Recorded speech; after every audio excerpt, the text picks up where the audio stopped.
Educating. So if you don't trust the evil wasp, what animal do you trust? What's your favourite? Well, I also said to him, right, supposing your mind, right, was put into any animal, right, and you've got to get from where you are now, right, to Glasgow, right, as an animal, right, but the authorities will be looking out for it, and it's shooting you, right. And what you went through loads, didn't you? I was thinking about it it must have took me about an hour. So your mind has been put into an animal. Animal, yeah. So it's you in this animal thinking you've got to get to somewhere. But you're not just knowing you're in the animal? Yeah, maybe your body is in Glasgow somewhere, and you've got to get this animal to get to you so it can transfer its mind back into your body. But the government knows that I'm... Oh, we've all had that conversation. So the government's going, Karl can't have his brain back. I only have it with Karl. Never had these conversations. Go on, yeah. So you're on the way. So think about it. You think about it just for a second. So let's recap. Your body's in Scotland. Right. He's the only one that takes my question seriously. Your brain is in London, right? And there's like loads of security and stuff looking out in the sky for animals, or looking on the field, seeing looking a bit suspicious. Trying to get to your body, and they're shooting them, and they're shooting everything and killing all the animals. What thing would you pick to get your brain to Scotland that wouldn't get caught? And I reckon I've got the answer. A wasp?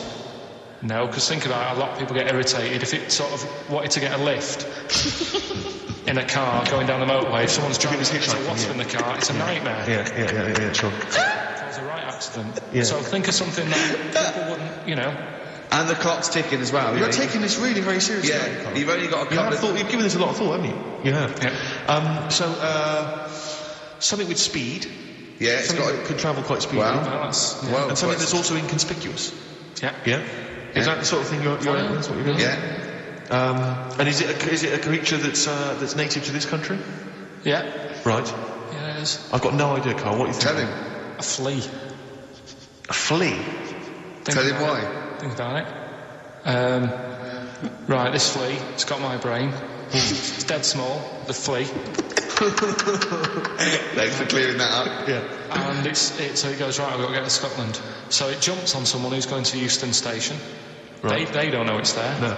The government can't see it. Can't see it, Steve! Think of that statement.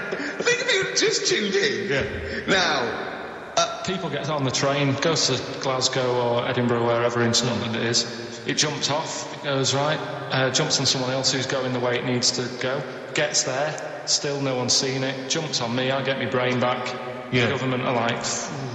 And you feel confident that your brain would fit in that of a flea's? Well, you said there was no problem with the size of it. You said you could... There certainly wouldn't be. So... No. I pretty much you could download everything you know into a flea. So that's genius. Yeah. That's what would you rather have, right? Roller skate feet, and there's little wheels, right? Chopstick hands. Yeah?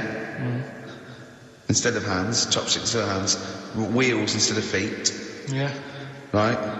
Or acne. How big are the wheels? Can I take you guys back to the old school? Do you mind if we take it back to the old school? Well, yeah, what are you going to do? What are you going to lay on me? No, just maybe a bit of a De La Soul. Yeah. Is that a problem? Is it a problem going back to the old school? No. We don't need to go for it. As long as it's vinyl, shit. It is indeed. Slam it on. There we go.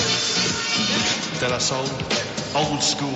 Brilliant. German name Saturday. Brilliant. Yeah. Good stuff. Carl, so educating Ricky. You were going to tease us now with some of the big headlines. He's dancing. He really is dancing there. Yeah. Right. So.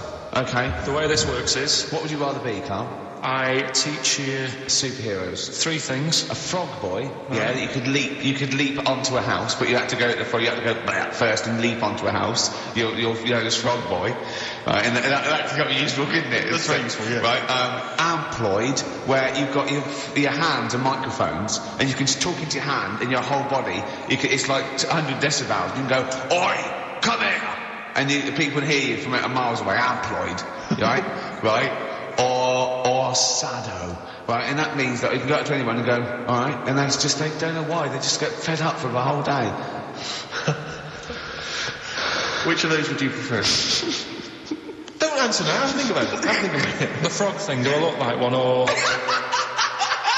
No, you're just you and your little Ben Sherman shirt and everything, and people walk along and they go, oh, look at that young child!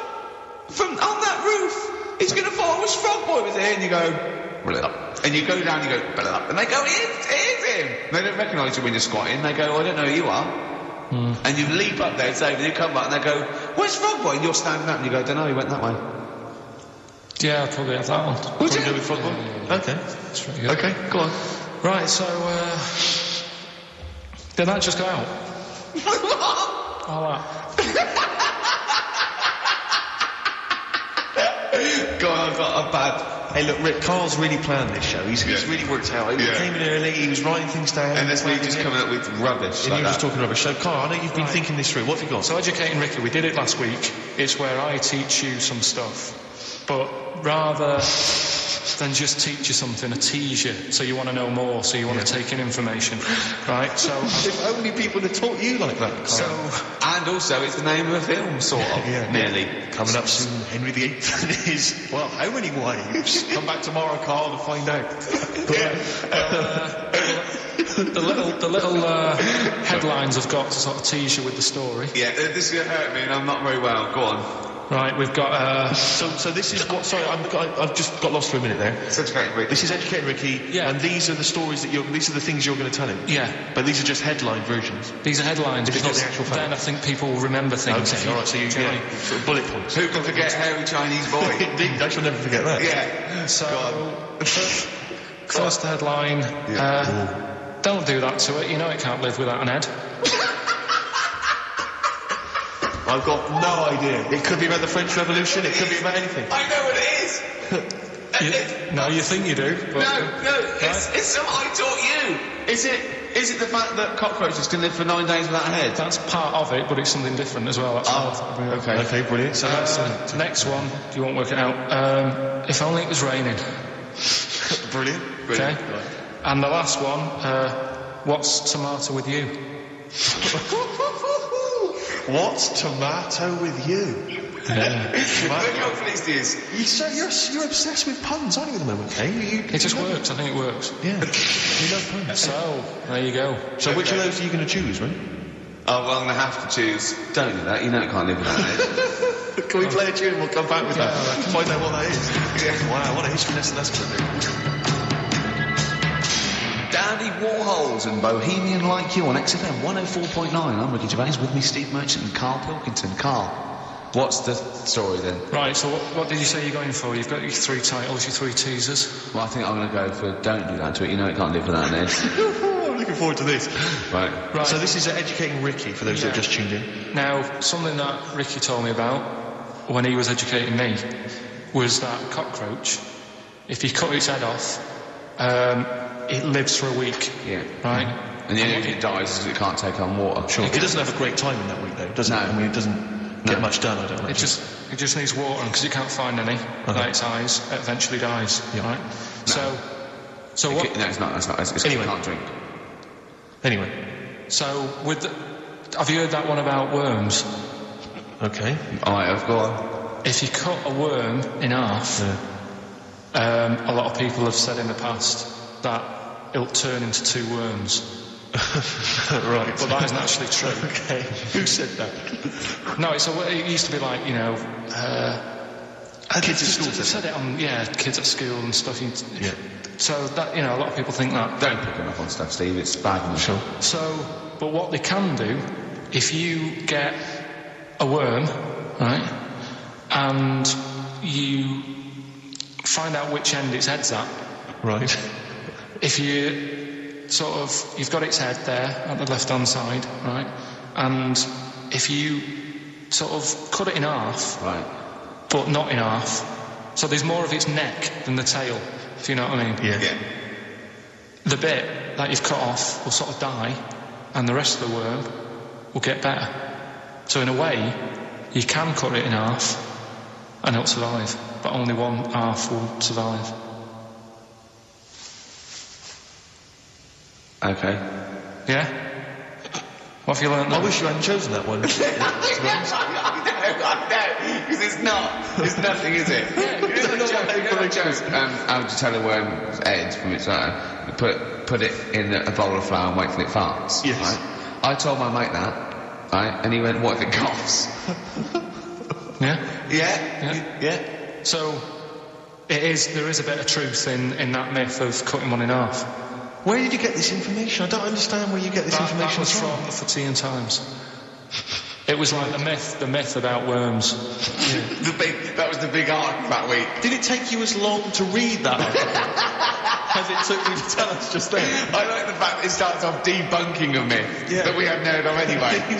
You know the big thing about cutting a worm in half and making two worms? No. Yeah. What's the other one? It's not the thing to do either, by the way. Don't go doing it. No. It's not very nice. But it can get bad. And it's pointless. Yeah. There's no scientific worth in that. Well, there you go. Okay then. So the others now, you see what I do. No, I'll tell you the other titles. You're not having them yet. That's the whole idea of this. People will be driving or about to go out doing the shopping. They'll think about that now. What was the other two? Well, the other two... They won't think about that. They've forgotten that. No, they won't. No, they've forgotten that already. If only it was raining and what's tomato with you. Right, I'm looking forward to that one. No, you've got to tell them tomato with you. Look what's happening, you see. You already want more education. And this is what listeners will be doing. I tell you, I wish you were a teacher. I so wish you were a teacher. Do you know what I mean? And kids would be saying, I know it's 3:30, but I don't want to go home, I want more. Yeah. And that's what I'm doing with you. I'm teaching you. Why are you teaching me things about not to cut worms in half and what's tomato with you? Please tell me what's tomato with you, Carl. In a bit. Rick, What? I tell you, he's thought the show through. He's teasing the audience. You're excited. They're listening. Yeah, maybe. Yeah. So listen, I think we should all, because we got your competition to squeeze and we got all these great goodies. Let's not forget. Hello, children of the corn. I do feel slightly guilty that now this is Karl Pilkington show. I don't think we should have our names involved. No. It's not fair, is it? And I think we should give Karl the money. I don't want my name to this. It's a Ricky Gervais show. Yeah? Right, the quiz. Yeah. Will we get that out of the way because they've only got an hour to start? Don't you worry about that, Carl. I've already got this one. I'm thinking on your terms now. Let's play a tune. We'll come back with the big competition information. All right? Money Mark, a classic from Money Mark, from his album Push the Button. Play that, Carl. And afterwards, are you excited? You got the competition. Look at his face. He's so excited now. He's thought this through. He's loving it. Rockbusters. Rockbusters. Yeah. Agreed. Yeah. Yeah? Yeah. Should we do that? Yeah. Brilliant. Go on. You're rejuvenated, are you? Yeah, It's let's going go to for it now. go second hour. Yeah. Hangover finished with? Yeah. It's all done? Good. Done. Had some water. Excellent. That'll often sort it out. Yeah. Flea is the best way. He just had an argument with a punter. Someone called up and said, I don't think a flea's very good. How would the flea know? Tell him what he said. He said, how would the flea know what train to get on? He went, he gets used and look at the timetable. Yeah. And he went, we're not going to agree on this. He got annoyed at him because the bloke said he's a bit better to be a wasp. Yeah. A wasp would not survive, would it, on, a Virgin train or something? So... Why wouldn't it? It just wouldn't, because people really don't like wasps, so somebody would end up clouting it and killing it, and that brain would never get to his body, so... Yeah. Right, it is quiz time. Whee! This is what we've all been looking forward to. Do you want to tease them with the prizes? No. Not really, because they might not bother phoning in. Or it's not a phone, or is it? It's an email. All right. Okay, well, a quick reminder, then we got to the office. I don't want people to think that we'll just keep plugging the office DVD. We've got nothing else to give away. No one gives anything away. No, that's just hanging around in Carl's little room. Did you get a guy from HMV did you get a guy just nick these from HMV?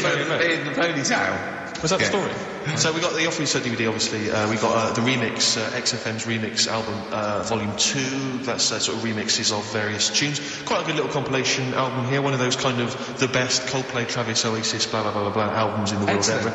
And, exactly. Have a look on there. 4 Alanis Morissette, 9 Catatonia. I just counted that. But the big one, the big star prize that you're all playing for is, of course, the DVD widescreen version of Children of the Corn, Stephen King's horror film. Lest we forget, it's got Peter Horton as the star. so look forward to that.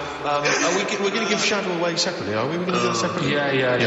We'll give away the DJ Shadow tickets separately. Right, so we're playing for those DVDs and CDs. And it's an email competition, don't bother phoning email, the phone lines are lighting up a bit, so put the phone down, get the computer started up, and it's ricky.gervais@xfm.co.uk if you know the answers to these, right?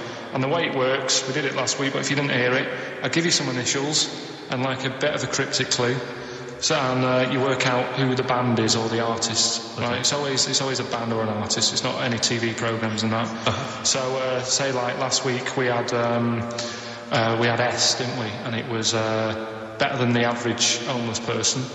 and that was Supertramp. Right, so it's not always XFM music; it can be anything. And there's 3 of them. They've got to get all 3 of them. They've got to get all 3 and email in. I know how long this intro so far has taken. Yeah, but here we go then. Right, first initials LR. LR. LR. Okay. Right. Yeah. And the cryptic clue is. You should have thought it through. You should have thought it out before you came in. Yeah, cryptic clue. You got it. Yeah. I'll take that book to the toilet with me. I'll take that book to the toilet with me. Yeah. LR. LR. I'll take that book to the toilet with me. And don't shout out if you know the answer, because... No idea, Carl. No idea. Right, okay, so there's 1. Right, the second one, FL. FL. This one's actually been emailed in as a suggestion. Okay. That person who's done that, don't email in, because you're disqualified from the comp. I'd love him to be a teacher. So it'd be great, wouldn't it? Just to see him one day. Can't we do that? Can't we get you a placement somewhere for you to teach history to sort of like 14-year-olds? I think science, Rick. Science would be good, yeah. I'll tell you what.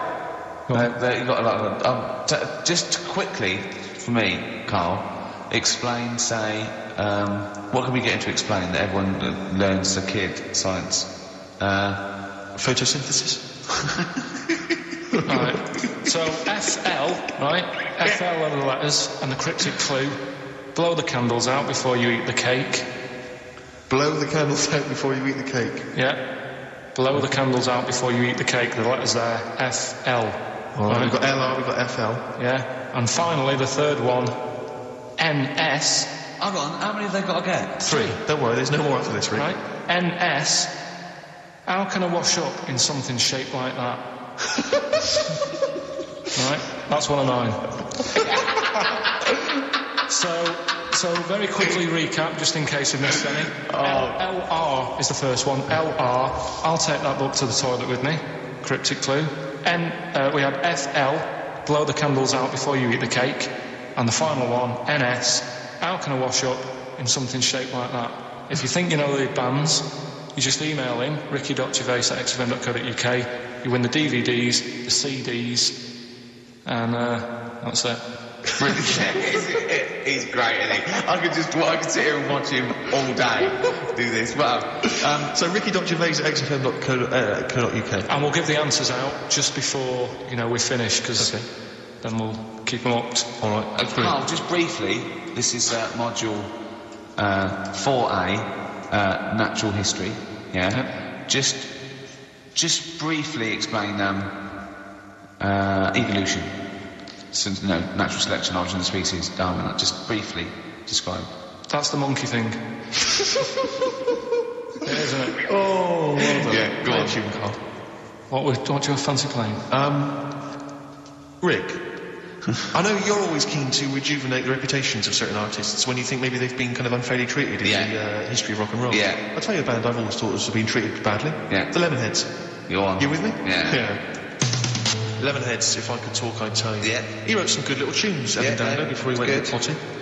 What would you rather have, right? Carl, would you rather have a lemon for a head, a radio for a head, what other band is there with something head? Radiohead. Oh, you've done that? Yeah. Or a talking head. Right. Third one. No, but you don't know what... No, because you've got you, and then you've got someone else's head on top, and it doesn't shut up. It's my head. It's my talking head coming out of your head. Yeah, so a radio head, just a radio head, and you can tune in, right? You know you said, Carl, that wasps were one of the most irritating things on the planet. Can I offer another suggestion? Yeah. You with me on that? No, go on then. Okay. Educating Ricky, we got 2 left, haven't we? I'm looking forward to We've this. still got 2 more. We've still got If Only It Was Raining, and What's Tomato With You?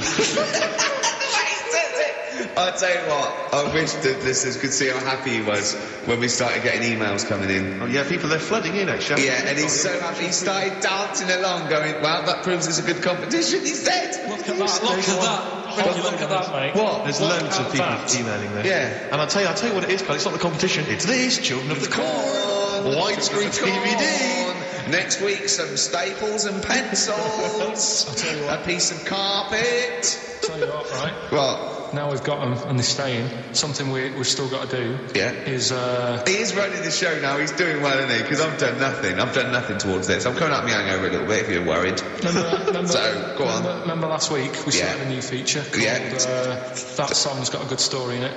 And, brilliant, I love your catchy titles, they're excellent. Right, and the idea was it was a story in a song, which meant that if it was played on the radio you couldn't just like fade it out, because you've got to have the full story. Right, well last week we started the feature with Stevie Wonder, Living for the City.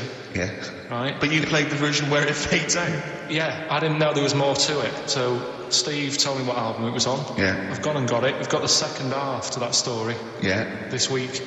So you've got half the story. What was it? What had happened is like the lads living in Mississippi. There's not much going on there. Mississippi. That's someone off Rainbow's mum. Living Mississippi. His mum was a cleaner.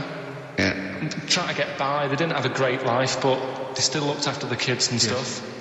There's more to it than that. Have you got it ready? There's more to it than that! I should hope so. We'll probably do it at about 8:30. So look forward to that second half of Stevie Wonder's Living for the City a week later. I love a show that's carefully planned. So listen, this isn't the show. This isn't the show. This isn't a radio show. This is... I don't know what this is. No, I don't know what it is. We might as well start banging tambourines. And, it's ridiculous. This is rubbish, right? But wait, some people emailed in. Put him in a wheelie bin. Went to Blackpool, right? Some people emailed in the songs with stories in it. One of them was Babushka. And he went, what's that? And I went and asked Kate, what is it? I said, it's about a woman who dresses up as another woman to introduce her husband. He went, they wouldn't work. Just dismissed it like that. Why do you think it would work? Because you'd know. I mean, say like,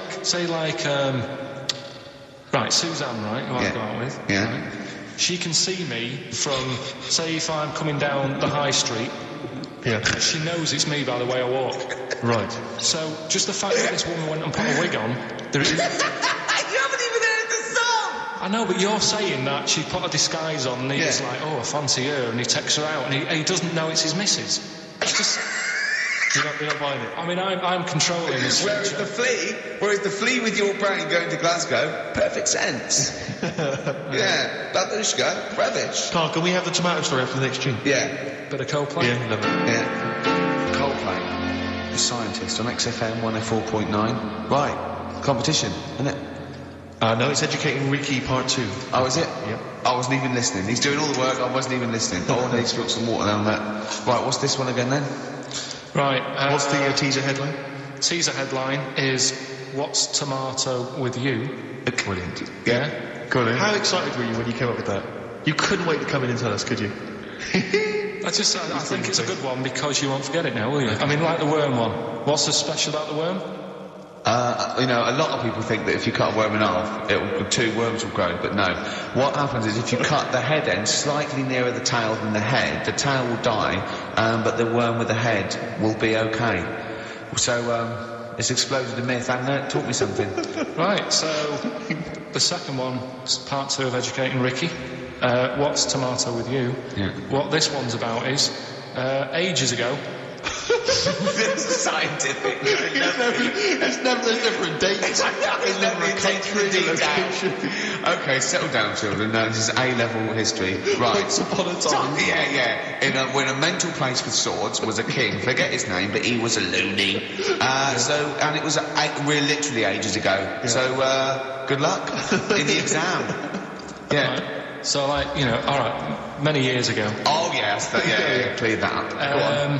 They thought tomatoes were poisonous. Right? Okay. Because what are they going to be proved wrong at the end of this story? Well, because I don't want to give away the ending, but is it something to do with are they poisonous tomatoes? No. Oh, you haven't done that. I don't believe it. Go on. They could have been eating tomatoes all this time. Oh, Steve, what's tomato with you anyway? Okay, so hang on a minute. Let's just recap quickly. Many years ago, when people thought tomatoes were poisonous. Go on, they didn't know they were poisonous then because they were still eating them. But what was happening? But they're not poisonous. But hang on a minute. All right, I'm just going to listen. I'm not even going to talk. Okay, I'm not going to take it. So, if you remember, years ago they didn't have like pottery plates. They had lead plates, right? What are you talking? Just let him talk. Sorry, what year is this? Let him talk. Come on. Plates made out of lead, and what they'd end up doing, they'd say, right, do you want a tomato? And they'd go, yeah, all right. And they'd put the tomato on the lead plate and cut it.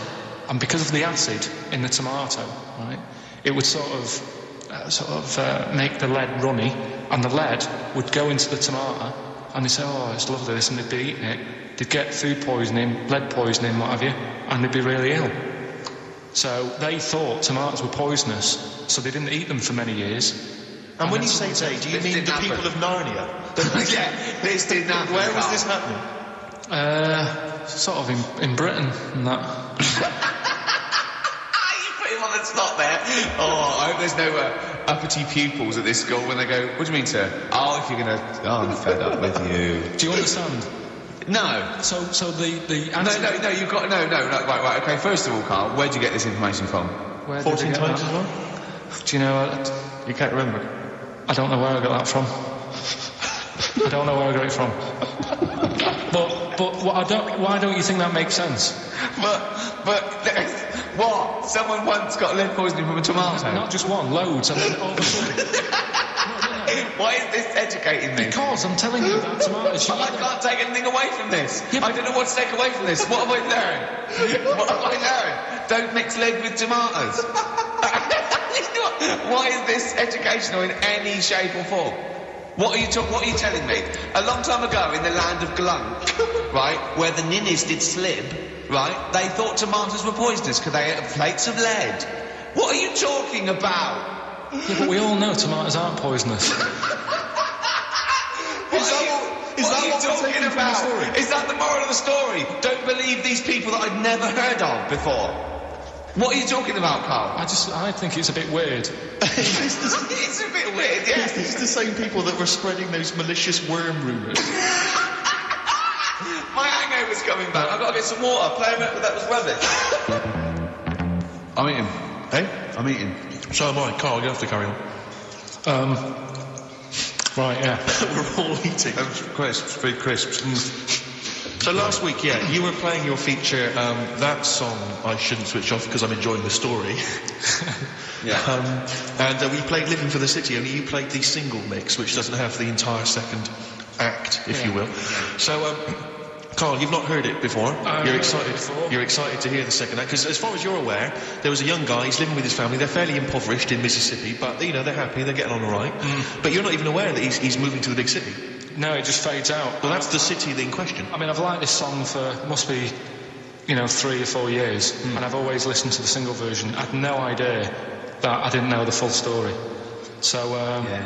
It's not, I mean, and I know your attention to detail, you'd like to know the full story, like, where everything was. Well, the whole idea of the feature is to say, you've got to listen to the song. Where was the lead plate thing? Where was the lead plate thing? That was like a few years back. Where was it? In Britain and Scotland. Yeah. It was a problem all over the world. They had to deal with it. You're making it up now. Is it something you saw in Lord of the Rings?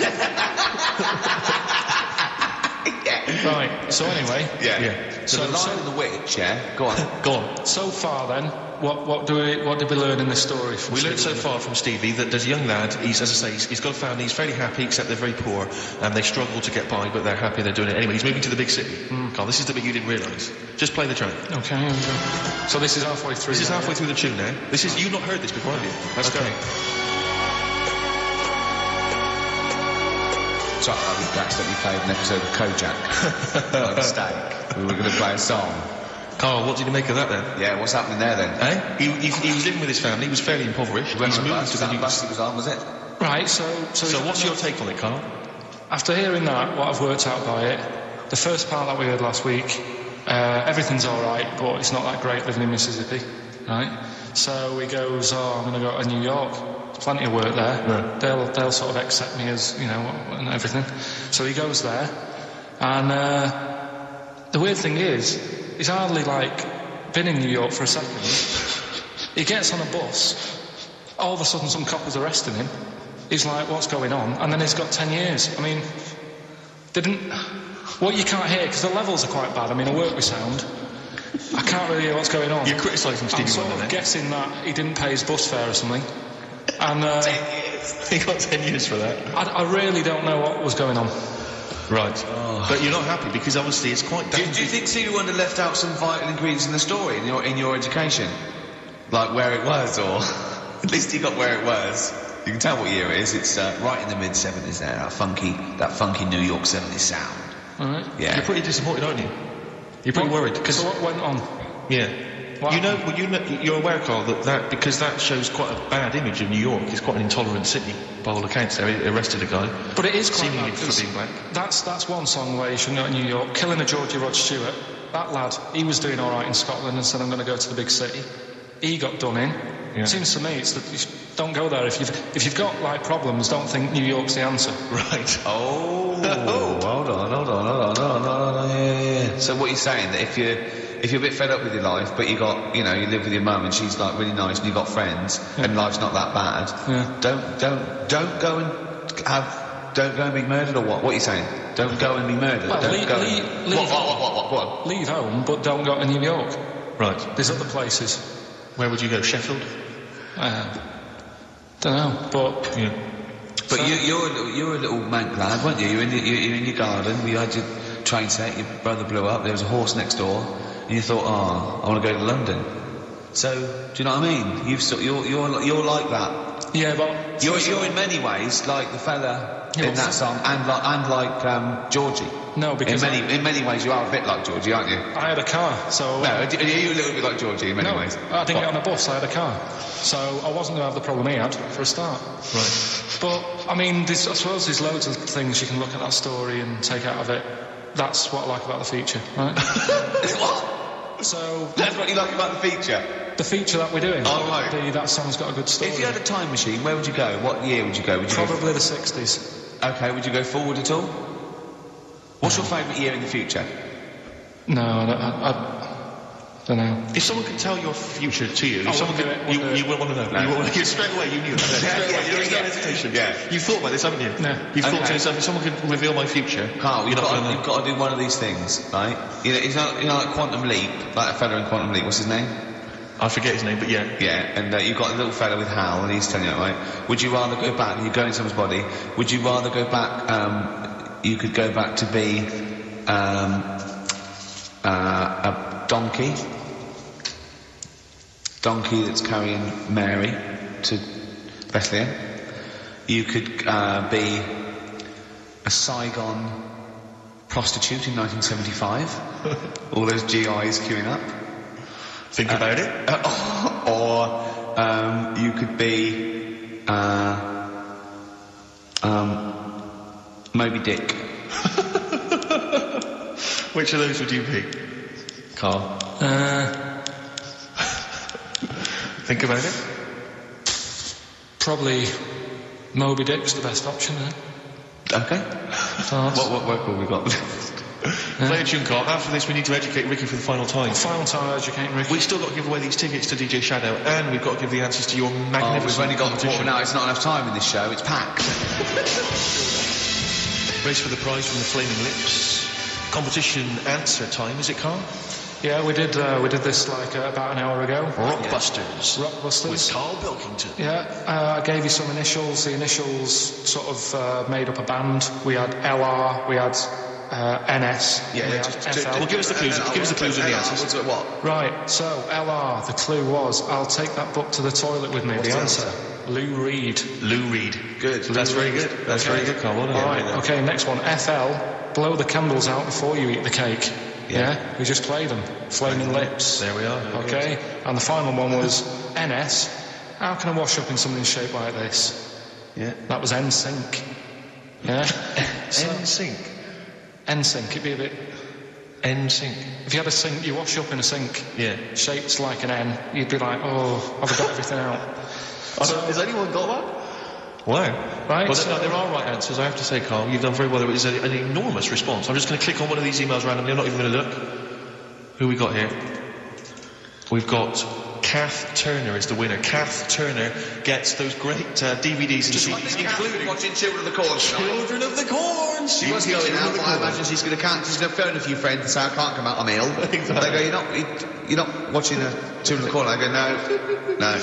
And we've learned as well that there are about 5 other sequels to Children of the Corn, so maybe we'll give those away consecutive weeks. What else have we got to do? Have we got anything else to do? Quick, Carl, what would you rather be, a tree frog or a tree crab? Quick. What would you rather be? Straight away. Tree frog or a tree crab? Tree frog. Why? Don't know what one is. You just said pick one quick. A tree frog or a tree crab? What would you rather be, a tree frog, yeah? Yeah. Okay, what would you rather be, a tick or a leech? They both suck blood, there's not a lot in it. Go on. Why? Because I heard they've got, I was reading about them yesterday, they've got 300 teeth, and what they do is, if they get on you, right, and you didn't get it off with a match or anything, it would stay there, and it eat 5 times the amount of blood to make it 5 times bigger than the size of itself. Oh, you're a scientist! And then it'll just go, oh, I've had enough, and it falls off. Okay. Naturally. What would you rather be, a puppy or a kitten? Kitten. Why? Just look better. Okay. Yeah.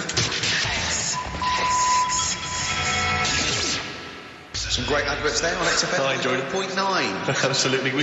We have to give away these 3 pairs. We have to give these away, Rick. Yeah. We've got 3 pairs of I know, DJ but Shadows. turn up with this is so jam-packed. I think we've planned too much for this show. We have indeed. Next week, I think we have a little bit flabbier next week. Rick, do less. Rick, can we chill out next week, please? Yeah. Go on then. So yeah, we any ideas, guys? Any questions? Sort of DJ Shadow related questions? Any Shadow or DJ questions? Carl, any ideas? What does the word DJ mean? Yeah, it's too easy. I'll tell you something I do know. Go on. Right? But I can't really get a question out of it. Go on, just tell us. There's a shadow somewhere. It's already good, isn't it? No, right. There's a shadow. I think it was in America. Yeah. And it's on a quiet road. I'm guessing somewhere like Boston. That's what he mentioned. Okay. Right? Somewhere like Boston. And people at night used to see this shadow moving about. And they'd go, what's that? Right?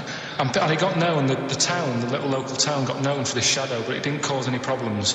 What are you talking about? Well, it was Just you lost me. What are you talking about? Do you know, like some places get famous, like Scotland's got the Loch Ness Monster and that, but it doesn't cause any. Yeah. But it doesn't cause any problems. It doesn't exist. Go on. Right. So there's this shadow walking about on the road. And, What do you mean? No, what's he again? Rubbish. Right. So he's Nonsense. walking about. Where did you read this? Where did you He's see walking this? about. This was on the internet, and Oh, sorry. Sorry. I thought it was shite. I didn't know it was on the internet. right. So this shadow is moving about, and Independently of an object. yeah, and the local mayor and that is like, yeah, it's a bit weird, but it's not harming anyone. The mayor involved. Was he elected to that post? Hey, Mayor, we got a problem down here. Seems like a shadow. Well, it's not causing any work. No, it's just causing any problems. Yeah, go on. But that's the thing. It was left for years, and then it did start causing problems.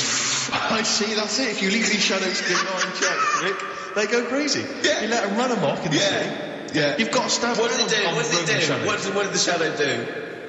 It was pushing people off the bikes. It was what? It was pushing people off the bikes. I'll find out more for that next week. Right, that'll tease Oh, them. you're a maniac. We'll do more on that. We haven't had time for Please education. never have children. Right, listen, Just promise me now you'll never have kids. we haven't got time. Okay, listen, alright, DJ Shadow, have we got time to give these tickets away? Yeah, if they just call up, we'll... No, I'll tell you what, I've got a question, right? Go on. Where does Carl think this may have taken place? If you've been listening to the show, where do you think this evil shadow has been running amok? Let us know. The number, Carl? Good question. 08 700 800 1234. So, Excellent. but that's it. We are actually out of time. We are indeed. Now. Have I got time for a song for ladies? It's a bit tight. I was Why? told to finish now. It's 1:02. I know, but we've got to get finished early today. So Why? just because we have, and we're wasting more time talking about why we have to. Oh, this is pathetic. So they call up. Where did they see the ghost? Yeah. And you've got to pick the tickets up from reception. You can go tonight, see DJ Shadow. That's Shoddy. it. This Right? is shoddy. Right. See you then.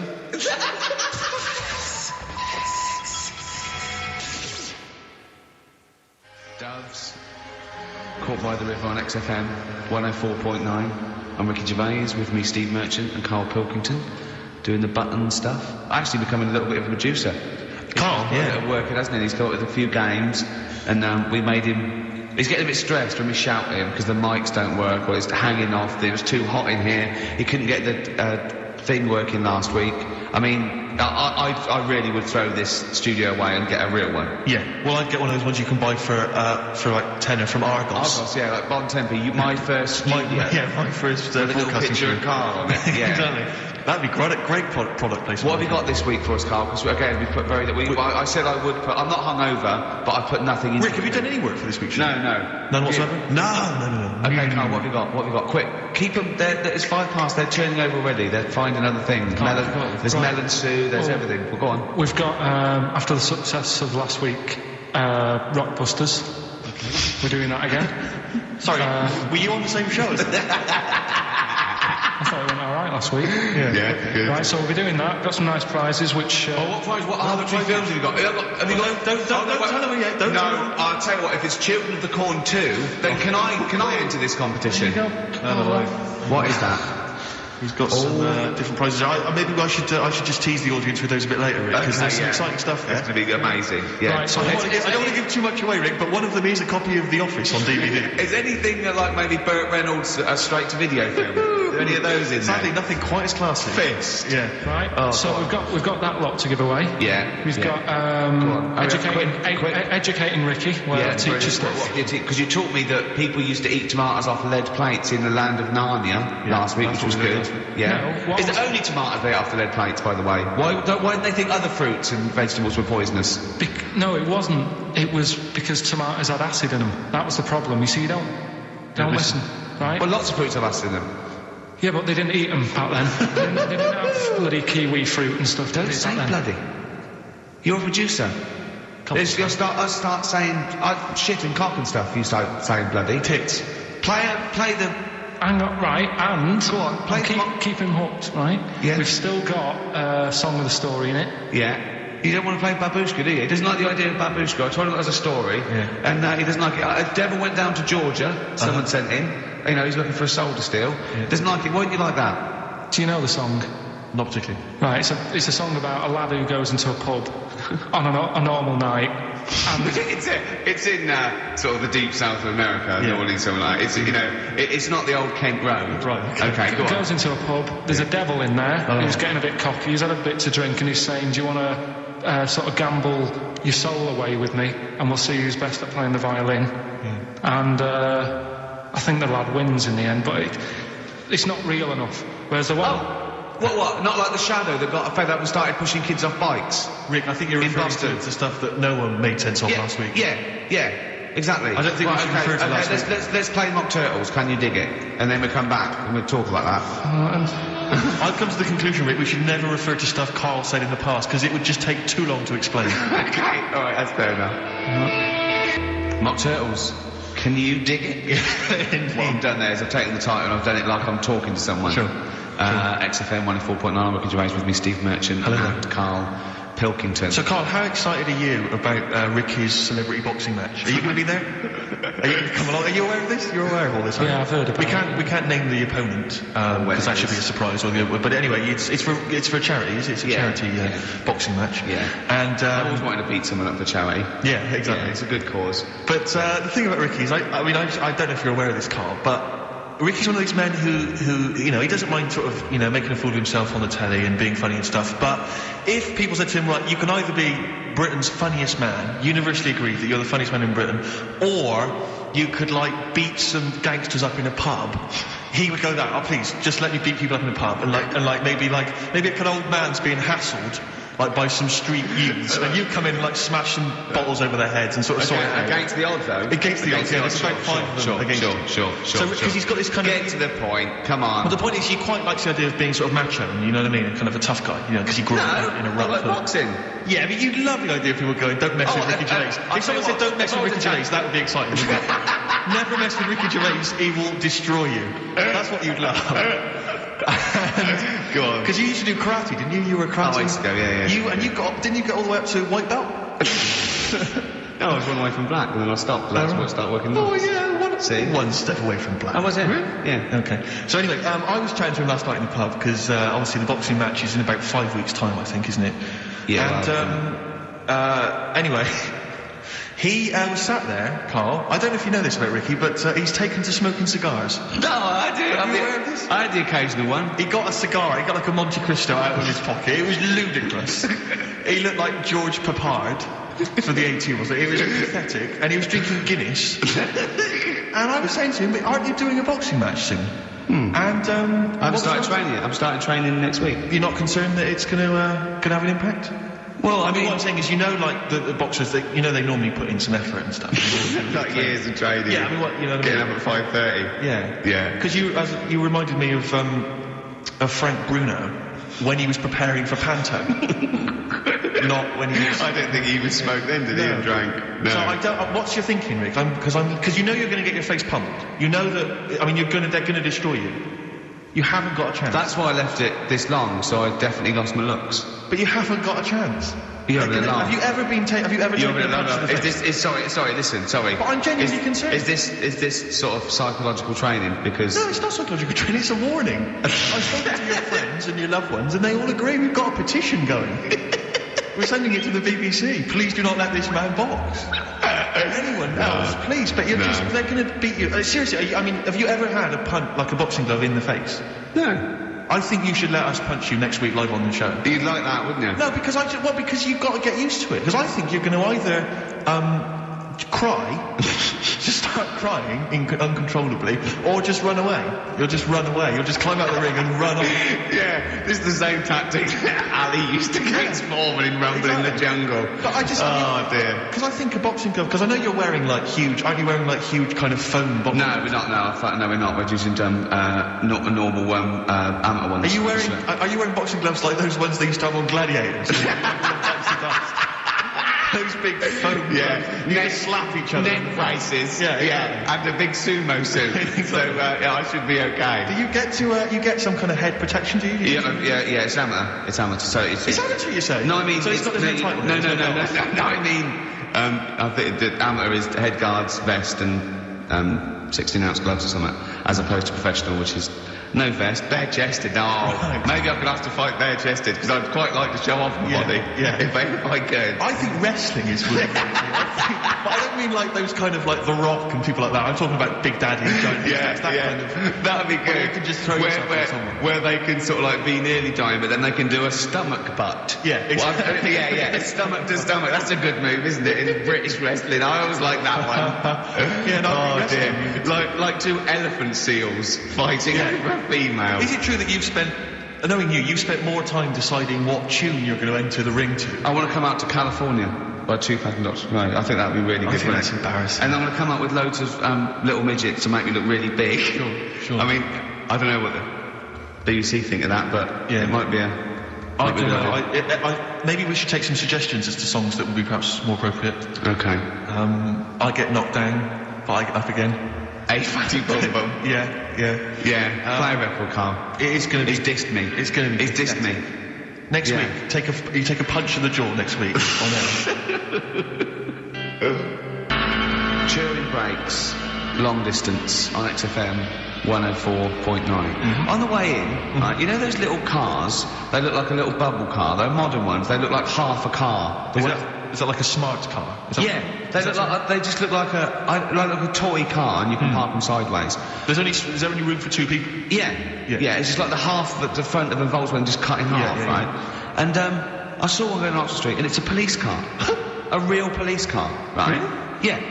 And I mean, I thought, well, what happens if they had to chase someone? They couldn't, but I don't think that's the point, because it was written on the side. It said something like cleaner, something more efficient. So I think they're making the point that we're cruising around in this car like we're on the beat, and it's using less energy and stuff. Yeah. But the first thing I thought of, right, was that those two policemen, they must have been going, oh, Sarge, don't let us have that one.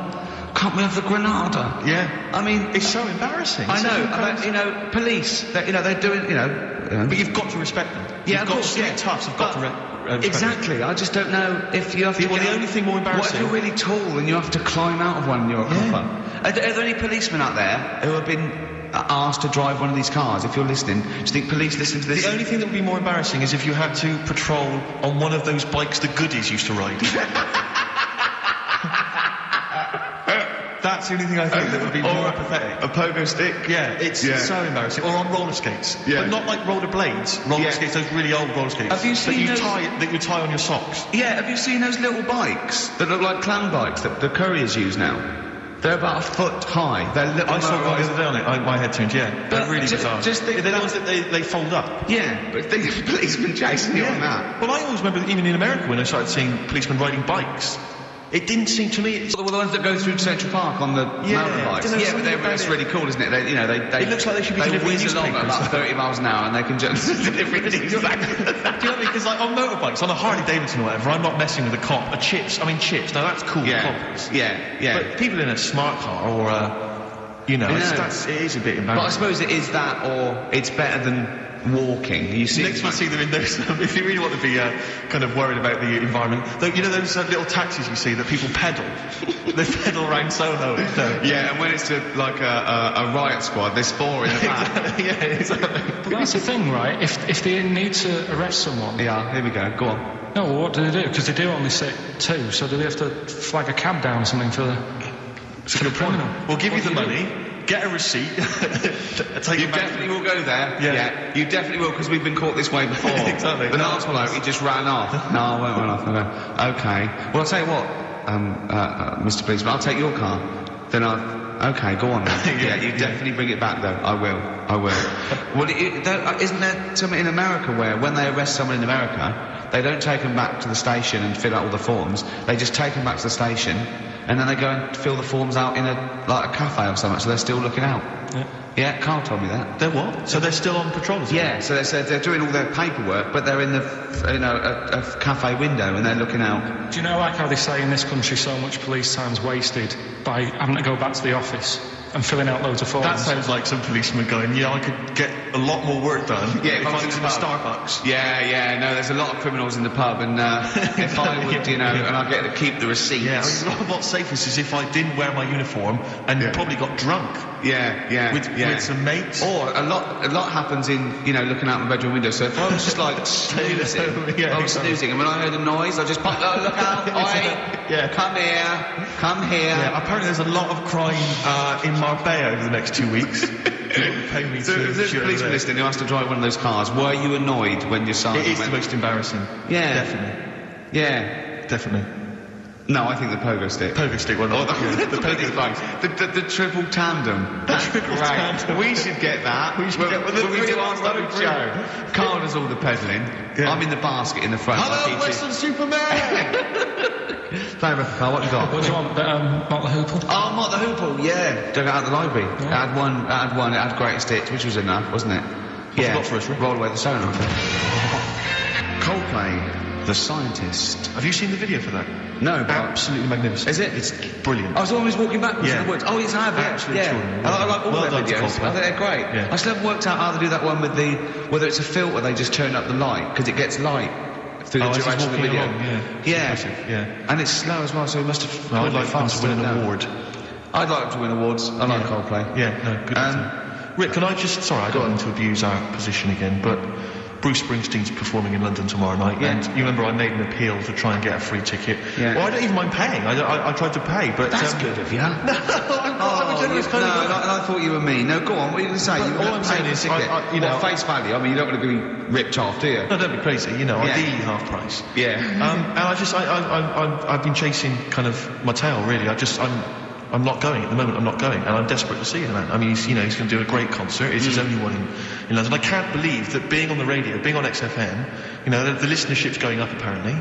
I can't believe I can't get a ticket. I've asked Karl. He's done nothing. No, Karl had a very good point. Karl, tell what you said when he was whinging in the break. First of all, whilst you're moaning, you also asked in the week for a Badly Drawn Boy album. Yeah. You got in today. Yeah. There's one there for you. Well, but it's yin and yang. And it's like, but I don't, Karl, what's Steve ever done for you? That's what you got to ask yourself. What has Steve ever done for you? Well, he took me to the BAFTAs.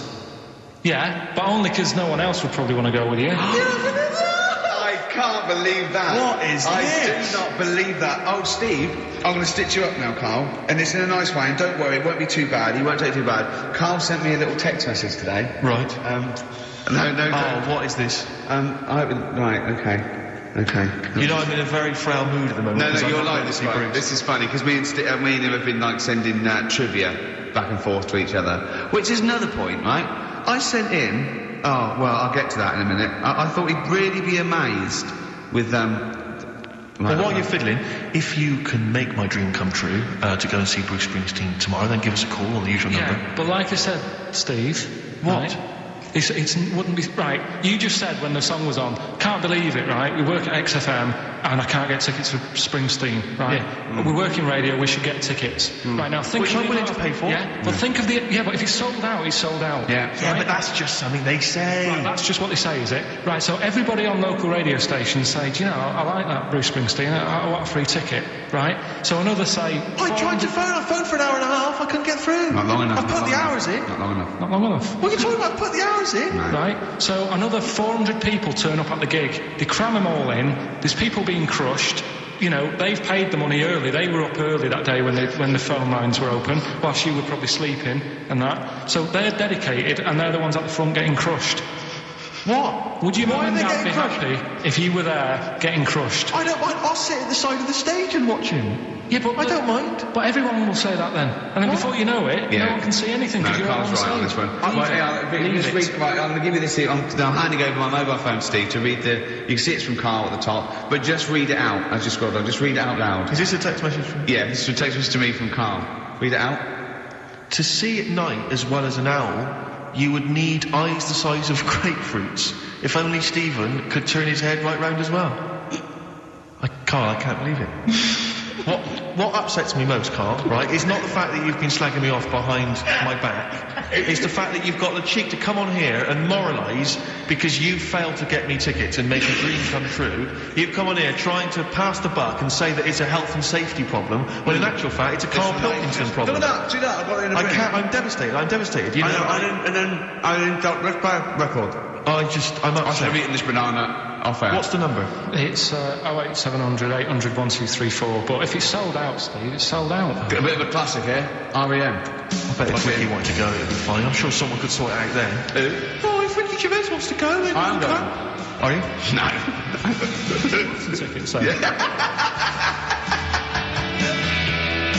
U2, Electrical Storm, that's great. That's great, I love that. On XFM, 104.9, Ricky Gervais with me, Steve Merchant, and Karl Pilkington. Carl, I want you to tell Steve what you told me in the week. About the snake, about the anaconda, how to... Right, this is Carl's method. He's not scared of the anaconda, the 30-foot long, biggest, scariest snake. No, you were talking about stuff, weren't you, about in jungles and that, and animals. That's what we do. Yeah. Right. And I remember reading about, say if you're in the jungle and you get tired and you go to sleep, right, and you sort of wake up and you feel something on your leg, and you look down and it's an anaconda, right? Yes. And it's swallowing your feet, because apparently they always go from the feet up. They never eat you from the head. So, okay. Shall I save these points to the end? Because make a list of the points. Because they always eat head first, because the way the fur goes, where they have to take a capybara or even a rat, they take it from the head first. Make some notes. That's wrong. We'll come back. Okay, let's go on. So they always eat from the feet. Go on. So they swallow in your feet, and it's said on the website, if you wake up and you see this anaconda doing that, sort of eating away at your feet, don't panic. Don't panic. I'm just writing this down. Don't panic. Well done. Okay, go on. Don't try and kick it off. Okay. Just let it sort of swallow you, but only up to your knees. Okay. Why not kick it off straight away? Because I think it sort of gets a bit angry. It starts thrashing about, and it can swallow faster. I think. Okay. I'm guessing that bit. Okay. Just put a question mark by that. Okay, pop a question mark next to eat. So eat knees. So eat it up to your knees. It's up to your knees, and then what you do is you get a knife. Yeah. Okay. And you cut. And how do you get a knife? Do you walk over to the kitchen? I was to pop over, get knife. Where's that come from? Get the knife. You always have a knife. Okay. Always have a knife, of course you do. Otherwise you're a fool. Always have a knife, okay? Well, come on. Yeah. If you're going to go into a jungle... Always have a knife. Okay. Always have a knife, yeah. Simple.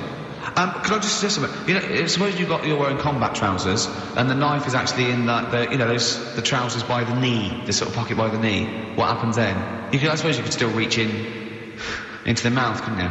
So anyway, you've got a knife. Let's say you've got a knife. Let's say you've fallen asleep, the anaconda's chewing your feet, you let it eat up to the knees, you've got a knife. What do you do then, Karl? Right. So it's up to your knees, and what you do, you get your knife that you got out of your pocket earlier, and you cut it at the mouth, right? Do you know, like either side of the lips? Right. So you're sort of cutting it in half. Right, like a Chelsea smile. And it can't, yeah, that's right. Yeah. It can't do anything. It wasn't ready for that. It can't move about because it's got, like, your legs in its mouth. And peel it off and walk away. Okay. My main point, really, is this, Karl. Never will an anaconda or any constrictor, python, boa constrictor, just start eating a sleeping man. He will crush you to death first. That's why they're called constrictors. They're not called gobblers, are they? Or holy swallowers. They're called constrictors. Why would he start eating something? Is that how they take down antelope? Just start chewing their leg? Oh, it's gone off. I'll tell you what, lads. They get together, this next one, they said, I'll tell you what, we're losing a lot of prey by just living at their ankles. They're running away. Let's crush them to death first so they can't move, then we can swallow them. You're a fool. So anyway, right, so I was telling him this bit of information because we started a feature last week. Mm-hmm. Well, week before. Sorry, Karl, can we just go back to the crushing you to death first? Yeah, but, well, I read it. He's won there. He's beating you there, Rick. Okay. Did it say what to do if it starts crushing you to death first? No. Did it say what to do? If, supposing it had this meeting, and it started crushing you, and you woke up and it was actually round your chest. And every time you tried to take a breath and breathed out a little bit, it just tightened its grip, because it can feel that. What'd you do then? You sort of tighten yourself up anyway, because I've read about that. Yeah. If one does start wrapping around you, you sort of make yourself into a ball, first of all, and it'll wrap around you, but it's all right because you're protecting your lungs, so it can't crush you. And then you just sort of shout for help. And you shout help with this 30-foot snake. Do you know how it works? It gets as tight as it can. It can feel as tight as it can, right? With these huge muscles, right? When you leave a bit of breath out, it tightens again. You won't be that out of breath. You haven't been running anywhere, so you can just go. What? And when do you get the new mouthful of oxygen? Just breathe very slowly, like you do. How? Do you know what breathing is? Do you know what breathing is? It's extending your rib cage, right? Intercostal muscles between the ribs. Contract like that. Okay, making the rib cage expand, which pulls air in through. It's like a bellow. That you can't just breathe via the mind. It's a physical process. It's your rib cage pulling over. Maybe I'm special, but I can do little breaths without my rib cage. Play a record, Steve. You're special. No. You can't take little breaths without moving your rib cage. Can I just give you the titles because we're running out of time? We've got a competition to do. Okay, all right. Let's just leave the anaconda discussion. Why don't you agree to disagree, and we'll see who survives if you crash down in the jungle. Right. So, what is this? What are you doing now? This is Educating Ricky, right? Oh, good. I look forward to this. 3 topics that I teach you every week. Yeah. Now, obviously, I should just remind people, you normally summarise each of these in a kind of bullet point heading, which you tease us with. So what have you reduced them to this week? Right, we've got Stocking, Aiken and Waterman. Stocking, Aiken and Waterman. Good. Yeah. What else have we got? We've also got, what else is it? It's not his vault. Yeah? It's not what? It's not his vault. Okay. Yeah? And we've also got Get a Lobe of This. Get a lobe of this? Yeah. Karl, they're genius. Rick will be choosing one of these after New Order.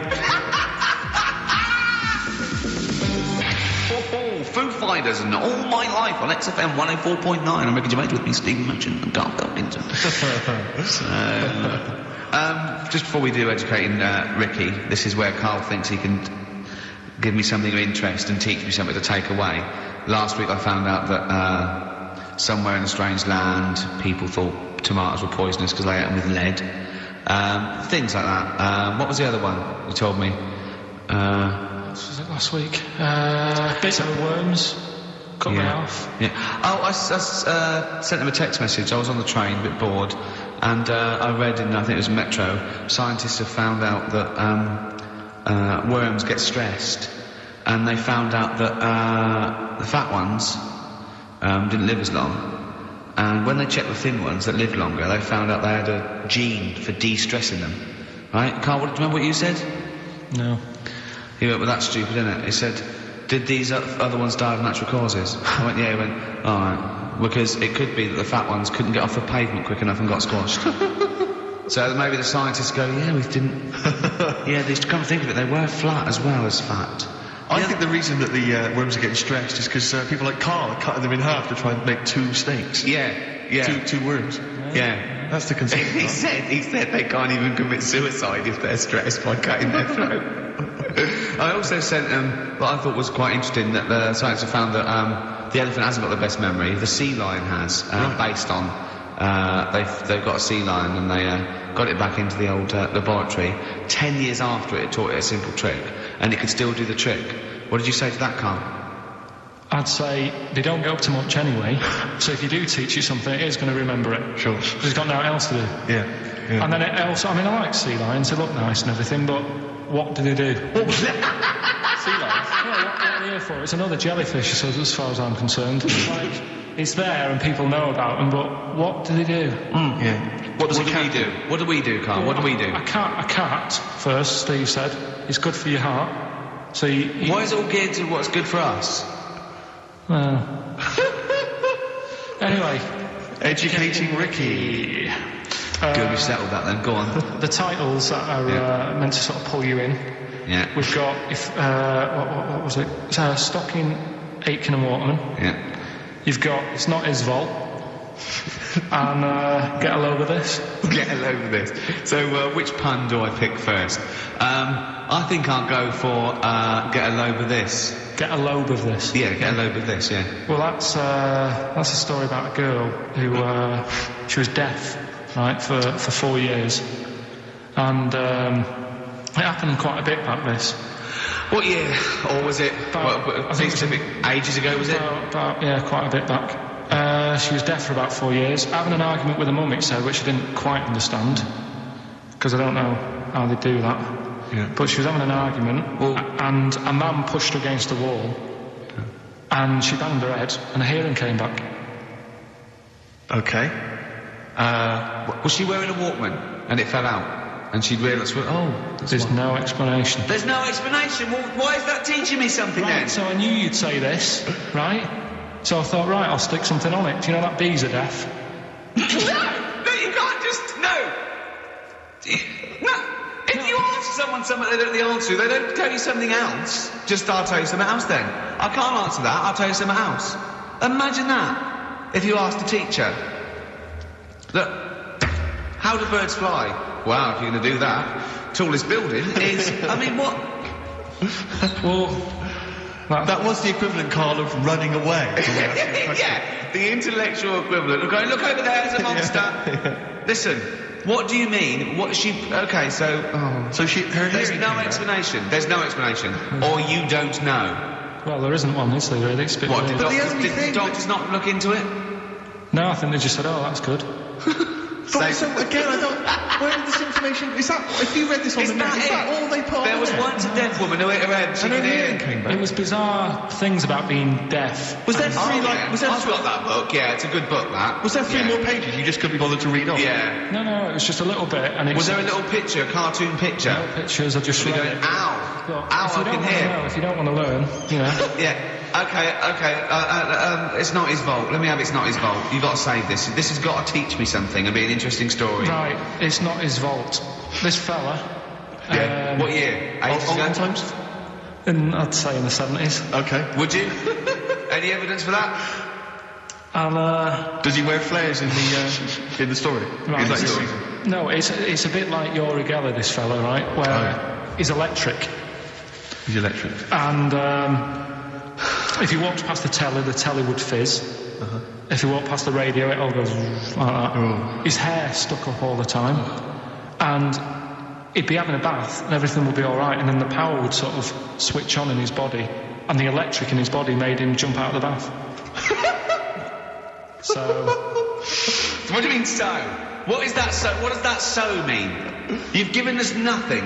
You've given us nothing. You'd have to at least give us the scientific explanation. Yeah. Electric eels have 400 volts in them. Oh, is this the running away again? What was that one called? Yeah, but but It's not his vault. But there's a reason it's not his fault. It's not his fault. I thought it was going to be something about. I think we should do these the other way round. I think you should tell us the story and then we'll hear the pun.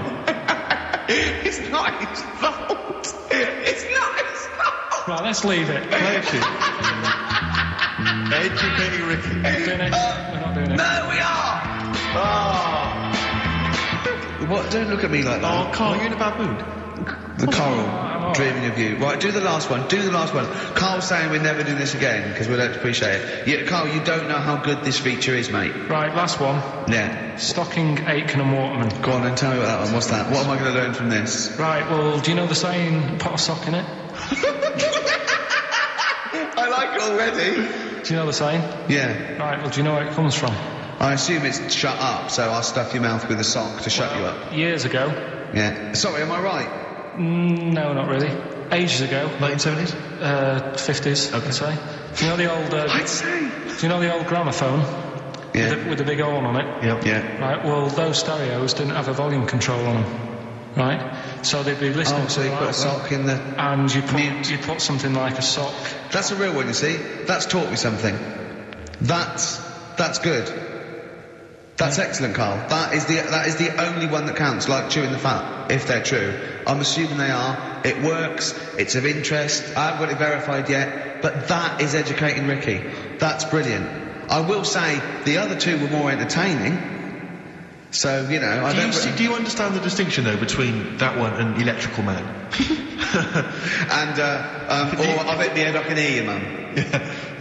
Can you see the difference, though? Or... all three, because when I read all three, I took something away from all of them. What did you take away from the Electrical Man? I just thought, imagine that. Imagine how annoying that would be. But that's not education. And it's not taking anything away. Think about it, right? We take our lives for granted all the time, don't you? You get up in the morning, it's like, oh, I'll get up and walk for a shower. Some people can't walk, right? Yeah. This guy, you can't even have a... You know what I mean? It's nice to have a bath, isn't it, when you've got time on your hands and you can relax. This guy can't even do that. It might be all right for a bit, but he's not really enjoying it because at any moment it could strike. Yeah. So he can't even do that. He can't comb his hair because it keeps going a mess. Yeah. He can't watch his... Nor can you. No, he can't. Does he fight crime? What does he do with his powers? Yeah. I think he just has to sit around because he can't work with machinery. Right. Because he'll probably blow a fuse. Yeah, so he just sits around. Think about it, what can he do? What normal things can he do? Skateboarding. Going for long walks. Yeah. Put a wetsuit on. Well, he couldn't do that. Why? Water and electric. No, wetsuits aren't actually wet. They're dry initially. Just put a whole wetsuit on and walk round with flippers. And A wetsuit's not like a dinner jacket that's like... All I'm saying is think. Do you know what I mean? Oh, okay. And what was And the girl's dead for 4 years, hit her head. Yeah. That's just... What have you learned from that? What is that? Well, imagine how happy you'd be. Remember that time when I nearly died when I choked on a Mr. Freeze pop? Right. No, tell us that one again. No, I told you, didn't I? Tell us again. Yeah, but the people will remember it, and then it's... They weren't listening. Go on. What happened? It was ages ago when my mum and dad used to go out shopping on a Friday. 1970s? Get the food in. get a week's load of food in the cupboard and that, and we'd, they'd come in with all the food, and we'd all be like, oh, God, there's no food left on a Thursday, really, so we'd all be hungry on the Friday by the time the food got in. I love that they would need it. I imagine him like jackal puppies. Yeah. Just like licking your parents' mouth for food as they come through the door. So they come in from the supermarket, they're emptying the box. Our kid had got some biscuits and what have you. Frenzy, just a feeding frenzy, like pigeons. I grabbed the Mr. Freeze pop and knocked it back really quick, but it wasn't frozen, so I knocked it back so it was like a liquid, and it went down the wrong way, right, and I was choking, right, and I nearly died. It must have been about... How long can you go before you die? A couple of minutes to do it. I reckon about a minute 50. Right, I was really close to dying. How do you know you were close to dying? Did your life flash before you? No, but I just was like... There's loads of instances of him eating pops. Yeah, exactly. just 40 of those. Whatever, right? What do you think you'd see if your life flashed past you? Which elements would stand out for you, do you think? What? Start now, go back. What do you remember? What's the first thing you remember? As a kid? Yeah, just tell me now. Being in the hall and having our dog licking my face. That's That's your earliest memory? Yeah. Okay, what's the next one? Right, next one's probably being at primary school with Lindsay. Yeah. Was that your girlfriend? Well, a little friend who was a girl. Sure. And we used to have like tins with letters in, and you'd have to write stuff. But anyway, what were we doing? Right, so anyway... I'm intrigued by the dog that was licking your face. Well, bin that. Bin that. No, it's a great feature. I just think you need to be a little bit more careful about what you consider to be education. Go on, funny. All right, well, we'll work on it next week. Play a tune, and what have you got for us? Because we've got a big competition. Come on! People would Plastic be carriers. Yeah, with mobile butcher on them. Yeah. Right, so... and an email address. Yeah, go on. People went, right, yeah, I need some meat. Right, so they'd go up to this bloke and say, what have you got? And he'd say, well, I've got a you know, you can have a bag full of pig, or you can have whatever, a bag full of chicken, whatever. Yeah. And they'd go, yeah, how much? And they go, well, you know, call it a fiver, whatever. Yeah. And they'd buy them, and to make more money, they didn't always fill the bag with what they said was in it. Oh, and yeah, I thought that might be the case. Right. Yeah. So what did they ever put cats in it? Yeah. But I don't see what. Okay, so sometimes they will put a cat in the bag and pretend it was chicken or whatever else. Yeah, so why is a cat any cheaper than a chicken? Because cats are wandering around the streets, aren't they? Chickens aren't. So they'd get a chicken, they'd put a chicken on the top, so that when they look in it, they'd go, yeah, that's all right.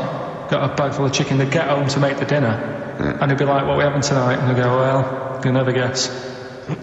And they'd have like, you know, well, you can have a chicken leg, and, you know... But it wouldn't be a big cat. They'd have to defrost a pizza.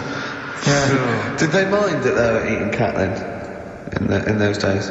He didn't say. It just was saying about the saying, don't let the cat out of the bag. It's like, you know, if they see that, they're going to go mad. I'm mildly disappointed with this story.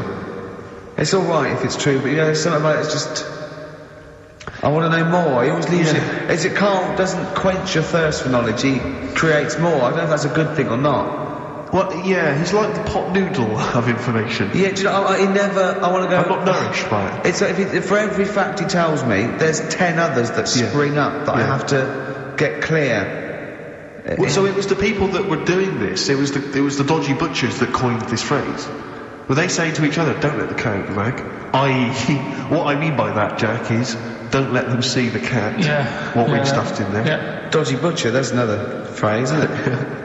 So that's the first one. Is that a euphemism, or is that dodgy butcher? As his meat delivered round the back. Sure.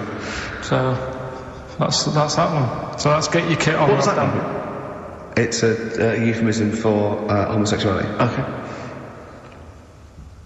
And meat, presumably, in that means different things. It doesn't. It's a word that is also a male word. Would it mean chicken or cat necessarily in that context? Or well, I suppose it could. Yeah. Karl's look at him. Karl looks at you like a cat. Yeah. Whenever we leave him behind, if we don't talk like straight at him and let him see our lips moving, and it's, you know, monosyllabic and very sort of... Look, he's lost in that conversation there. He just drifted off, didn't you, Karl? No, I just was also thinking on animals and that something else I was going to use. Go on. Was this isn't a radio show, is it? I just suddenly caught myself. This is nothing. I told you that before. It's been bad today. No, but I mean, it's the way, this casual way that it's like we almost have no regard for our listener, and I'm not proud of that. I just don't know what to do about it.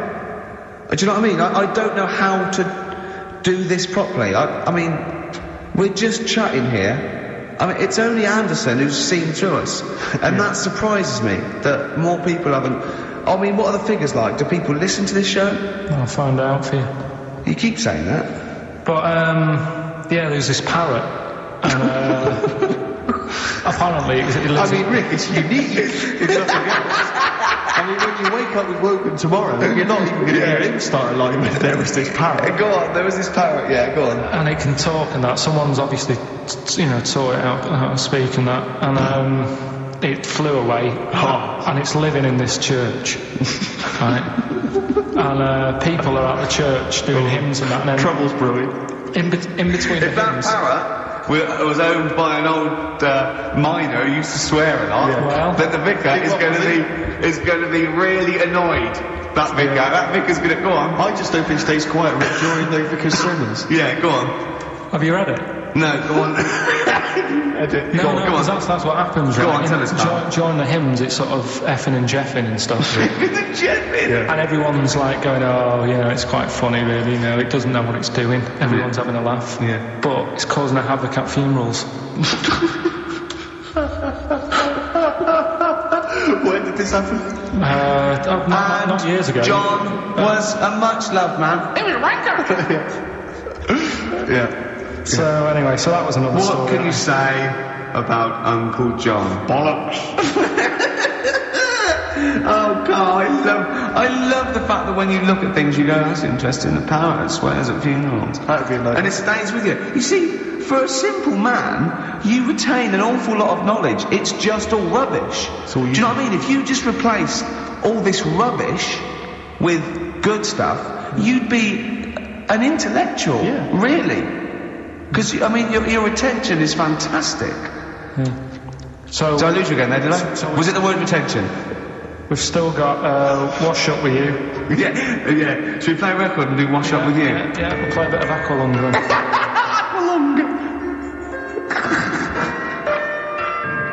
Alright, that's Aqualung. Good times, gonna call it.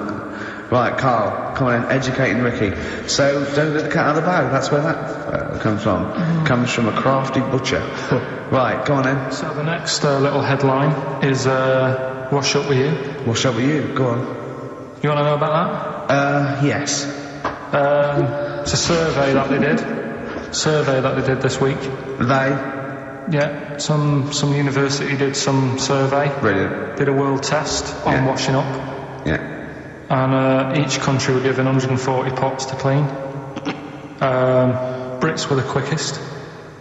Yeah. Turkey were the slowest at washing up. The Turks. It's not because the little fellas that work in the kitchens with no... Is it? They can't reach. Spain were the cleanest, and the Germans were pretty good as well. So I don't know where to start with this. Honestly, Steve, I don't know where to start with that. Look at his face. It was really light, right? We've had the parrot, right? These are things that I found. Found the parrot, right? I've told you about the dog in the car wash. Right, you didn't tell me about that. You said there's a car wash for a dog. That's what you told me. Yeah, The but parrot, you said there's a parrot. What? It's a problem at funerals. Yeah. That's nothing. It's nothing. Do you understand? And They used to eat cats. what else have we got? There's an elephant in India with sore feet. Why? So it's an elephant in India with sore feet. I'm interested. Why? Tap dancing. Why? I didn't write He's trying to break Roy Castle's record. He's still going. Go on. What is it? Think. It's an elephant, and it was really old. It was about 76. Right. And it had sore feet because it's old. And They don't make stairlifts that big, do they? Roads are bad and that. Yeah, go on. They said, what are we going to do? And the town was like, oh, you know, we're used to seeing it around. It's part of the thing, you know, we don't want it to have sore feet. So they got some slippers made for it.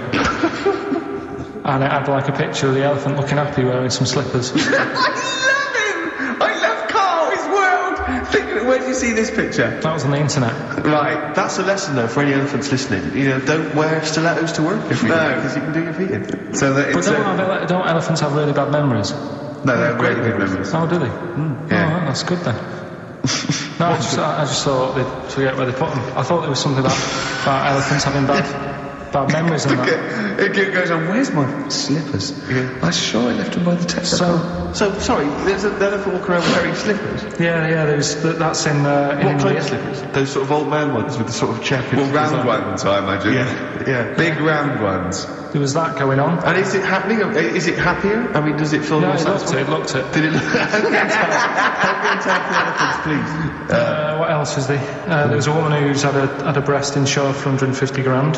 Right. Okay. Okay, it's more what? information there? What? Third party fire and theft? Don't know, it just said, it had a picture of her with them, like, you know, out. And I just thought, yeah, you should get them covered. He's done another real joke! Brilliant, that's a proper joke. He's done, look at his little face, he smiles. I'd like to see you on one of the sort of TV panel games. If they could bring back sort of celebrity squares, Yeah. it'd be amazing as the centre square. Oh, that would be Wouldn't that be incredible. extraordinary? Or on that countdown in Dictionary Corner. I imagine him in Dictionary Well, I've Corner. come up with cat. If that helps at all. Yeah. Memblent. Yeah, what does that mean, Carl? Just anything you want it to mean. And what I've got, there's a dog that's got a cough in Singapore because it smokes 20 a day. Right, okay, another one. No, it's the last one in it, so I'll say that the last one we've got is why don't... Sorry, what was that? Wash up with you, that was it? But was that it? The survey of washing pots in hands. I didn't understand, you said Italy were the cleanest. No, Spain. No, Brits were the quickest. Yeah. We were the quickest, but Italy was the Spain was the cleanest. Turkey were the slowest. Yeah. Spain were the cleanest. But why weren't we cleaner? Because we were washing up. Why were we not paying attention to the... We did it rubbish, we did it quick. We did it quickly, but I don't understand what it was being rated on. Who was doing it? Was it Annette Newman or Ainsley Howard? She's quick. Both of them are quick. Yeah. Well, they've got like kind of slaves that do it for them. Did we use fairy liquid? Don't know. It didn't have. Did we use our bunch of Boy Scouts? Didn't say that. Just like the net. It just said, that. Who had the softest hands? Who had the softest hands? So it didn't say it, didn't Why is it we don't get notified that this is taking place? I don't know. When I was a kid, no one ever said, we need recruits because we're doing a survey on who can wash up the quickest. Are you disappointed in yourself with that one, Carl? It is pretty dull, to be fair, and that is why we've got to bring in either con merchant or a wine merchant. Or shut up with your face. Yeah. Would you be able to, if I put you on the spot in the next, after the next record, would you be able to give an example of how con merchant would work? I mean, is there something you could do just to sort of explain? Should we play record? I can do better than that. What? Ads. Go on. XFM. Travis on XFM 104.9 on Ricky Gervais with me, Steve Merchant and Karl Pilkington. We're doing Educating Ricky. Right, final one. Come on, Karl. Right, what was it? It was, why don't they just get a diary or some paper or something to write on? Yeah. Because snappy. I couldn't think of a heading for it. It's basically people who have tattoos, I've never understood it, right? That they have something put on their arm. Right, sorry. Have we started the educate? Is this part of it? Are you educating me? This is something that will be useful in my life that I didn't know about. Yeah. Go on then. No, it's just that they've got a machine now, right, that does tattoos.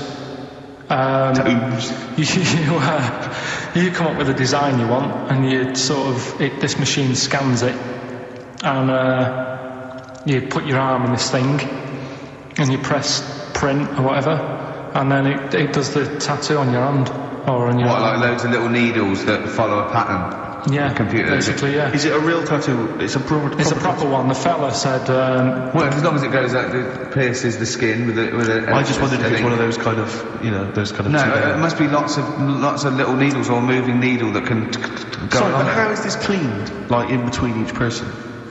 Don't know, probably... I don't know. Well, no, it's not. It's only that if it's one needle, it's just the head, isn't it? If it's one needle that moves, and does it like loads of little... What are we gaining from a machine doing it? Just because they aren't going to sort of mess it up. But hold on, how do you keep your arm still? Because your skin moves slightly. It's machine sort of strapped to your arm. Right, so it's spread. The fella said that the tricky thing was in all this, it was the fact that nobody would let him test it out on anyone else, so he had to do it himself. But did it work? Because the thing is with a tattoo artist, they can see when your skin's moved and they can see what they've done and they keep wiping it and looking, whereas a machine's just got to trust itself. So I think one needle could go wrong. If it was a lot of needles that it just came down, like, 1,000 needles that was an imprint. Yeah. But obviously I'm asking someone who hasn't delved any further than there's a machine that can give you a tattoo. That's all you've got at the moment, isn't it? Well, basically. That's all you've got? I mean, that's what I've got, because I'm not a fan of tattoos, I don't... But where did you read this again? This was... Internet? This was on the internet, yeah, it was, yeah. Okay. And I just don't understand why people do it. That's what got me attention. Because Sorry, what have I learned from this? That if you wanted to get one, you can get one done by a machine now. People say machines are sort of taking over and that. And there's another one. But it's just the fact, I don't know. So give us the snappy title of this education again. Why don't they just get a diary or some paper or something to write it on? That's what I always think when I see people with loads of tattoos. Like there's that fella who we were talking about the other week in Scotland who was covered 99% in tattoos. It's just like, what have you done that for? Yeah. Do you know what I mean? You can't get rid of it now. You've done it now. Yeah. One of my uncles, right, Tattoo Stan, he's just caked in them. Tattoos. Right. I don't think he's my proper uncle. But it's just like my dad's Tattoo Stan! No, my dad's That's a province in Russia, isn't it? My dad's got loads of mates who. When you say he's not your proper uncle, do you know how like when just a bloke someone who's hanging around with comes the out, school? alright, Uncle Stan? Yeah. Do you know what I mean? And my dad had loads of mates like that. There was John the Screw. right? So he either works in a prison or he likes to have sex. Cabby. Cab driver. Okay. There was Jimmy the Hat. I don't know what he Jimmy did. the Hat. Yeah. And, Did he wear a hat? No. No. There was Fred the Veg. You sure he wasn't a relative? Sorry. Fred the Veg used to get us like big bags of potatoes and that. Fred Veg, okay. And there was Tattoo Stan.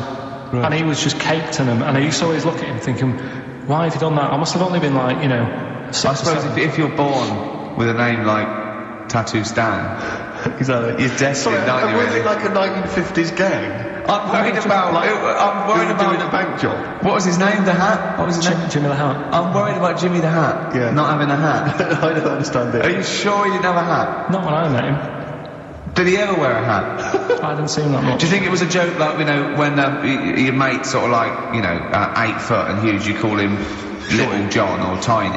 Do you think? Well, the fact that he never wore Yeah, a they hat. went, hold on, I've noticed something. All right, Jim, go on. No hat. And I go, oh, true, let's call him Jim the Hat. Jimmy the Hat, yeah. But my Uncle Stan, he had like loads of them. He did them himself. Oh dear. And it was always that thing. What was it things like? It was that he had like the cross. cut here, Made in Britain. And if you're going to do them yourself, I'd say at least make sure you're sort of a good drawer. Yeah. And don't do it in the mirror so it comes out backwards. Well, that was the other thing. But like, I remember he did. Names are all right. He had like all his kids' names down his arm. And, what were they called? Yeah. Oh, God, it's Tattoo Stan Jr. Yeah. And Paul shits the bed.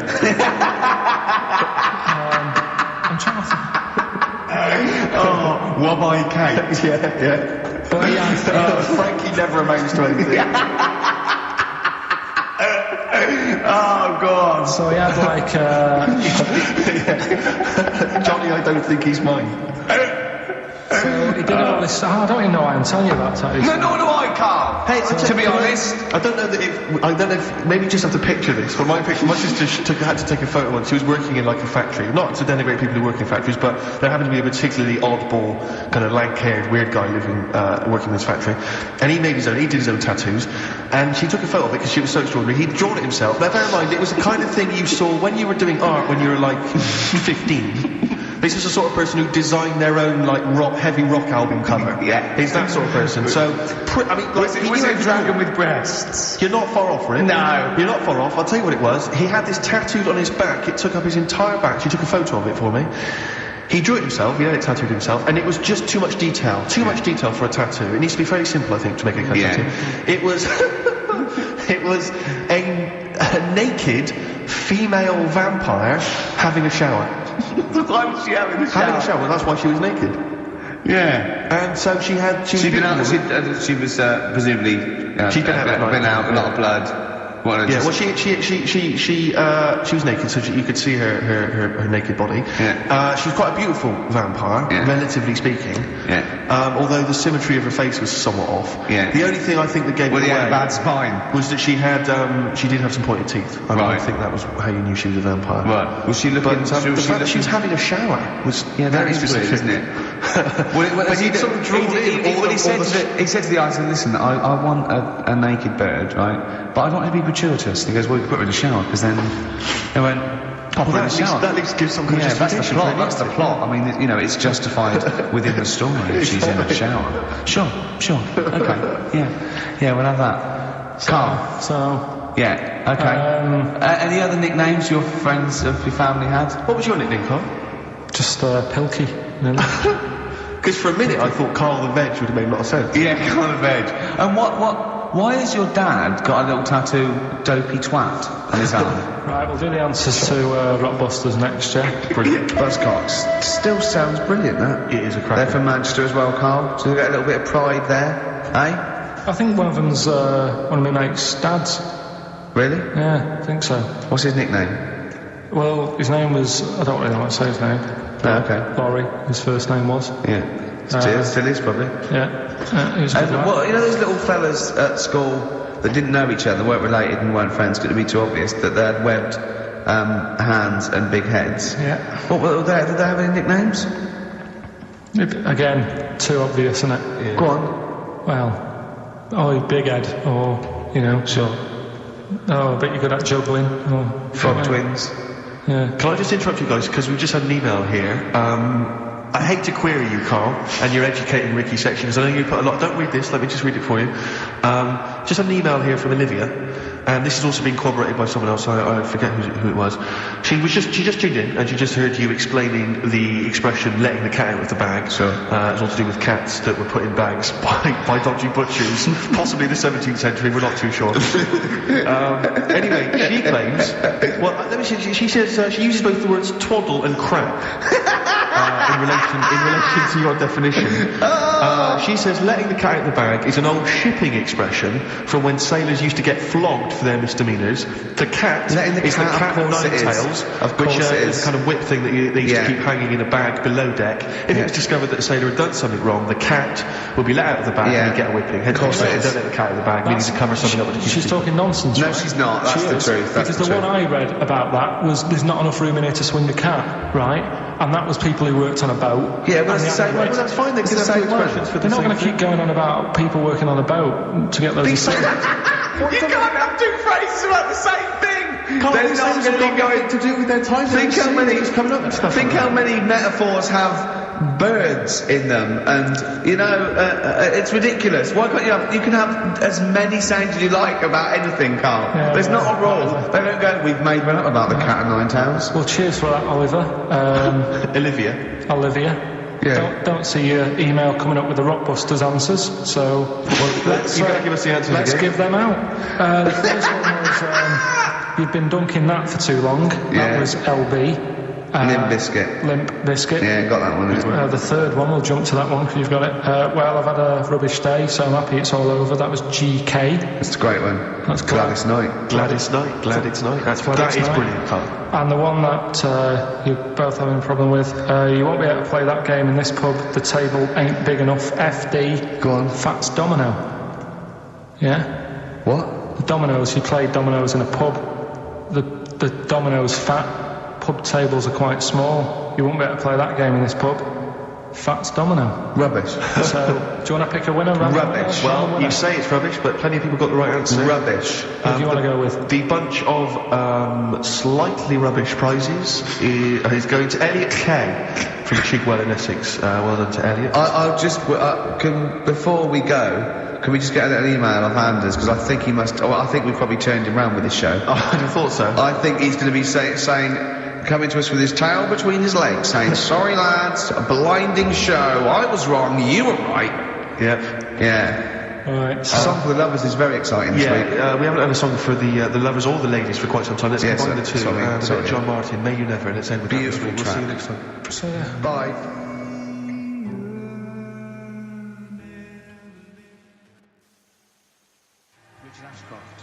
Science of Silence on XFM 104.9. I love that. Yes, correct. He's one of my favourite artists now. I just think he's so. I don't know why he's not ballistic. He's got everything. He's like one of our best rock stars. I'm Ricky Gervais. Hello there. You're Steve Merchant. I am indeed. Karl Pilkington over there. Big day today. Really? Yeah, for Karl. He hasn't been looking forward to it. He's been whinging in the week. A couple of things. He thinks he's overworked. He thinks he's overworked here, and he's stressed. And he's got to do DIY. MTV are coming in right to give him the chance of his a lifetime to do just a little screen test. And he's going, well, I'm not going to look good, am I? They're not going to know why. He said, well, I've got a round head and I'll be wearing headphones. And he's not made an effort. He thinks, oh, they'll put him off. He said, they won't even press record. He's got a spot on his head. I mean. You know what I mean? Also, you're not looking forward to it. You're not excited about it. It's a great opportunity. Why is it a great opportunity? To get on MTV. No, but it's money for old rope. But look what's happened to people like Jeremy Speak, whatever his name is now. Jeremy Speak, yeah. Yeah, and slightly different. Why is it? Well, you're making it in the industry, and you've got something to give. He happened to be around when they were filming an airport. Do you see the difference? All right, the other one then who's on a boat. Same thing, although at least she had a skill. She had a skill, you know. She can sing, you know. Well, she's just. I think it can all go wrong. Do you know what I mean? Of course it can. So can sitting in your little room moaning about nothing happening in the world. You know, he wanted to stop educating Ricky because nothing happened. He said, look what happened last week. I scoured the net. He said, all I found was a dog in a car wash and a parrot and a vicar. Right? I'll tell you what, there ain't much more going on this week. Well, you're talking... well, listen, me and Steve, yesterday, we took a day off to prove you wrong, and we've come up with two of the most incredible things I told you about. They're amazing. So there are things out there. But just go for truth. Go for truth and science and discovery. Fact is stranger than fiction. You don't have to revert to sort of like God and ghosts. I know, yeah. Do you know what I mean? But the funny thing is, you know, like, the last couple of weeks I've been saying there's not much going on. Yeah. I found out when I was looking that there was a day in 1930, right? It was a Good Friday. There was no news. There was nothing going on. They had to put a music video on or something on the telly because there was nothing going on. Play a record. We're going to play some classic tracks today. This is Debaser. Pixies, Debaser. I was looking forward to playing that. Came and said, Carl, play that. I was looking... he put it on. Lauren just called through and said, we played that in the last half hour. Embarrassing. Yeah. So what is the point of having a producer if he doesn't check things out? So, I mean, it's a good track. I mean, I'm sorry if you heard that twice in the last hour. Go on, listen to everything all the time. I've been running around. I get in early on a Saturday. You got in about the same time as me? I went out and bought you some biscuits, so you're happy. I put the coffee on. Yeah. I've sorted what prizes we're going to give away. I've been running to the library getting you certain tracks. Yeah. I can't listen all the time. I'm doing my best. Well, I'm not sure it's good enough, Tom.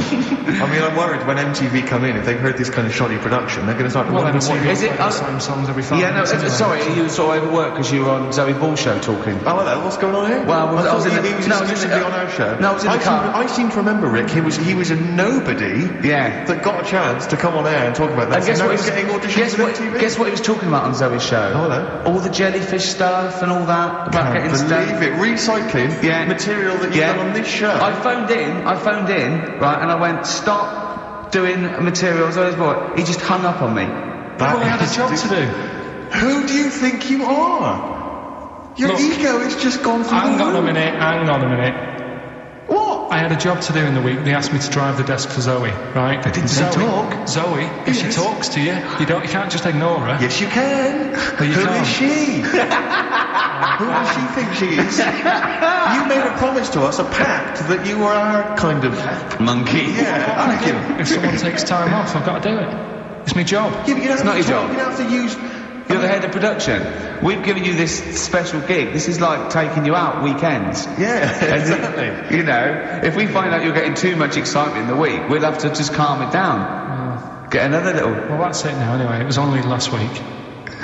I feel like kind of solid. I feel betrayed. It's like you were having an affair behind our back. Yeah. And you rumbled it. He was doing all the stuff. He was doing all this like, oh yeah, jellyfish and this, jellyfish that. Because she was asking. And I thought it was a good way of promoting this show, actually. Oh, did you mention the show? Yeah, I did at some point. Did you? What did you say? I just said more about that on Saturday afternoons. So you talk twice? I only heard you talk once. So you're talking all the time? Well, about 5 times in the week. In the full week. 5 times. Deary. Right. And it was just stuff. You could never be a monk, could you? Chatting away all the time. Right, what have we got? I blame Ball as well, to be honest. I feel Ball's slightly responsible for it. Yeah. She can't find her own, given to go on the show. Yeah. She can't find her own kind of, loser, then don't start stealing ours. Outrageous. Well, coming up. Right, maybe we'll get Fatboy Slim in. Indeed. Next. Yeah. Saturday, if you're listening, Slim. Yeah. Coming on the show. What's his name? Ernie or something?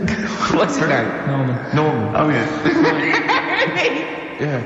That's great, Ernie Ball. Yeah. He wouldn't change his name. That's great. Anyway, coming up today, we have got Educating Ricky. Right, okay. Is this the last one? You've promised it might be. I believe there's a book out that might help me with this feature, so we'll see how it goes. I was thinking of new features in a week. I've got... what did I come up with? I wanted to do Celebrity Fact Club. Celebrity Fact Club. All right. I've just got to get some celebrities in first before we can kick that off. So maybe in the new year. Ball and maybe Cook. Zoe Ball. Yeah. Ball and Cook. Yeah. Start off. Maybe. Right. And I've also got Cook and Ball stories. Yeah. That's nice. Good one. Cheers. Thanks, Carl. Yeah. Maybe you could sell that to Zoe's show. And I'm also thinking Through the Ricky Hole. Through the Ricky hole. Okay. What's that? That's, I'm quite... No, you've got the title again, haven't you? Yeah. Okay, play record. So, Rockbusters coming up as well. Yeah. Right? Yeah. Wu-Tang Clan, Gravel Pit on XFM 104.9. We're playing some great music today. Yeah, I wonder if we should maybe, it's getting towards Christmas, let's think about this. Should we dedicate the show to all the people in the world who maybe are less privileged and less fortunate than us? No. No? Okay. Have you do the prizes for the... Prizes? Okay. Alright, so screw those who are less fortunate, is what TV's Ricky Gervais thinks. Rick, I know you're a big fan of the likes of Bryan Adams, Robert Palmer, Alien Ant Farm, and obviously ZZ Top. Yeah. And so you'll be enjoying the best air guitar album in the world, Brilliant. Volume 2. Yeah, sure. Fantastic. Well, volume 1 it wasn't enough. There wasn't enough. Again, we seem to be able to give one of these away every week. Are you just not sending these out? I mean, these are the same prizes we started this game with, I think, a couple of weeks back. Are you just not sending the prizes out? Yeah, but I want to give, like, more people a chance, because if 1 week they listen in and think, God, I wouldn't mind winning that. Sure. If you've got more copies of it, they'll go, well, I'll listen next week. Okay. Yeah? Brilliant. Yeah. So again, this is one of those, the best songs you've heard on an advert ever albums. Mainly mobile phones? Mainly mobile phone adverts, yeah. Although there is the Smash Mouth one, which was used in the Ford Fiesta TV. Oh, yeah. Walking on the Suns. I forget what it was. The Smashing Pumpkins album that we've given away in the past again. Yeah. Obviously got a bulk order of those that can't shift them. Wild Weather. I don't know who's interested in this. This What, is is that a double box set VHS of different weather? That's amazing. Yeah, there's That is two cassette amazing. tapes there. It's presented How long by is that? Donald McIntyre. It's a thrilling trip with the most exciting forces of our wild and turbulent world. So I'm right in saying Clouds, it's a double VHS Stuff like video tornadoes set and that. of different weather. Yes. Brilliant. Yeah, no, it includes the fastest winds, the hottest you're desert, and the biggest rain machine on the planet. That's on there, I think you have to. God. I wonder if I hope they're bringing out another box set, Soil. Yeah, absolutely. Just goes through different mud. And this you may be of interest. I've read good reviews of the DVD of this. It's a 2-disc set. The Wicker Man, the classic right, 70s great film, film, but yeah. it's got a bunch of extras. That in is it. So actually quite a that's good actually film. worth having. I would probably throw the rest away. But the Wicker Man, get it on DVD, Christmas. and it's quite very interesting. Yeah, but you'll enjoy that. So what this Rockbusters, is it? Oh, that's for Rockbusters. Brilliant. Well, let's do it. I say get the ball rolling now. What, of Rockbusters? Yeah, get the ball I don't rolling. know. I mean, tease them, Rick. Don't sort of spunk all the good stuff early on. I mean, that's dynamite. you can say spunk. I can't. Go on. Well, we've got... actually, it's quite good moving it about, because we might have some new listeners here. Yeah, I would have thought so. Yeah. Not after last week. Right, okay, so if you haven't heard it before, I'll give you some initials. It's like initials of an artist or of a It's band. Blockbusters. And a cryptic clue to who the band is. There's 2 easy ones, 1 difficult one. First one is, That'll Never Get Off the Ground. Right. Yeah? That'll Never Get Off the Ground. That'll Never Get Off the Ground is the clue. Not and LZ. The initials are LZ. You are joking. 2 easy ones. Right. Yeah? Okay. Right, and then you've got, that woman has got her husband's gloves and a pair of her own. Right? Say it again. That woman has got a pair of her husband's gloves and she's got a pair of her own. That's HH. Right? It's a bit of a difficult one. And then the last one, you'll get a right load of bacon off them. Right? You'll get what? A right load of bacon off them. That's L. L. Yeah, so once You'll get again, a very right quickly, load of bacon off of them. you'll get a right load of bacon off them. So first one, That'll Never Get Off the Ground, LZ. That woman has got her husband's gloves and she's got a pair of her own. That's HH. Brilliant. And you'll get a right load of bacon off them. That's L. And it's an email only competition. Email only. ricky.gervais@xfm.co.uk, and we pick a winner before the end. So And you can win that Wicker Man. The weather. Best of the weather. The best of the weather. That would be amazing. The best of the weather. As a compilation, Channel 4. Exactly. Winds light to variable. I love 1976 Remember this weather. one from August 1979? Warm, isn't it? All of this is warm, isn't it? Oh, best of the God. weather. I'll tell you what. You remember how we always play like great music, usually? I'm up You've in not got another one, have you? Yeah, I'm gonna do it. Yeah. This is David Bowie driving Saturday. Send it again. Come on. I'm in the same problem. I know, eating a biscuit. Yeah. David Bowie, Driving Saturday. That's a great track, isn't it? A crash course for the ravers, eh? That's what this show is, isn't it, Carl? Crash course for the ravers. They tune and they go, wow, that's so cool. I wish I was like Karl Pilkington. You reckon? Yeah, definitely. You forgot to read your mum's clues out, didn't you? Yeah, These are just for fun only. This is Carl's mum. She listened 1 week and now she sends him a little example of Rockbusters every week. She's got, what did she send? This group would go well with your Christmas dinner. Cranberries? Yeah. They make a few good cupboards. They make a few good cupboards. Yeah. The carpenters. I was thinking of EMF. I was thinking B&Q.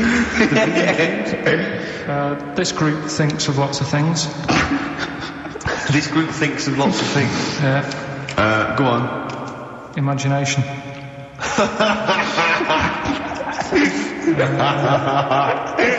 I think they're the best ones. Yeah,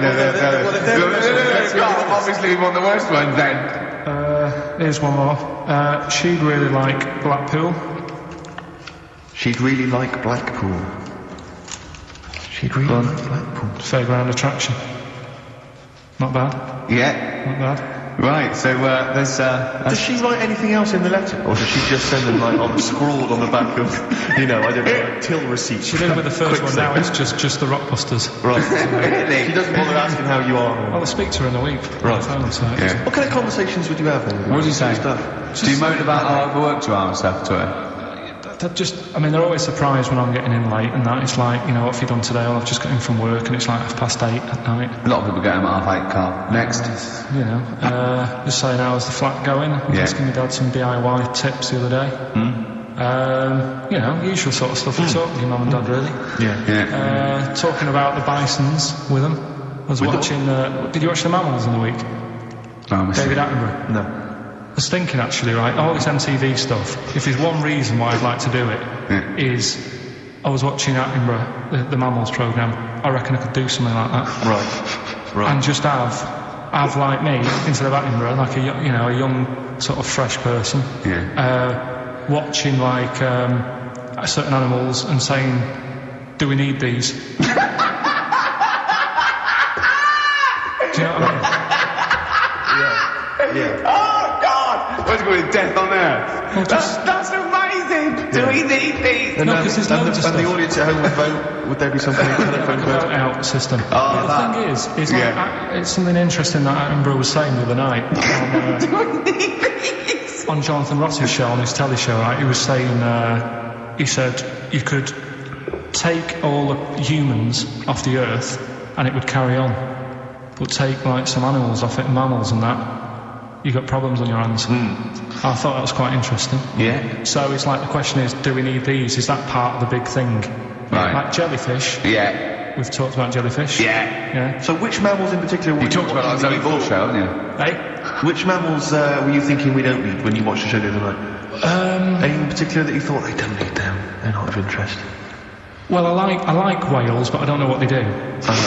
And they're taking up quite a lot of room. Sure. But stuff like, but like jellyfish, I looked into because I was talking about them, and they were saying they've got no eyes, no heart.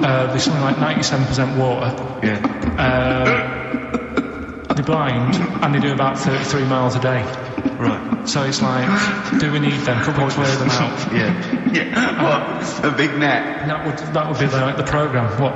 Right, we'll get rid of them. Next week we'll be looking at Rhinos. I think it's genius. Honestly, I think it's genius. And like going along sort of like picking up sea anemones and going and just lobbing them into the sea. Well, what do you think about MTV doing that? And then I just, in between the bits, Play music I play music related to relates to it. fish, or I could play like fish, Yeah. like Rock Guy, or the animals, Rock Lobster. or what else could This we could get run in and there? run. What other songs have got animals in them? The Monkeys, could play the Monkeys. Yeah, there's about 1 million, so let's not start this. No, but do you know what I mean? So do we need this? So MTV flies you around the world And to the most incredible exotic locations. You sort of climb up a tree or whatever next to, I don't know what lives up a tree, some kind of rare parrot. You say, look at that, it's colourful, it's interesting. Oh, you like sloths, don't you? No, they just live up trees, but I'd say, do we need them? Why? Well, what do they do? What do you mean, what do they do? What do you want from an animal? Carpentry. What do you want? I don't like scorpions, right? Right. But then I found out they look after those monkey things. They're not monkeys, they're lizards. All right, yeah, them lizards. They look after the lizards. So there's a reason. But do you need the lizard? Could be your next question. Because the local people made shoes out of them. But not when the scorpion protected them, they didn't. All right, we don't need them then. So ultimately, would anyone decide? I mean, do the animals kind of get a chance to mount a case for their survival? I mean, is there maybe someone that comes into their corner and sort of defends them? I'd have like a David Attenborough type character who says, well, they do this, and I'll go, yeah, but do we need that doing? Yeah. And so what does an animal need to do in order for you to feel that it sort of gets a chance of life? I mean, like a pet, like an animal, like a dog maybe, or a cat, I mean, they give a certain affection to its owner. Is that a valid reason to survive? Not particularly for you. Not really. No, okay. I've been saying that though, blind people use dogs, so they are useful. So dogs are useful. Farmers Same birds, use they often dogs. save people, don't they, in snowy weather? Cats.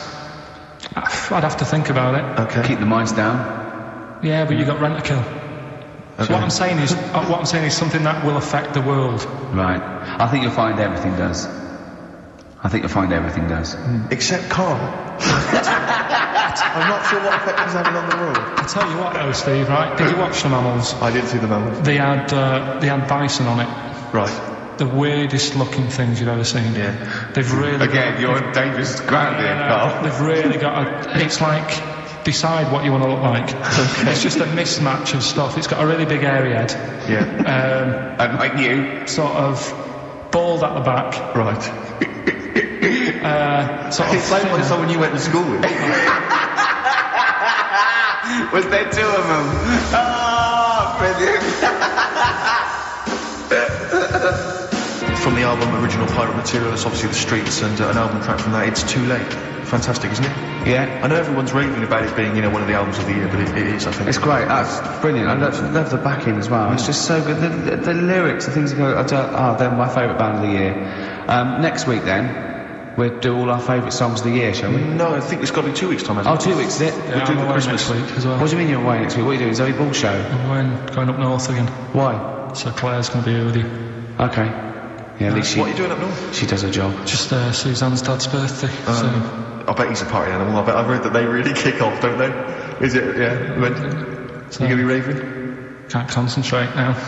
Oh, well, he's all stressed because the lady from MTV's here. She's going to film his little face. So the things he said in the week, he was so worried. He's got worried about the spot on his head. That won't come out. Just you got your best side. It's on that side. That's all right. Oh, yeah. The camera's out. Look, he's getting nervous now.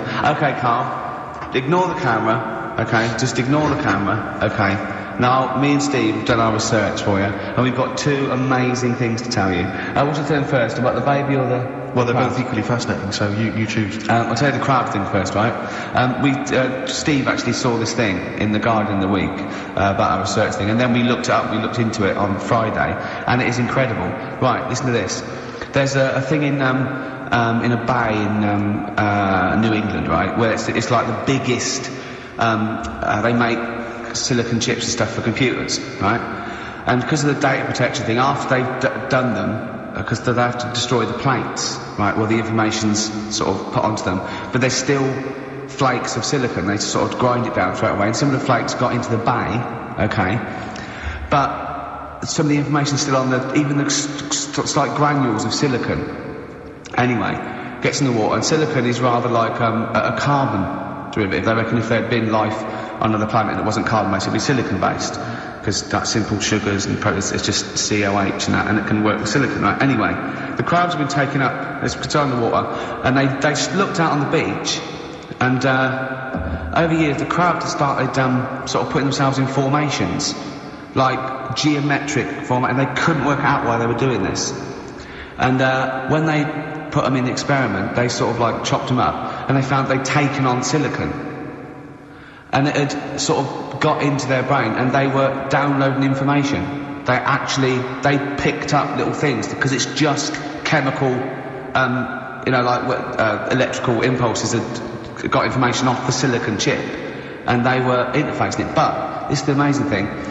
One bloke sort of thought of this, and he thought, well, if it's a simple computer with a brain, if it's just a simple sort of electrical thing, then maybe there's sort of, you know, we could get it down. So what they did is they made a thing called a bio-interface, and they put it into the crab's brain, just a really simple brain, so it's measured avant-garde, right? And it got impulses from it, and they were getting, like, computer, just flashes of, like, symbols and geometric things right on this screen to read the crab's brain, and it was stuff like, you know, fragments of a... what made them do this in the first place? Because they saw the crabs behaving differently. They were behaving differently to each other. They were just like, they were, you know, intelligent. And they were sort of solving problems and all this sort of stuff. Anyway, when they downloaded the thing, it was like they found one of the secretary's names where it had been on the silicon chip, where it was just like a flash of a computer screen. But the most amazing thing is, they downloaded a memory, right? It was like a snapshot where it had been burnt onto the retina of the crab, just a snapshot or something, and it was like a picture of the beach, like a couple of years ago, right? And they also did, incredible, it was like just a digital black and white sort of thing, so they could see what the crab had seen. Amazing. Jeez. Amazing. So intelligent crabs. What are they doing with us now? Super brain. Well, they think this is the upshot. They think they could use it as spy crabs because they could get these crabs. Also, the other thing is, as generations went on, right? So they put a crab in the sea or something, right? Lots of crabs in, and then as generations went on, a newborn crab, they downloaded the memory, and it had the memories of its great all together. It had every memory that any crab had related to it beforehand, because it passed it on. It just passed it on. So not even ones that have been eating the silicon stuff. Yeah, no. These are just like ones that have had kids. Yeah, and they've got. Like, and they know so you know everything. Your everything right the way back. So would that work if we ate silicon? Well, I suppose so. So what are they going to? Well, they can use them for all sorts of things, though. I mean, that's what's incredible. I mean, I don't know how you train it particularly. I don't know, quite tricky to train, but I'm assuming if they can do it that way, then presumably they can give it like certain silicon information, which they can then plant in it, if you like, within its sort of food. Also, if you get them onto enemy beaches, you'd have like 1,000 digital cameras just sneaking around. If you get like, you know, Osama bin Laden or someone. They don't understand the information they've got. No, they don't know they're doing it. They just download the message. So it's not like you could torture them and they wouldn't be able to sort of give you the information because they wouldn't know what information they had, because they're just. But the first crab they downloaded, they just kept seeing the same picture of a big crab feeding it, which they. Really? Yeah. Wow. That's what, like its mother crab or something? Yeah. As it was memories of it as a child. But they're not in colour, presumably. No, it's all in black and white. It's just a digital camera, because it's just they don't see it in black and white, so it's just like I don't know, I think it's burnt onto the retina or something. And the only one that they kept were the ones they saw a lot of the time. Well, I mean, in a way, some of the educating Ricky I've got for you today is on the similar lines. Right. Oh, you've got to be impressed by that. You've got to be impressed by that. That's pretty good. I mean, I'm interested to see, you know, what they do. What they do with what the crab developments are. But yeah, no, that's pretty good. Yeah. But I mean, amazing. Yeah. Amazing. Well, just digest that information, because that's not even the most impressive one we found. I think it is. I suppose it's pretty impressive, but the next one's maybe more shocking. Okay, right. But let's play a tune, and Ricky's got another tune. Okay.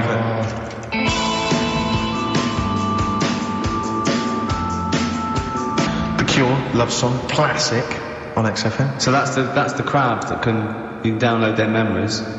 But what about other animals that are in the sea, in that same sea, eating the stuff? Have they tested them yet? I don't know. I think they just took it on because their biology something to do with. I presume they could take up minerals, and you know, I don't know why. I don't know. But anyway, next one. It's just on the horizons. A bodybuilder,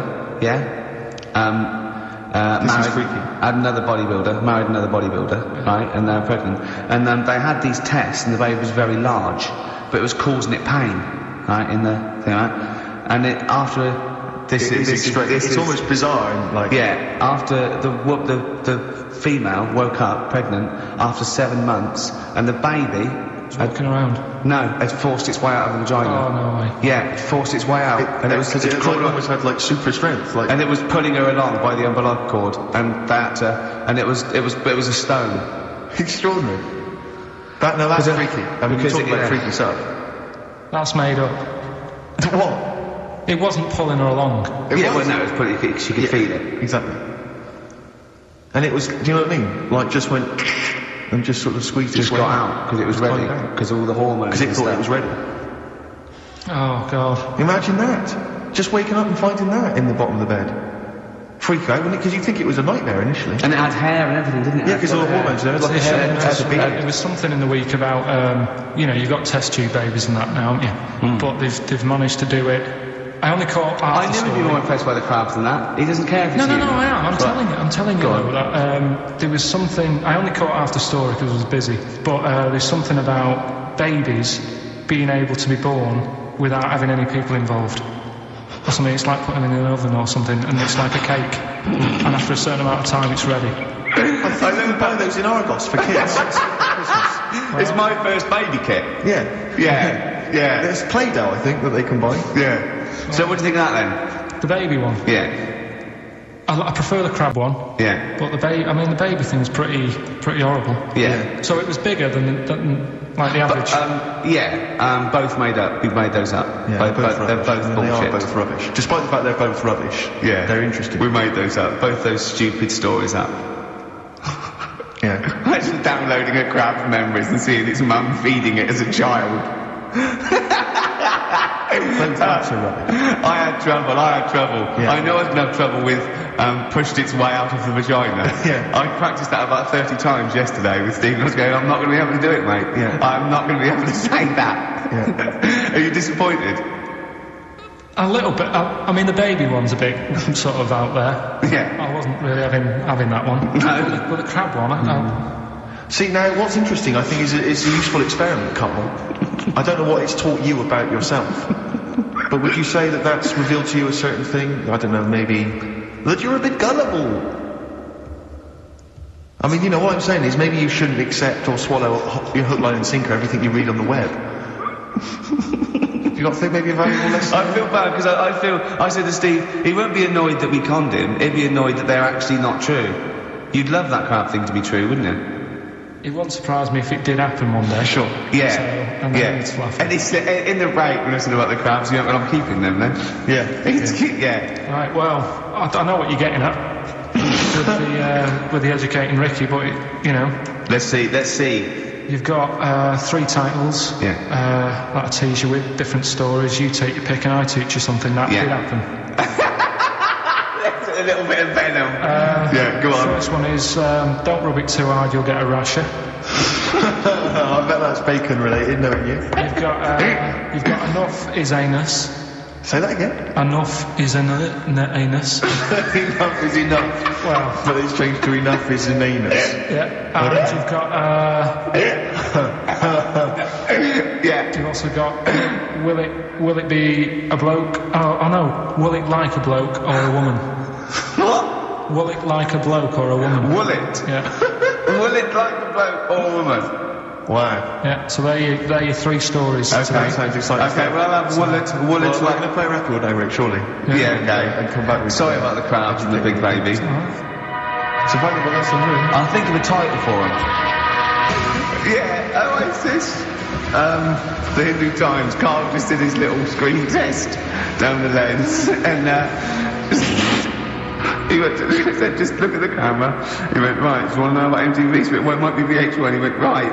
It did Rockbusters, then after the break, some Genesis. Oh, dear. You didn't tell me she wanted all this. I thought you said, because I said you just bring your own camera in and we'll put it down on some tape and pass that on to her. Yeah. So now, I'm doing 2 jobs at once again. This is what I'm saying to you in the week. I'm juggling jobs all the time. I tell you. Right, come on then. How much do I get? He looked straight at the camera and said that. Right. So, 3 stories. Don't rub it too hard, you'll get a rasher. Enough is anus. And we'll have that one then. That one? Yeah. Right, well, Do you believe in palm reading and stuff? No. Yes. Sorry, yes. Yep. Yeah, of course. Sorry, I forgot. Yes, of course we do. Right, well, there's a fella who, he used to do palm reading. No, yeah. But a lot of people, he found that when he went up to him in the street and said, do you want your palm reading? He was like, a lot of them were like, I'm a bit ashamed of my nails and stuff because they're a labourer or they're a cleaner or something like that. I know a lot of labourers are slightly embarrassed by their nails. No, but... Yeah. So he if you found look at my bloody hands, Reg, well, that's that hod carrying. did I ever tell you that? Did I ever tell you that I got picked at school to make tea and serve biscuits to old people because I've got good nails? No, go on. Is there any more to the story? Well, that's about it. I mean, we used to do like, I think the head teacher must have been getting something, maybe getting his mum in there for free or something and sell people's on. So he offered the kids of the school, he said, right, all sit at your desk and put your hands on the table. And everyone did. And he walked past mine and he said, not bad. Yeah. And he said, you've got the afternoon off, you can go and serve biscuits and tea to the old people. What did you say? I said, all right then. Was that? Yeah. Good afternoon. But anyway, what did you do?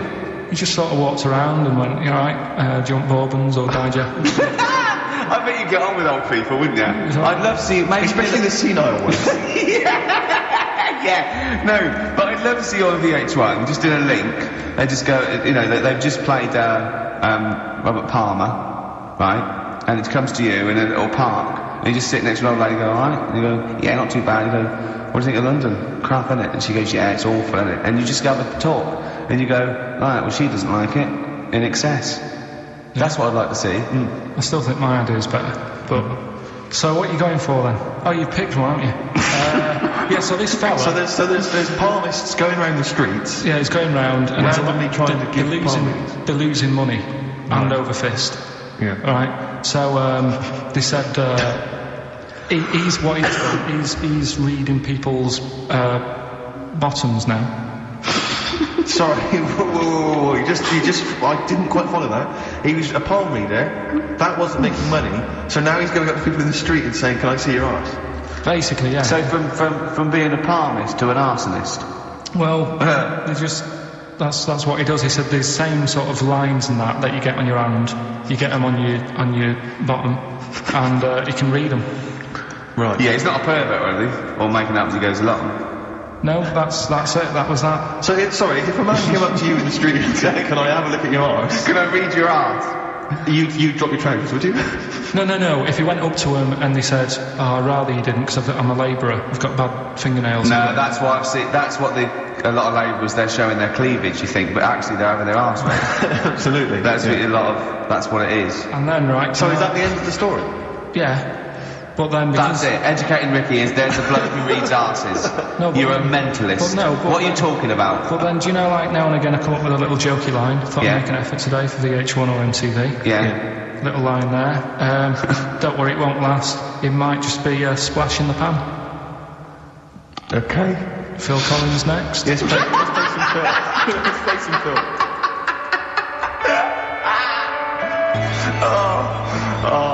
This is the best show. I mean, off air, obviously. I'm sure people at home aren't enjoying it as much as we are. But Karl is continuing his, what do they call this? A screen test. Yeah, that was let down by Radiohead. Karl, what are you thinking? I just think it's not right, really, is it? I'm trying to do a job. Yeah. Whilst trying to get another job. Yeah, but a lot of your presenters are on MTV now. Yeah, but... all of them have got Zane in their name, but, you know... Yeah, it's not really right, is it? Go on. Right, so... you better get that idea. Karl Zane Pilkington. Educating Ricky, will we carry on? Yeah. Right, you've got left. Don't rub it too hard, you'll get a rasher. And, will it like fellas or will it like women? Well, you said wool before.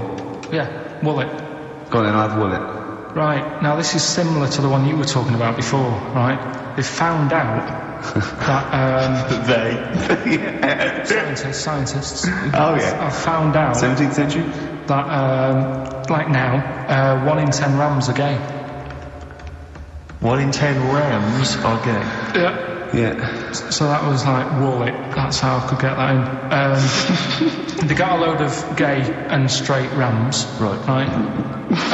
They worked out which were which first. They said, right, that bunch there is a gay bunch. They looked better. They just had more pride in their appearance. And the other ones, the straight ones. And then they gave them to this scientist and said, right, go on, do what you've got to do.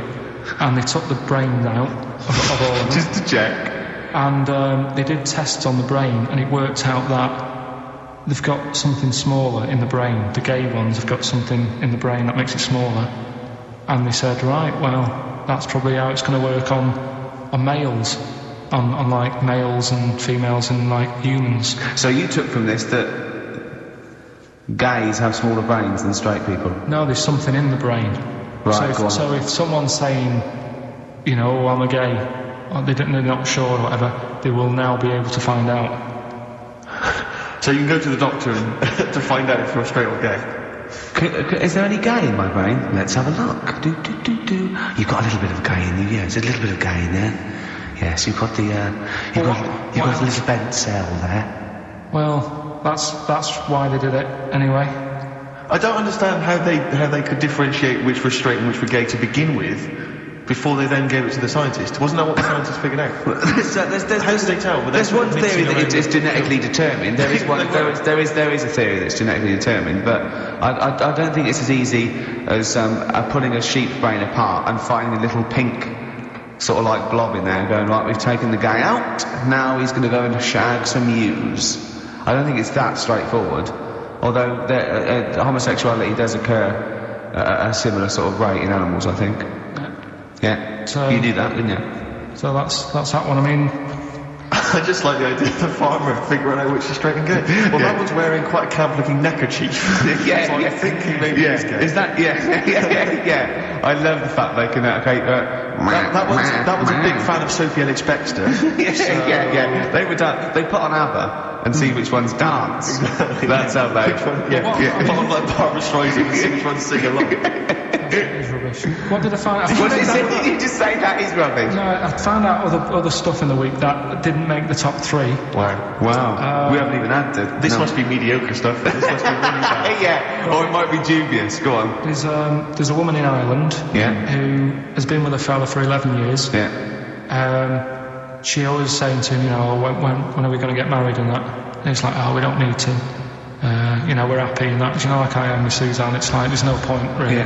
Unless you have a kid, I don't think you need to, do you? Right. So he was like, we'll do it in time and all that. Anyway, he comes home from work one day. He says, oh, go on then, we'll get married. She was so shocked, her hair fell out. Did you get that? Wow. So that's extraordinary. And what did he say? Oh, I'm not marrying you, Baldy. Yeah. Well, she was so shocked her hair fell out. Yeah. I love the idea of it just going to the ground. What else? That's rubbish. Next. You've also got. It's weird, isn't it, Rick, that the stories that we made up are more plausible than the facts. I think we tried too hard. That's what he's willing to believe. He's willing to believe that a woman's hair fell out when her husband came out, so let's get married then. Oh, you want romantic? Then here's a good one. Go on then. Right, in Dubai, this woman went to Dubai for her holiday. And she was over there, and apparently in the markets they sell lizards. Oh. Right, just like for people to buy. So she buys one, not knowing that you're not really meant to take him out of the country. Sure. Puts it in a bag. Yeah. As you do. What have you? And then she gets to the airport when she's going home, she's thinking, I can't really leave it in my bag. Yeah. So she puts it on her head. On her head? Wears it as a hat. She wore the lizard as a hat? Yeah. People on the plane were just like, yeah, everything's fine, they're doing the cross-checks and that. Yeah. Have you got your seatbelt on? Yeah. There's a woman there with a lizard hat. Everything's going well. She gets off the plane at Manchester Airport. Lizard sticks its tongue out. Yeah. The air hostess says, what are you doing with that? She goes, I've had it. Lizard said, I just found her in Dubai. They said, I've had this with me all journey, and they said, well, you shouldn't have done, and they took it off her. Yeah, I think that is true, actually. Yeah? Yeah. So what about that? Yeah, good, yeah. that educated me. Right, what, any more? Well, what's that taught you? That's taught you, be careful when smuggling lizards back as some kind of hat. Yeah, just say there's a keep your tongue in, you twat. Not at the customs officer. Yeah. And what else? Anyone didn't quite make it? Anything to declare? I've got a lizard on my head. We've got an old saying one if you want that. Go on then. Are these ones that didn't make the list? These are ones that didn't make it. Oh, right. Because I always get more in than I need to, just in case. Just think if someone's just tuned in now. Is Anders listening? Is well, I'll tell you, Dickie Anderson? I've got an email from Richard Anderson, Dickie Anderson. Go on. The Dick Machine, which the big dick, which this is interesting. I think we're wearing him down. Ricky, I think your show might be improving. Go on. That sense of despair and loneliness I normally feel when listening to your show doesn't seem so bad today. He's desensitised to it. Yeah, exactly. Always given up. Always just given up. Yeah. I mean, you listen to this long enough and your standards will drop. Let's come back with some more Carl's. I don't want to use the word facts. No, he's got more screen testing now. The camera's ready for you. Yeah. Feeder. Just around Feeder. That's my favourite Feeder track ever. It's bugging me. It's just like a ride track from about 10 or 15 years ago. Mm-hmm. So if you know, put me out my misery, emailing. It's just like a ride track from about 1990. And I can't, just the beginning. Drive me mental. Ricky.gervais@xfm.co.uk. Yeah, well, half hour to go. You've done your screen test. Yeah. Reluctantly. I think you had just such the wrong attitude. Well, it doesn't matter, does it? I've told you before, if things are meant to be, right, they'll happen. That's how I've got through my life, right? I'm 29 now. Yeah. Never 30, filmed. Well, yeah, 30, but the camera's still on. Right? So, and everything I've done in my life, I've never sort of planned it. Do you know Is that how you stormed through your exams? Well, your GCSEs? Look at the school play doing Little Donkey. I wasn't planning that day to do the drums. It just on the night I couldn't help myself. And you stole the show. What happened? What do you mean? When all the kids were playing Little Donkey, I wasn't meant to be doing the drum set in that track. I was only meant to. I think I was doing the We Three Kings or something. But when they started doing it, the tune, I couldn't help myself with the drumstick, just like tapping away. Right. At the drum. Yeah. And then when it came on, I was like, oh, and I started doing it, and like the teacher looked over at me, and I was like, oh, I shouldn't be doing this. But she sort of gave me the nod as if to say, it's all right, carry on, it's sounding good.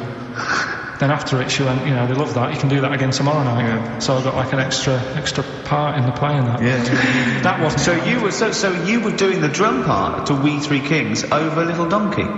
Yeah. That's weird. That is like Fatboy Slim or something, isn't it? When they mix up. No. Or no. Still bashing it up at the age of what, 8?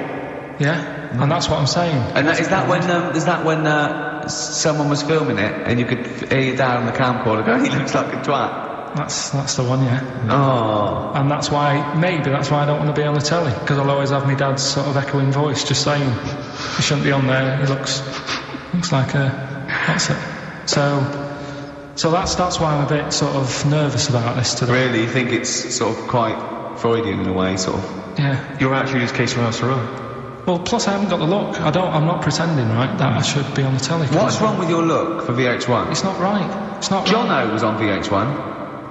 Was he? Yes. So I'm going up against Jono? So he's gone now, he's moved on. Yeah, there you go, you see, another one who they gave a chance to, and then he was like, I can do that. He's built up, right? They built him up, you can do that as a job, and then they knocked him down, and he probably started eating. Well, I don't think you should knock Jono. He started eating! Look at him now. Right, so that's what I'm saying, so if it's meant to be, right, whoever's going to watch this tape, thanks for the offer and that, but, time will tell. Very wise. So, there you go. And I tell you what, actually, it's a bit funny, because we're looking on the web in a week at different sayings, and, do you know the saying... A round head does not an MTV presenter make. Yeah, no, what's that saying? Spark in the pan or something? Eh? Flash in the pan? Flash in the pan, do you know what I'm saying? Yeah. That's a bit like what can happen to me, innit? Do you know what I mean? There I am trying to do my normal job, right? And then you bring me in here on a Saturday, next thing everyone's after me. Yeah. And then it doesn't work out, and I'm dropped. Yeah. And that same flash in the pan, do you know how it came about? No. Do you know like how years ago they used to dig for gold? Gold. Yeah. Yeah. And they had like a little pan. Yeah. And they'd put the soil in, and they'd rub the soil. Yeah, and it's shone in the sun. Now and again, it's shone in the sun, and they get all excited, and they're like, oh, brilliant, some gold. And then they realised it was just the sun flashing in the pan. Yeah. And that's, do you know what I mean? Yeah. So again, that's a bit weird. I saw that saying in the week. Almost like a little thing saying, don't be getting carried away. Omen. So, well, makes you wonder. But anyway. Not really. So, things that make you wonder, you saw Darren Brown, what did he do? Oh, no. Yeah, I told him, but I said, You should a lot of people don't realise who Darren Brown is, and he is, I think, the best illusionist in the country. We went to Jonathan Ross's house for his birthday. I didn't. Me and Jane, and we went there, right, and there was lots of people there. And Darren Brown was there, and Jonathan got Darren Brown to do so, and it was incredible. He did all these tricks, right? I mean, incredible. It was just amazing. And he did one with the bloke who was there, a friend of Jonathan's, his name was Ray, and he got him to give the pack. He said, count the cards, and he counted out 52 cards. Yeah? He went, think of any card in that pack. He didn't touch it yet. He's counted 52. They were in his hand. He said, think of any card. He said, what was it? He said, 3 of spades, something. He went, find it in the pack. Couldn't find it. He said, count the cards. There was 51. Right? And he couldn't find the card, and he had no idea. And we forgot about it. He went, oh, it's gone wrong, and he forgot about it. And he kept, so he was going, I wonder where that card is, and he kept looking at it. I found out that about a week ago, Ray went into hospital with appendicitis, yeah, and the surgeon was really, so there was something crumpled up, there was a thing, and it was the card that was in his thing causing appendicitis, and when he came out of surgery, there was a card from Darren Brown saying, was that your card? That's amazing, don't you think? I mean, that's like incredible. Thing and what? And then a crab went, I know what it is. It's a 5 of spades. It's another wind-up. Yeah, well, see, I'm not going to believe anything anymore. But that's good! You've learned a lesson! Yeah, but say if all this goes wrong now, right? Cry wolf and all that. Yeah. Imagine I get dropped by MTV. You haven't been asked yet? Yeah, well, whatever. Right, they're short on firemen because they're always going on strike. I answer the phone, it's you saying the house is on fire.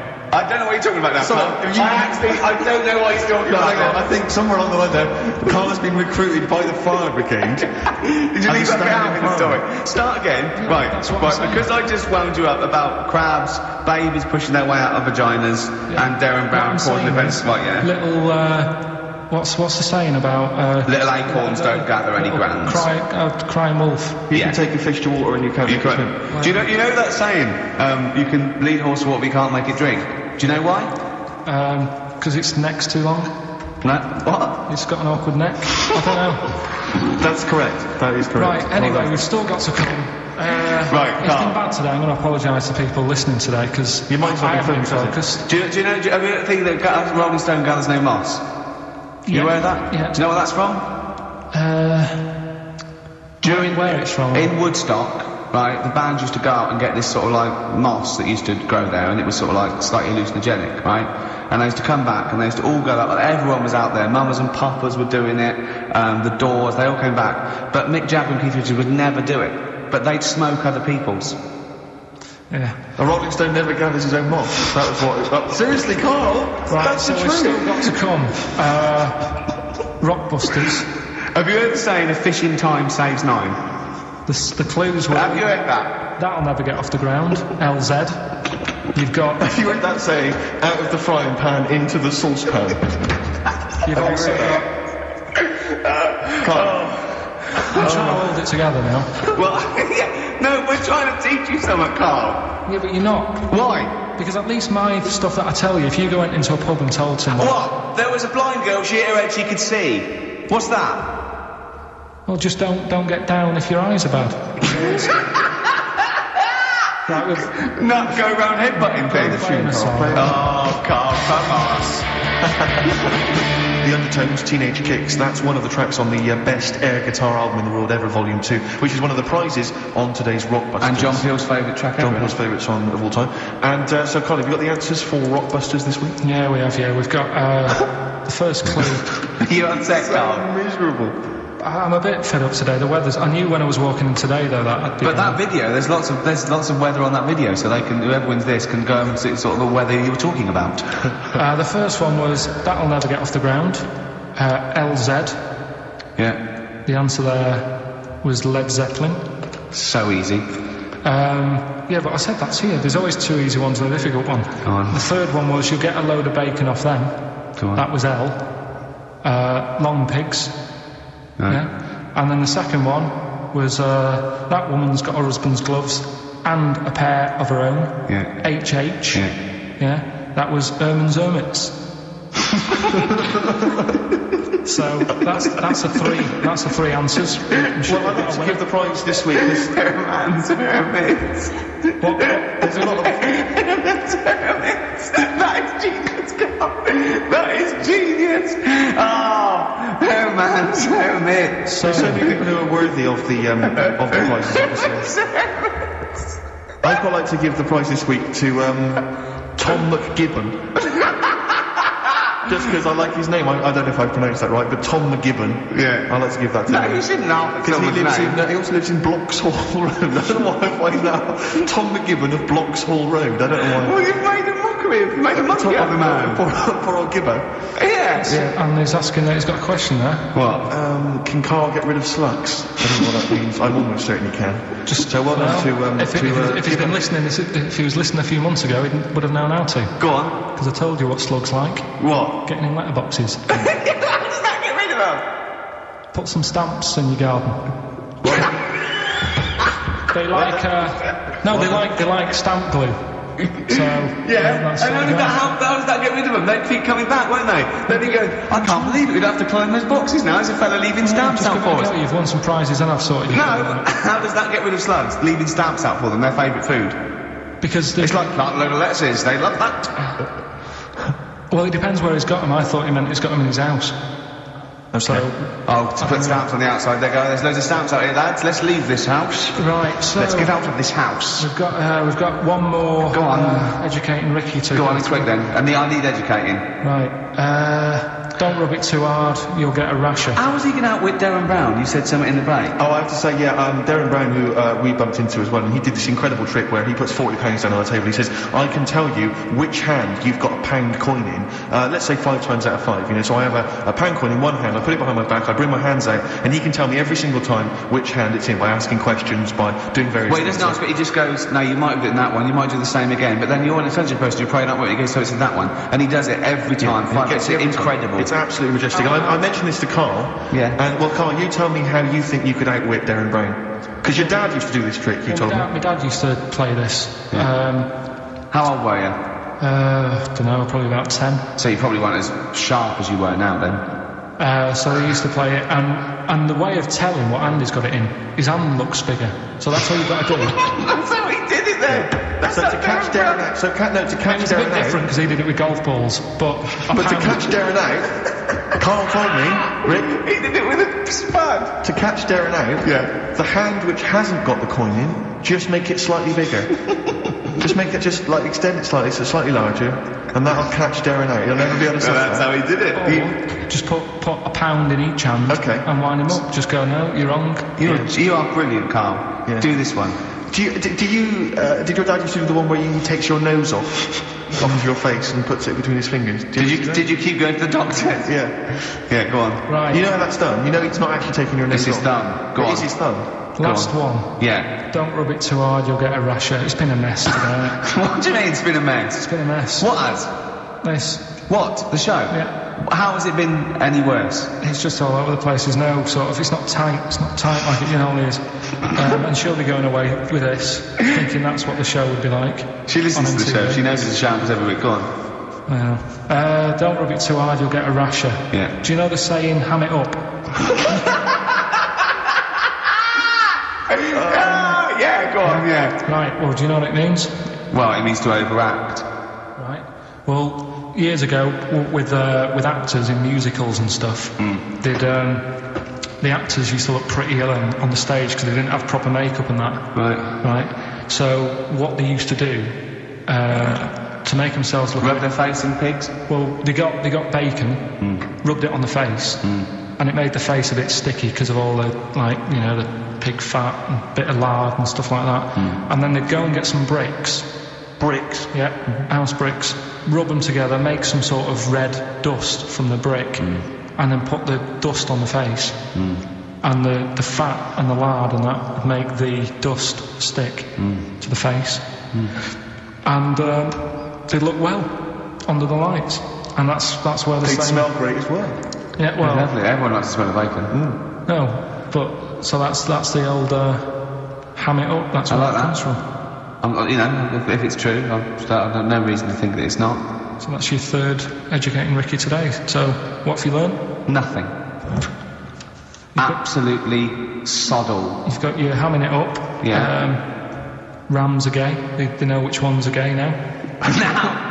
And At last, thank God. the fella who can hand read an arse. If you missed the rest of the show, what are you going to make of that? If you just tuned in. You are a maniac, Carl. So- And you've had your screen test. I reckon we'll be seeing you on MTV or VH1 in the near future. How much is it? How much? I mean, she can't answer. What do you reckon I'll get? Because you see, the annoying thing is, I've just bought a flat in London, Yeah. in central London. Yeah. MTV's in Camden. Yeah. I wouldn't have bought in central London if I'd have known I'd had to go there. That was to make my life easier so I could walk to work. So now I've got to go out of my way. So I need to cover that. To be truthful, I'm not sure that the MTV gig is a certainty yet. She's pretending she's not sure, but she can't wait to sign me up. Yeah. I reckon you maybe start off with a few little interstitials, just like, what do you think make of that? Or Carl says, a few of them. I reckon you'll make a few grand. Why has it got to be music? Doesn't Why have to can't be. it be? I think that idea on the animals is good. I can do film stuff. I can talk about films. Elephant Man. Love that. Go on then, do a film review, quickly. Right. Well, today on film review, we're doing classic films, and today we're looking at Elephant Man, John Merrick, one of his better pieces of work. It's a sad film. I've never really been able to watch it all the way through. Sorry, John Merrick's better piece of work was him being the Elephant Man, played by John Hurt. Yeah. Go on then. Sad film. When I was younger.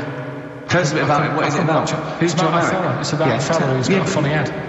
Right, tell us this. And, he lives in, I think he lives in London, in about the 1930s or something like that. And he's being picked on all the time and stuff. And first time you watch it, you'll probably cry a bit. And then the second time you watch it, you're just sort of thinking, God, that would be bad. Sort of having a head like that being picked on all the time. Then the third time you watch it, you might think, how does he get his jumper on? Then, don't know, I'm probably bored of it the fourth time. but it's well worth watching, so Elephant Man. Brilliant. Yeah, see it. Brilliant. I think if you want to get on TV, Carl, you'd be better as the subject of maybe like an omnibus documentary. Living with Carl.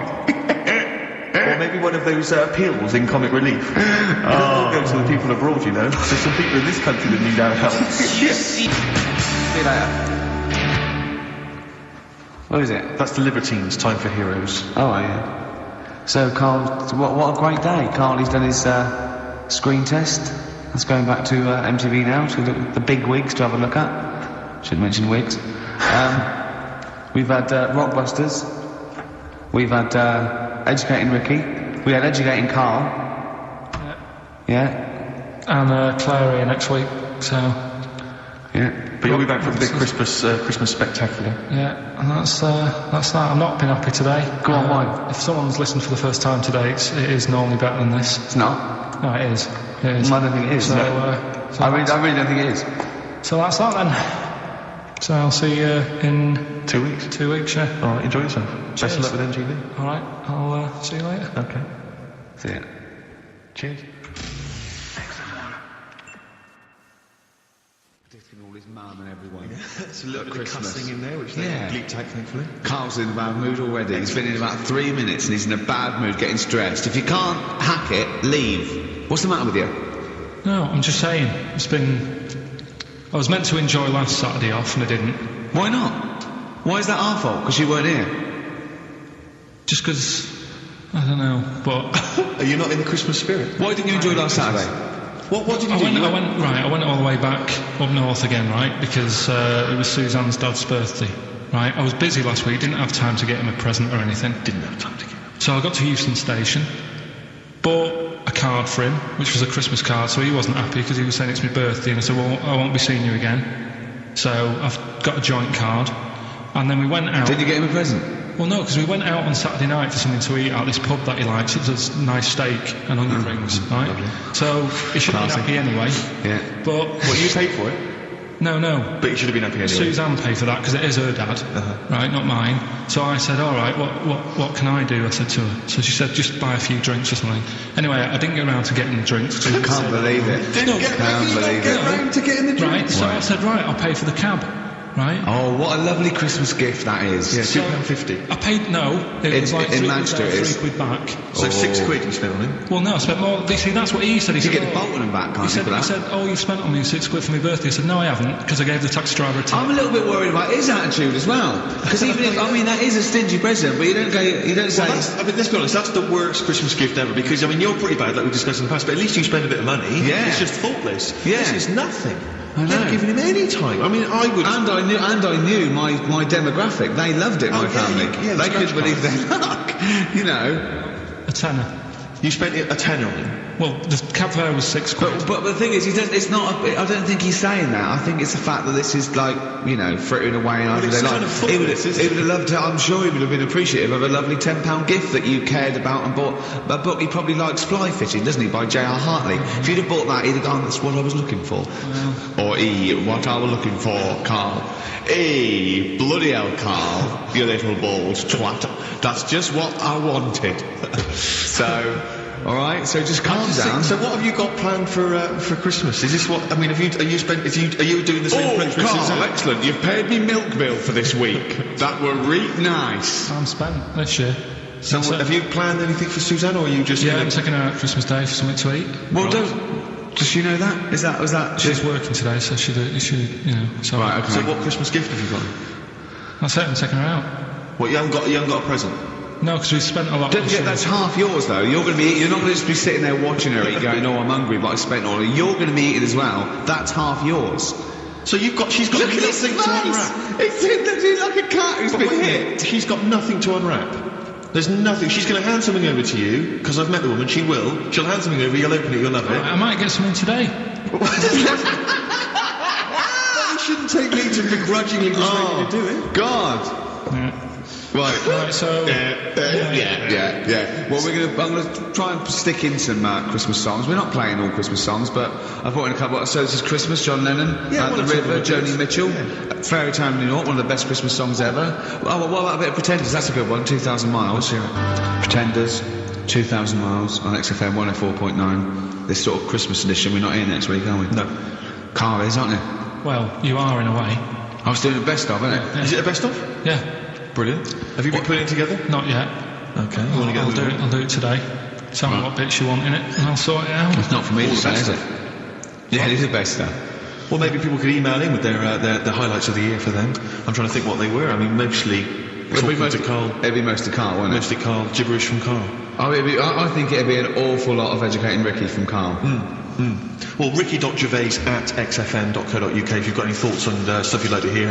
Again, Is there anything you'd like to hear of Carl saying something stupid, me and Steve laughing or slapping him? Yeah. That's basically the competition, isn't it? Well, there's a couple of instances where I tried to kiss him, I think, and you encouraged me. Yeah. Those are some highlights for me. I wish I'd have videoed that. Yeah, so do I. You mentioned educating Ricky. We've only got... Do you know we normally have like 3 instalments? Yeah. We've only got 2 today. Why? Just, Well, you clearly weren't busy Christmas shopping, so what's Yeah. Well, like I say every week, it's a bit of a struggle finding stuff that I can teach you. But at the same time, what we have got, we've started to feature. I teased MTV with it, right? So I thought I'd best start doing it before they get someone like Zane Lowe presenting it or something. Yeah. So, do we need them? Do we need them? And you should explain do we need them for those that don't like the show. Well, it's sort of education about animals and stuff, and if we need them. So, like David Attenborough once said, you can get rid of people off the earth and it would carry on, there's no problems, but, get rid of a monkey and you could have problems on your hands. So is that a direct quote from Attenborough's current autobiography? I think so, yeah. So what I've done today, right? You start talking with, right, so then. Yeah, exactly. Yeah. So... And he always ends things. You got yourself all sorts of problems. yeah. So that's that. That's done. That's coming up. Enjoy that. I've spoke to a woman about jellyfish. Oh yeah, because I know you're not a fan. Not a fan of them, so we'll be speaking to women or jellyfish. This is a woman. Yeah. So we'll be sorting that out before 3 o'clock. We'll be finding out if we need them. That one to bed. He's great, and he's great. And then we've got a Christmas edition of Rockbusters, which I found out yesterday. Go on. Channel 4 have ripped it off. Go on. It's on their teletext thing. That's outrageous. Yeah, on their teletext page, someone said. What are they doing then? Like Rockbusters, they're copying the format. You sure they're not copying Blockbusters? No, it's someone said it's a cryptic clue of a band and that, and initials, and you work it out. That is despicable. I mean, we should investigate this. So they've fundamentally ripped off the idea of being allowed to do a cryptic clue to guess a band. Yeah, but these sort of clever cryptic clues. They certainly ripped you off then, haven't they? I'm just saying. Hey, I should just point out, because it's Christmas time, we've had an email from Dickie Anderson. Oh, Dickers. Yeah, RA is, he's I suppose he's a long-time listener. Yeah. And he emails us most weeks. Ricky, if, as I suspect, I'm your only listener, I wouldn't bother with your show today, as I've got to attend some family Christmas nonsense at Auntie Narian's house. That's from Dickie Anderson. And he's good, because considering he hates the show and everything we stand for, he does take the time to email every week. That counts to advertisers. Yeah. I think we've got a lot like him. As we've also had a lovely Christmas card here from Alexandra, right? Who's she loves the show, she loves you, Carl, and she's enclosed some biscuits for you to save you a bit of money, because she knows you goes out and get your own biscuits, and we've got some lovely little packet of Fox's Well, why don't you wrap Creations. them up and you can give them to your girlfriend?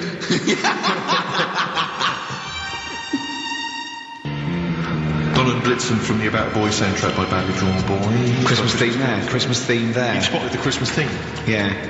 Carl's not really in a festive mood, but I can't imagine Christmas is your time of year, is it, Carl? Well, I'm not sure any time of the year is, really. I liked it when I was about... I think when I was about 7 I enjoyed it. Was that the one? Was that the year, the big year for You you? get loads of stuff, you don't have to worry about anyone else, but once you've got a job... What did you get when you... What were you doing your paper round? How old were you then? I was about 13, 14. Well, that was then you were a man, weren't you? I had to buy stuff.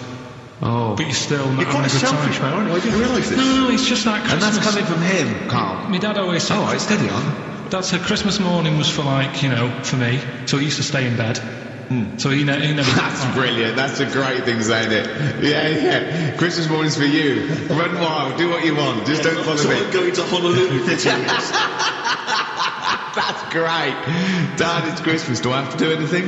No. So my mum used to get up, because she used to like to see my face light up, when I opened presents. And then... to give fireworks. And then...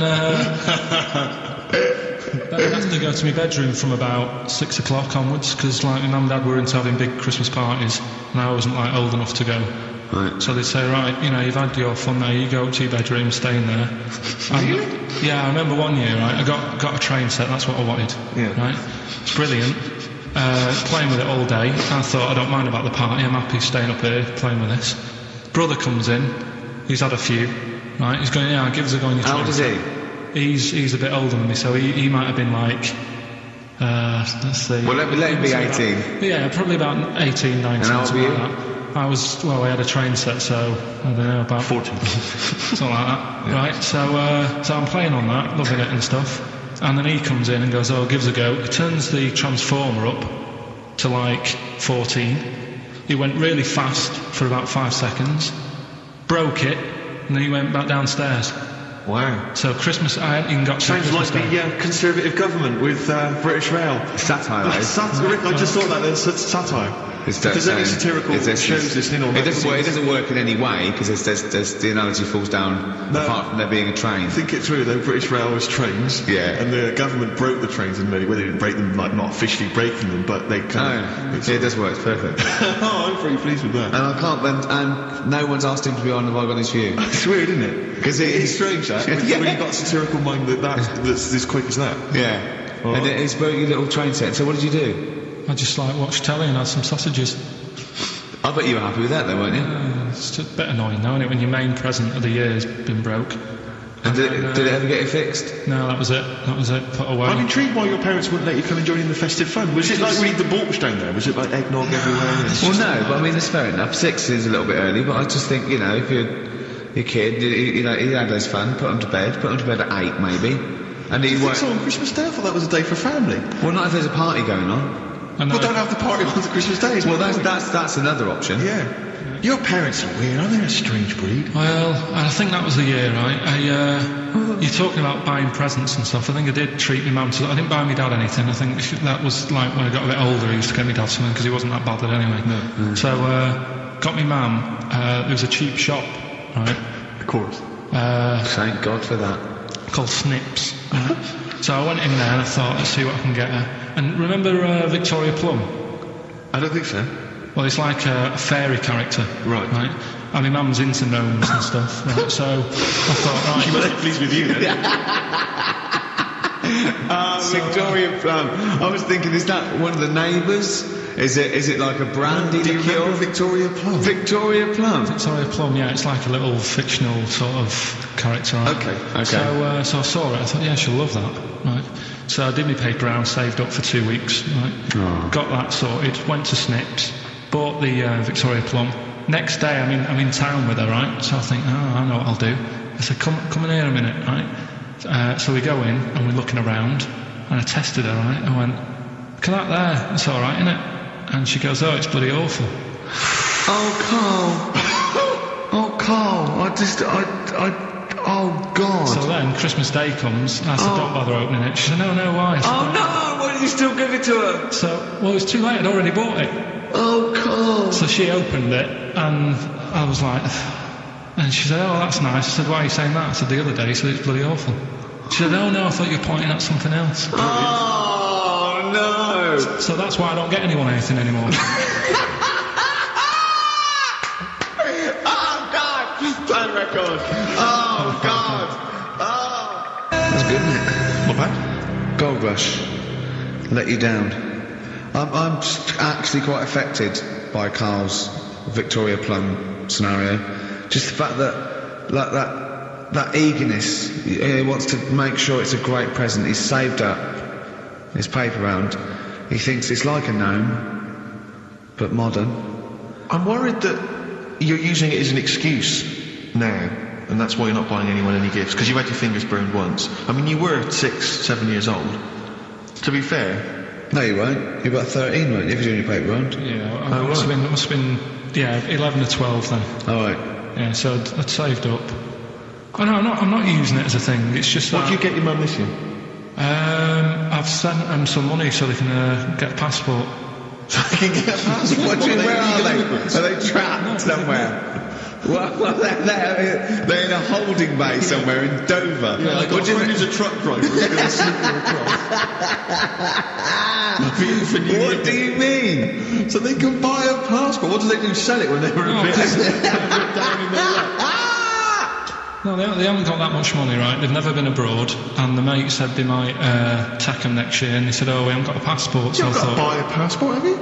Because you know your God-given right as an Englishman. No, you've got to pay for them. They're 30 quid each, so you better add do, otherwise they're conning me.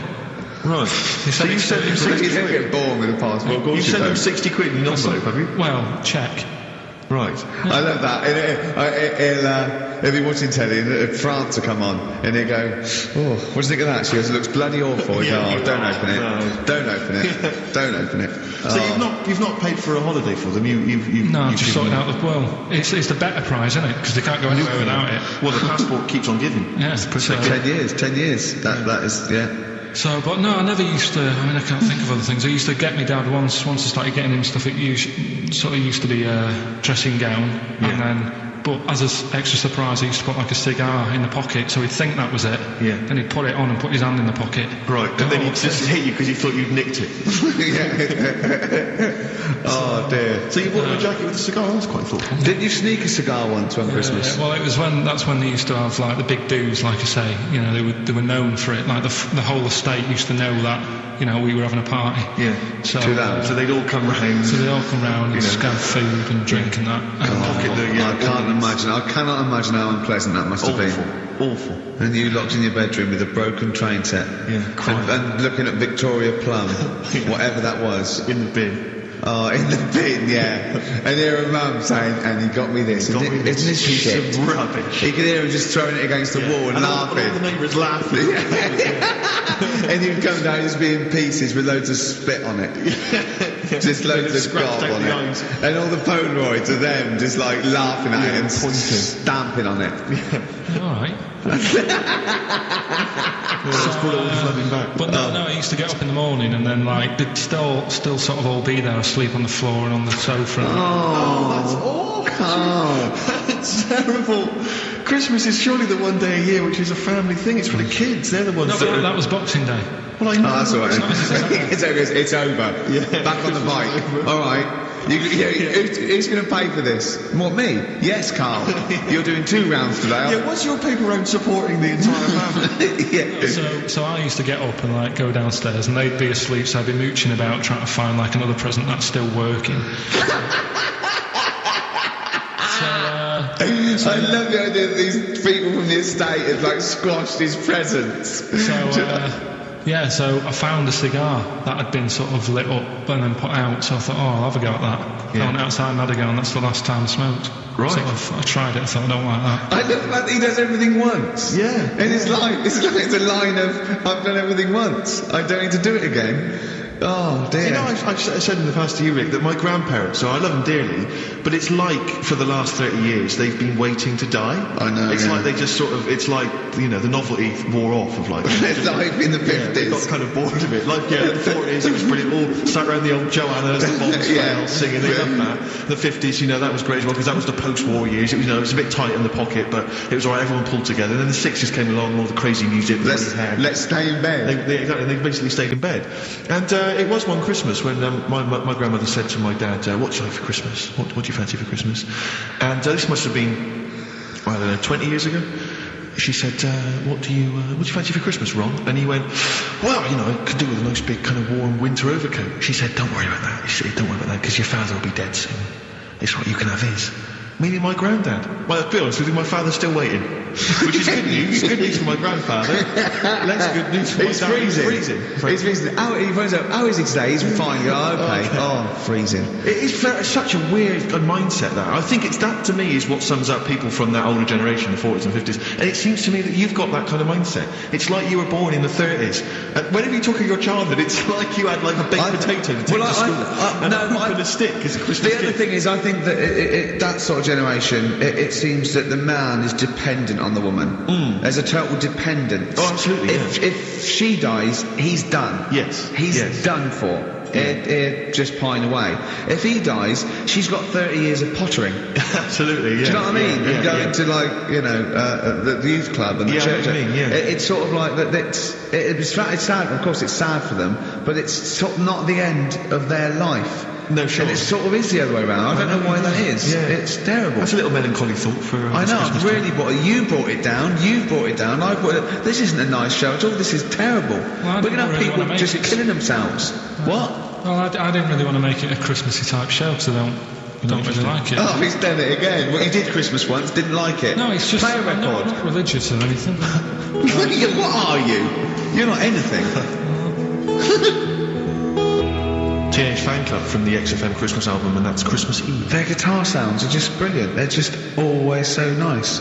All right, Carl, do you like that? Do you like Teenage Fan Club? Yeah, they're good. Carl, I feel like you've never kind of enjoyed the wonder of Christmas. I can't ever get the sense, maybe except when you were very, very young, you know, that kind of bright-eyed, you know, thinking of Santa, you know, kind of landing on the roof and coming down the chimney and drinking the sherry or whatever. So I like the idea of it. Right? The sort of, you know, I used to get a couple of annuals every year, you know. So did I, yeah. And I was allowed to open one on Christmas Eve. Oh, that's brilliant.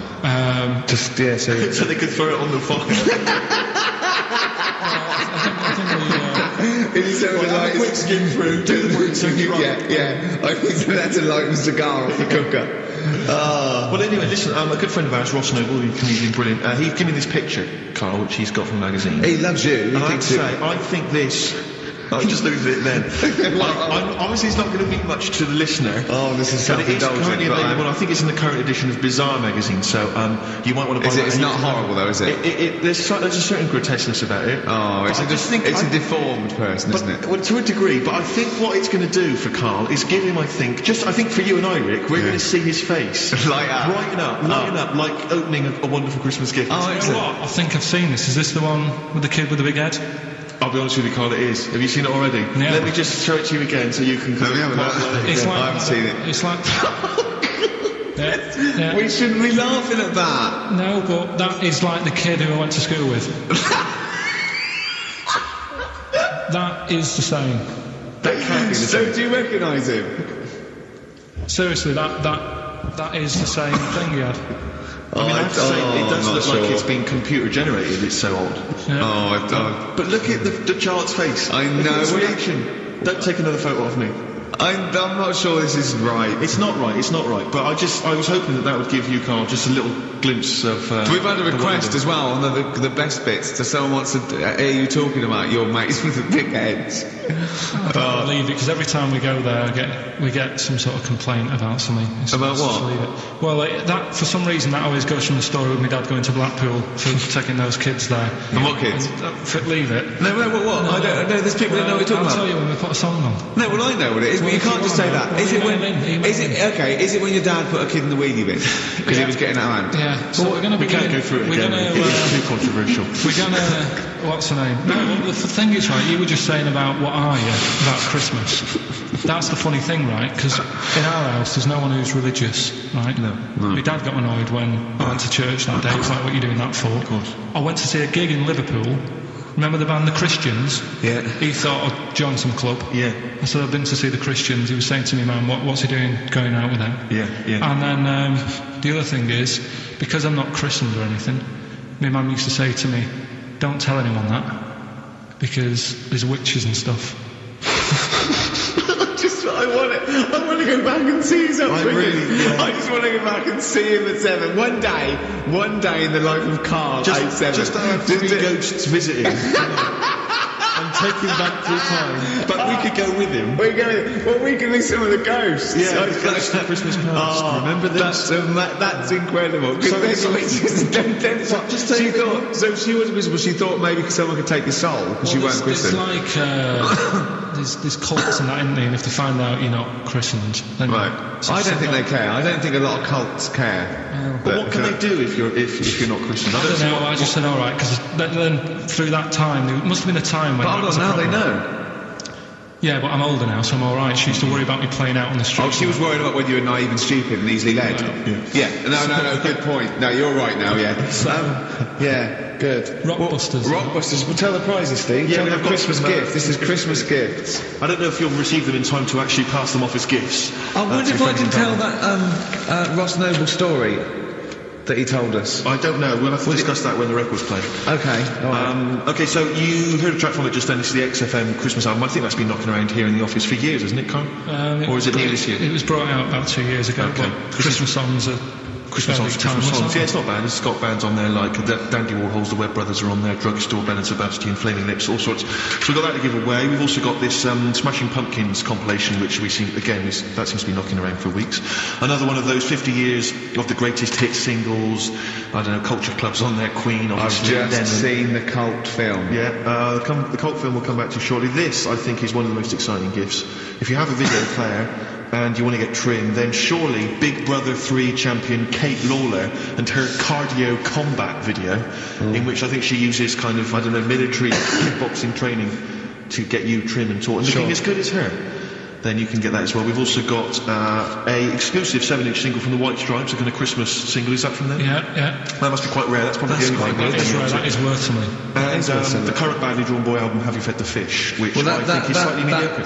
They've gone up, actually. I think that the level of prices there has gone up. Not a bad selection, but here is the big movie, and actually I have to say this is not a bad one. It's not. Again, it's not terrible at all. It could be worse. It's James Caan in the original Rollerball, not the disastrous remake that came out recently, but the DVD version of Rollerball. So that's there as well. So something fairly interesting. That's worth winning. Right, come on then. Let's do Rockbuster. Well, will we play a song to give people time to get a pen and paper and that? Yeah. So we're doing it next. Yeah. Karl Pilkington.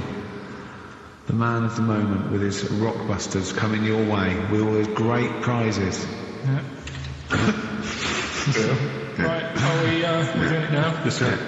I noticed Heat magazine sort of put a bit of a spanner in the works. Why? Because they were saying, oh, maybe it'll be a Christmas edition of Rockbusters.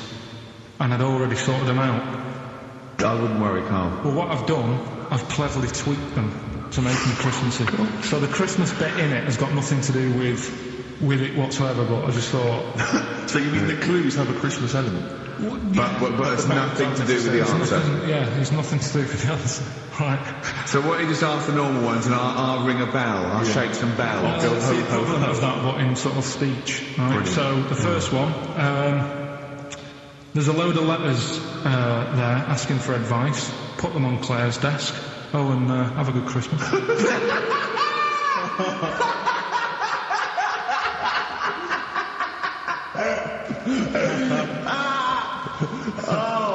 Give it to us again. Oh, God! Right, so there's a load of letters asking for advice. Put them on Claire's desk. Oh, and have a good Christmas. Right, but bear in mind, people, that the Christmas element may not be relevant to No, these that's got clues. nothing to do with it. I don't know. Okay. Yeah. And the initial there is F, right? That's F. All right. Right, the second one. Ask your mum if you should, after you've wrapped the presents. Right, so Ask your man if you should. ask your mum if you should, after you've wrapped the presents. That's S. S. All right. And the last one, a couple of people were arguing in the supermarket at the fruit and veg counter, but it's busy in there because it's Christmas. So that's probably what brought it on. So that's B. D. Oh, God! So they're the three. We'll just recap. Yes, please. Yeah, I have no idea. I don't know what to start thinking. Right, there's a load of letters there asking for advice. Put them on Claire's desk. Have a good Christmas. Have a good Christmas. Second one, ask your mum if you should. After you're at the prison. S. And the last one, a couple of people were arguing in the supermarket at the fruit and veg counter. But it's busy in there because It's busy because it's Christmas. That's B. So they're the three things. It's email only, this one. Please remember that. ricky.gervais@xfm.co.uk. ricky.gervais@xfm.co.uk. Yeah. Brilliant. Carl was happy with them. Yeah, I'm very happy with them. So they're cracking. They're good. Yeah, They're good. Please do. All right. Is there going to be more Rockbusters in the new year? We're not sure. I'm still, thinking about new ideas that we can do. Okay. Are we starting Ricky Ridiculous today? Have you done? Couldn't be bothered. Couldn't be Right, bothered. couldn't be hard. Look forward to Ricky Dickens. And he's worried about. He said asked, and he just stopped because he's worried because he's the producer. Yeah, well, I've got to set a standard. Oh dear. Carl, you have, mate. You have. So that's that. We've still got to come... I'll tell you what, why don't we have a lovely tune, right? You make the tea, we're opening these biscuits from Alexandra, we'll be enjoying that, right? Maybe segue so we can have a nice little, rest. I don't want to talk through it, it'd be rude. And then we're coming back, and as part of like Parkinson, and Do We Need Them? Do we need them? Carl has interviewed an expert on jellyfish. Brilliant. So we've got that. Plus, of course, we've got a two-part Educating Ricky. You've got Educating Ricky still to come. With Christmas theme or not? And we've still got things like the Pogues, John Lennon, Joni Mitchell, just David Bowie. Are you suggesting there's going to be some great music and some Great fun music and chat? some fun chat. Lovely. Good. We've had our little biscuits, haven't we? We're loving it, aren't we? I think I can just sum up the station, can't I, Steve, with that just last I think comment? you're probably right. I just came in, I just went to the toilet there, and it's a disabled toilet that's close to it. So, you go there, I had a wee, I thought, the thing doesn't work, didn't flush. I came back and said, the toilet doesn't work, doesn't flush. And Carl went, no, you just stick your hand down and pull that wire up with the... Think of that. Put your hand in the water. I mean, just when When David Bowie interviewed Zoe, he come on, there's a toilet's not flush. He goes, all right, babe, just stick your hand down, pop the tip down the U-bend, and just wipe your hands on your pants. Thanks very much. I mean, sums up this station, doesn't Absolutely. Tin pot. Have you ever done this? This is one of my most embarrassing moments. Is because sometimes you'll see. Well, you'll realise what I was going to say. What happened, Rick, was I almost leapt to the end of the story. Right. But I realised I had to go back a few steps. I just don't. Have you ever and he stopped. It was going to be cunning, but you'll understand in a minute when I finish the story that it's not coming in the traditional sense. Oh, all right. Because it's followed by coming out of. Oh, sure. All right. Yeah. So. And not your trousers. Okay. All right. Okay. So now awkward moment. And I should just if you're Christmas shopping, maybe you're in a big department store, and you see the disabled toilet, and you think to yourself, I can nip in there. I can use that, because it's close to hand. Because I've got to wander miles for the regular toilets. I went in there once, in the toilet, disabled toilet, just snuck in, came out, disabled person. Furious. That was, but it's really awkward because it's their sort of private domain. It's like they're part of an exclusive club. They've not got many perks in life, and that's one of them. And here I was, kind of exploiting it. But they can't. Well, yeah, I suppose they can be annoyed. But what did you do? Affect a limp? I normally do. I often do. I've affected a limp many times. Like for instance, if I take the lift in a building when it's only one flight of stairs.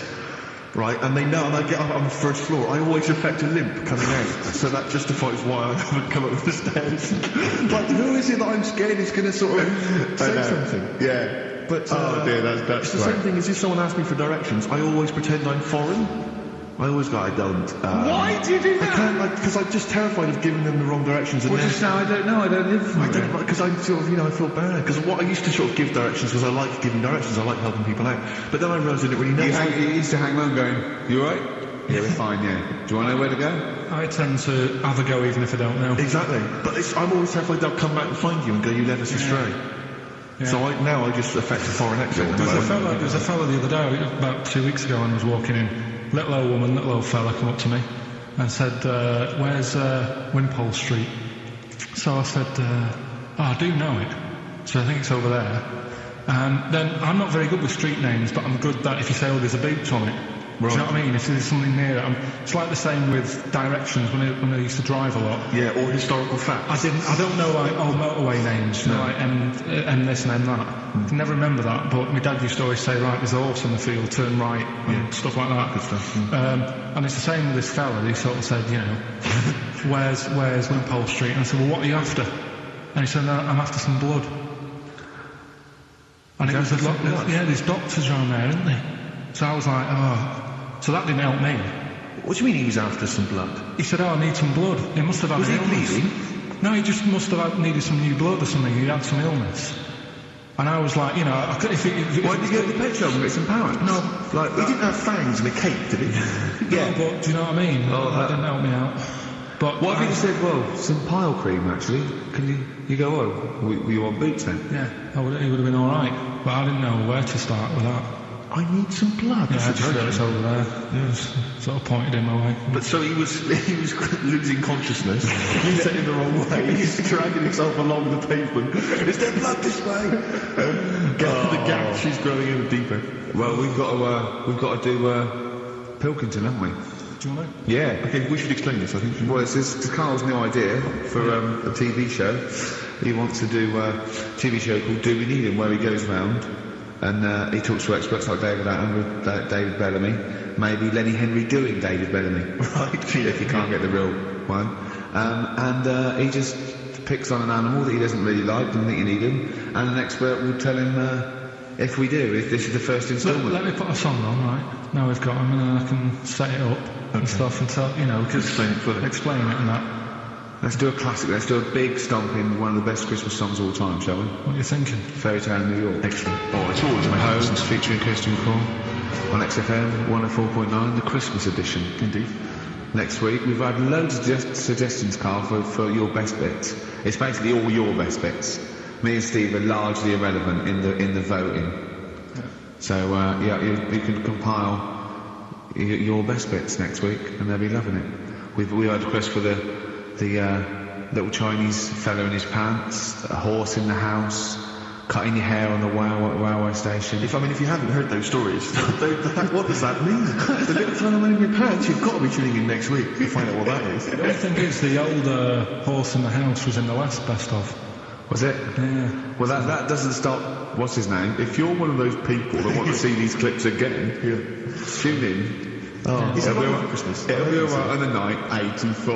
Yeah. Someone kill me. I think I'm going to live forever. It's like we said before, who goes to the recording of one of those?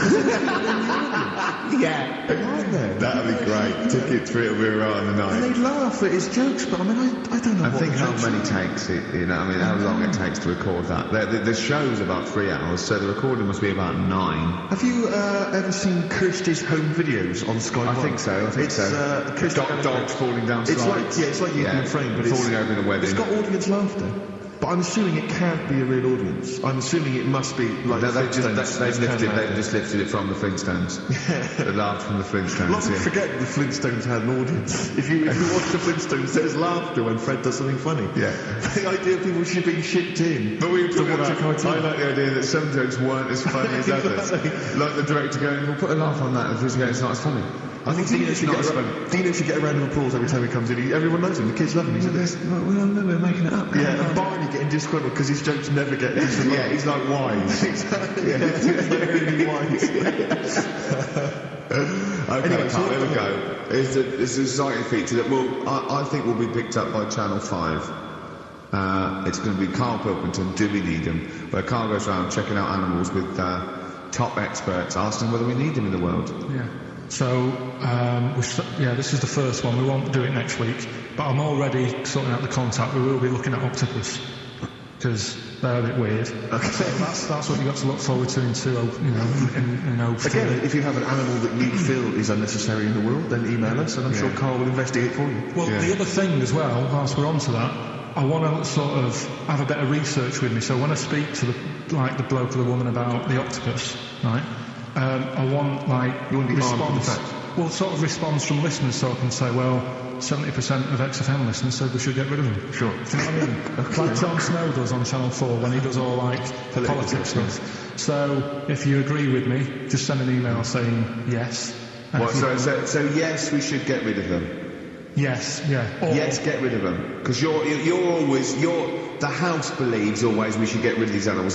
You're picking animals you want to get rid of. So yes is get rid of them. No is don't get rid of them. Well, and not no, it's Noah, because they go on the ark. The ones we keep go on the ark. That element I'd completely forgotten about, and I think that's a wise move, because I don't think that's working. I don't think you've thought through the whole Noah. See, that's just complicating the show, I think. So yes, we get rid of them. Noah, they're saved on the ark. Yeah. Right, okay, so here we go then, jellyfish. So today we're looking at jellyfish in Pilkington.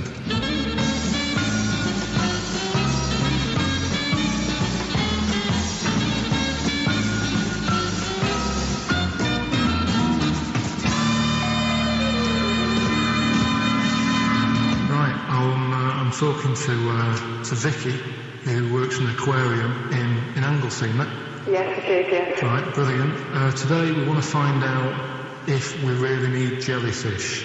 I've got a bit of a problem with them anyway, because I've been stung by one, and I've done a little bit of research into them. So I'll tell you what I know about them. Okay. You might learn some stuff from me. Oh, you never know. And if I'm talking nonsense, just tell me. Absolutely. Yeah. Right. So first of all, they don't have eyes, do they? No, they don't. Right. No. So I'm right with that. No lungs. No lungs. They haven't got a heart. No heart. Heartless. And they're made up of like 97% water. Yes, they are. So they're pretty useless, really. Well, they have got a nervous system. They are actually about 650 million years old.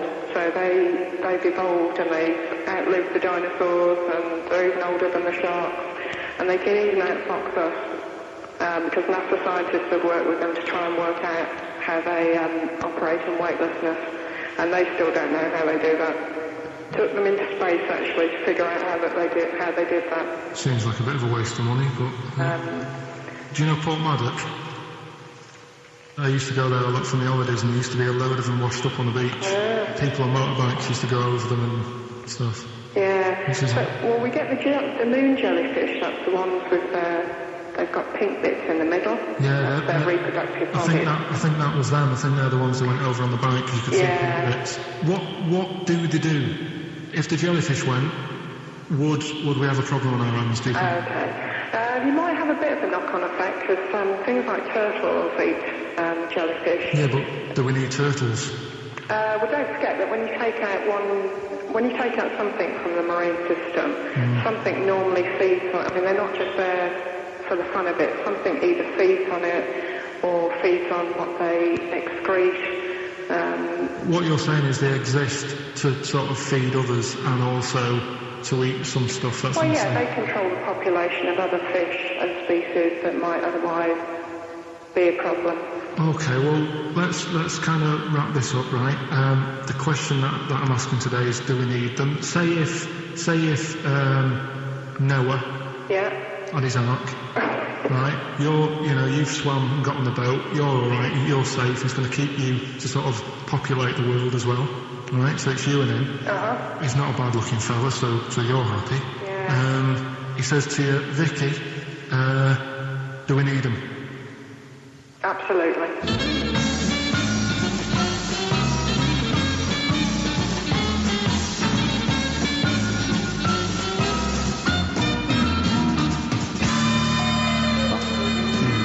I don't even know why she even gave you that interview. When you start off with, right, try and find out if I need you, what did you tell her to get her to talk to you?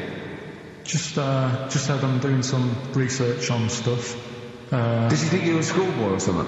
No, she just said, oh, all right. She said, how long will it go on? I said, not long, just like 5 minutes, have a quick chat. And she loved it, didn't she? She sounded happy to take part in that. So I love the fact that you've got an expert and you suggest that she's going to be having sex with Noah. He's a good info, so you're happy. She goes, yeah. I mean, I don't know why you stopped there, didn't go into positions or something. I can't believe... The problem is, really, I didn't get to the bottom of what I wanted to say because... Oh, no, you did. That's it. That's done now. That's a pretty good academic work. That's proved. No, but the turtle thing, when she said, oh, if you get rid of them, the turtles, won't have anything to eat. But when she said that, I mean, I couldn't say it because it would have took her off and confused her. But... Well, she's a scientist. She's easily confused. Well, say, like, when Suzanne is working, right? I'm not a very good cook, so I always get, like, an Indian in. Right? What? To do the cooking for you? It's the best of. You've been voting in all week, send your emails. So here's the clips that you wanted.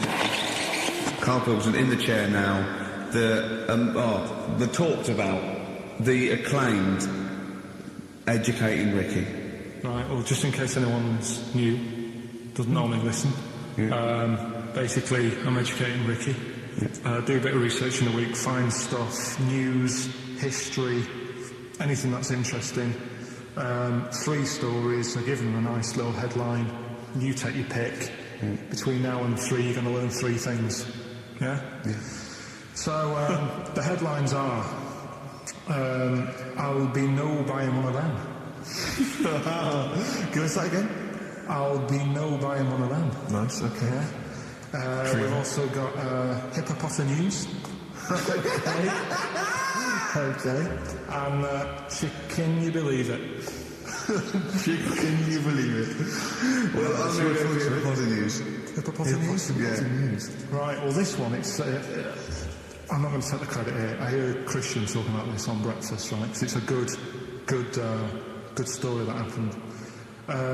Basically, I don't know if I told you about it last week when we were having our spaghetti, but I think you did. Right, I know what it is. I know what this is. I've not heard this. Right, there's a little midget.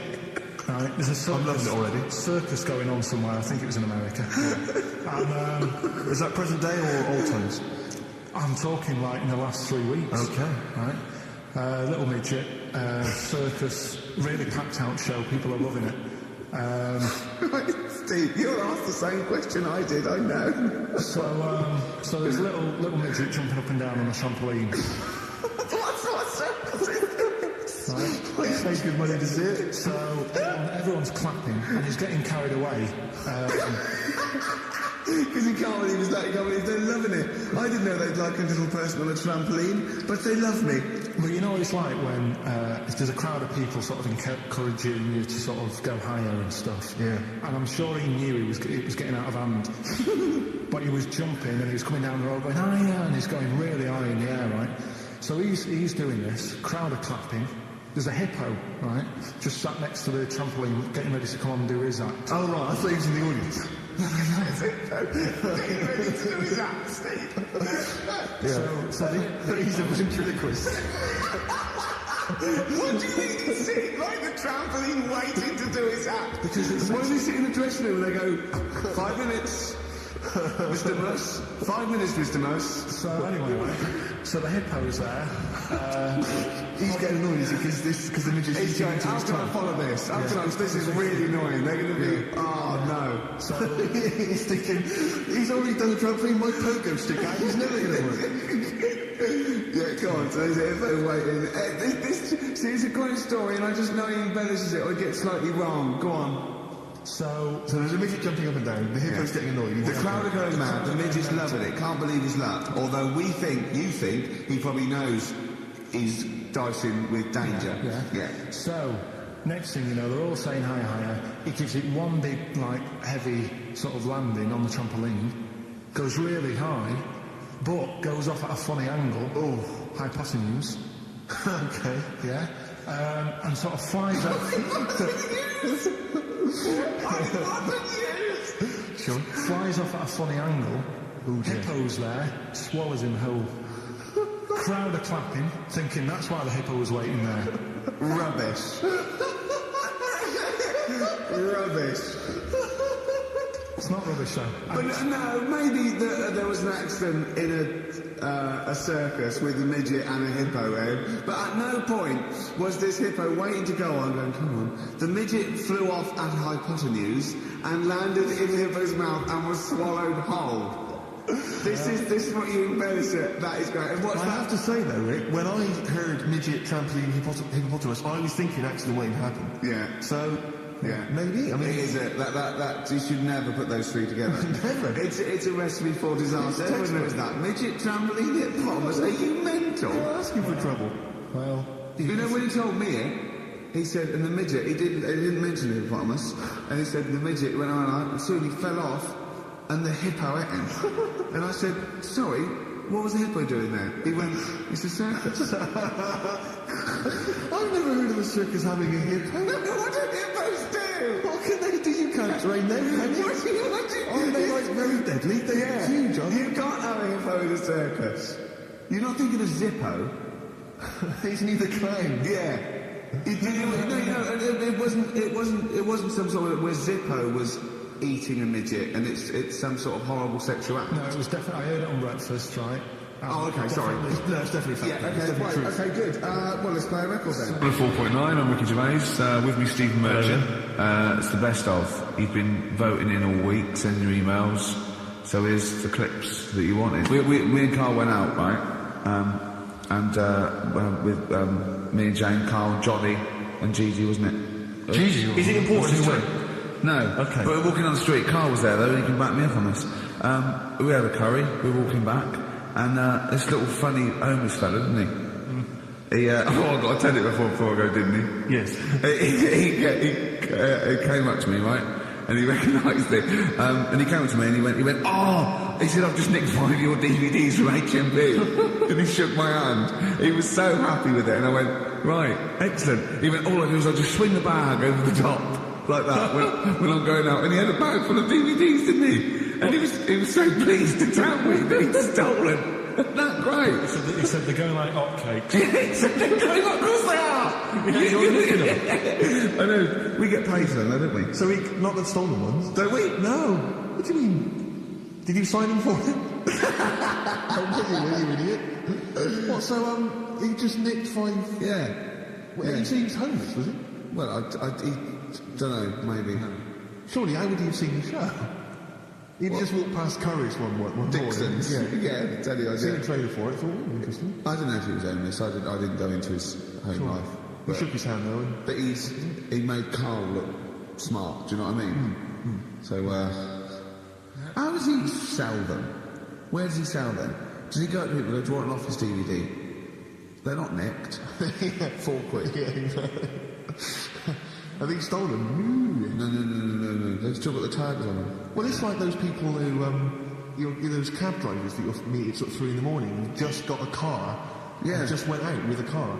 Yeah. And just, I'll pick people up and charge them. Yeah. I got in one once. I said to him, the guy just pulled up. I said, he said, I was in like East London. I'm going back to North London. I said, yeah, going to Swiss Cottage. He went, sure, hop in. We set off. He went, do you know the way? I said, well, not really, no. I thought you know the way. You're in a cabbie. He went, no, don't really know the way though. I said, have you got an A to Z? He went, no. I thought, well, if you're going to go out just on the, just winging it as a cab driver, two things, take a map and a torch. He didn't have either. He said, well, I'll probably get to Camden. I said, well, I'll direct you from there. Drove on for about 5 minutes, making conversation. About 5 minutes later, he went, do you know the way to Camden? I thought, you knew the way to Camden? I don't really know the way. I thought I did. Oh, it was let me out. 4 quid. Exactly. And that's, I don't know who's got that sort of time on their hands, that they just think, it's 3 in the morning, I'm at a loose end. I think I'll go out doing a bit of cabbing. Wow. Yeah. Because your dad was a cabbie, wasn't he? Yeah, he was, yeah. Because his family, but it's good money. He was he wasn't like a chancellor. What was he doing when he took that little Forrest Gump in a wheelie bin? That was part of the cab company thing. They had to do like a charity event once a year, and he did it 1 year. Never asked him again. Tell the story again. I'd rather not. Why? Because we got a few sort of complaints about it. Why? What do you get complaints about it? Because he put a kid in a bin, and it's not the thing to do. But we could use it as a sort of sobering lesson for people. Yeah, tell it like a, you shouldn't do it. Yeah, but that's how I did it last time, but people still didn't like it. All the stuff I tell you, we don't take the mickey out of people on purpose. No. It's real life, isn't it? And that goes on in life. Yeah. I was saying that in hospital, though. I was in hospital. Yeah. He did some jokes about other people and that. And he said, at the end of the day, if something makes you laugh, it's funny. Do you know what I mean? So, what are you meant to do? And laughing's good for you. Yeah. So... But being laughed at isn't as good for you, is it? No, but there's probably more people laughing at one person, so if you balance it out, there's only one person who's upset and there's a bunch of people laughing. So it's Jesus. Give me an example of that. Give me an example. Well, for instance, Karl Pilkington as he talks and the people listening. No, give me an example of I can't, because again, that's what I'm saying. I can't tell you the story because there might be someone out there who... This person might even be listening and think, I forgot about that and you brought it all back to me.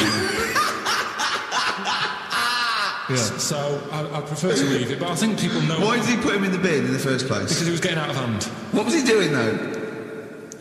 You see, I can't explain. You can't, don't be silly. I prefer to leave it, honestly. What was he doing? Was he annoying him? He was annoying my dad and the other people in the cab.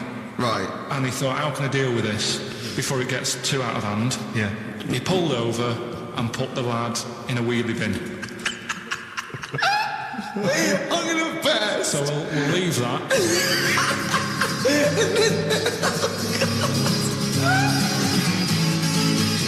XFM 104.9. Ricky and I are on holiday. Obviously, it's Christmas time, but Karl is here in the studio. He's pressing buttons. All right, Karl? All right. What do you make of the first genetically modified baby? Oh.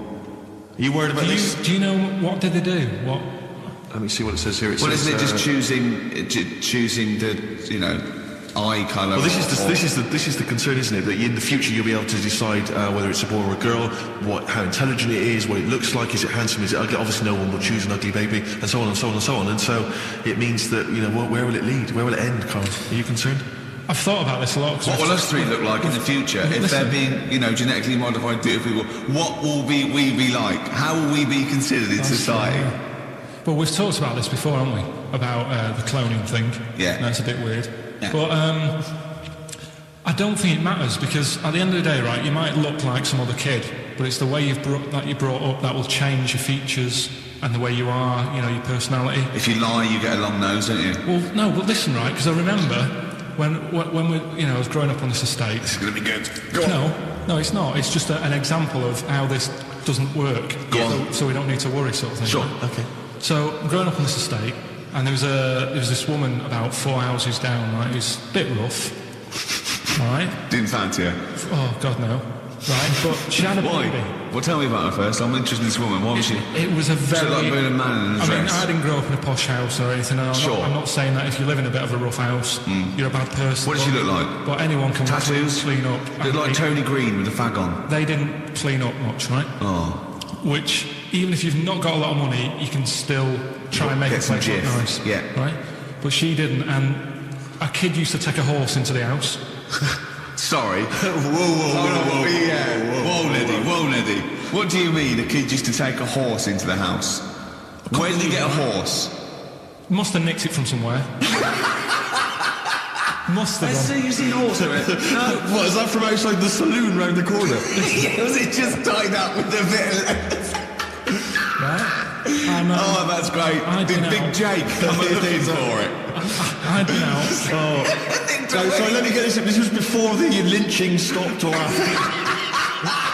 Where did he get a horse from? What do you mean you must have nicked it? His mum said, where'd you get that from? I bought it. All right then, but keep it out of the kitchen. I don't want you going cattling rustling. Where did he get a horse from, Carl? And how long did he have it for? Was he leading it or riding it? Mum, open the door, I can't stop! I can't stop it. Open the patio door as well. Looks like we got us a runaway. What do you mean? I don't know, but the thing is they couldn't afford to buy one because they're not cheap. So I'm just guessing. Maybe that's wrong of me. But I think... He had a horse? Yeah, right. So that's why the family didn't have any money. They spent it on the horse. Exactly. That's what I'm saying. I don't think they would have bought it. So anyway... Yeah, it's wise to whisper, Carl, in case they're listening. Yeah, and they could be in the room next door. It's not buying it, it's keeping it as well. So I was like in the car with my dad coming into the avenue, and you used to have to drive down it to turn round. And, and you know, sort of go back to our house. You had the traditional method of transport. Yeah. And the horse was in the lounge. Reading a paper. Just like walking around. Oh God! And when I was doing, I tried to earn myself some money once by flogging little flowers in plastic cups. What? This is genius. It just keeps going. What do you mean you tried to flog little flowers? What do you mean?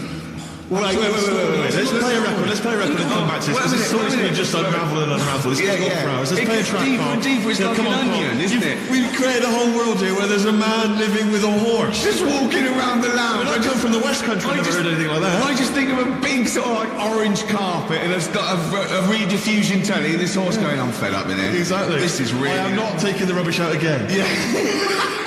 Right, play a record. Let's have Velvet Underground. We've got that lined up. The classic from the first album. I'm Waiting for the Man. Let's come back to the horse in a second. Little flowers in pots. What do you mean?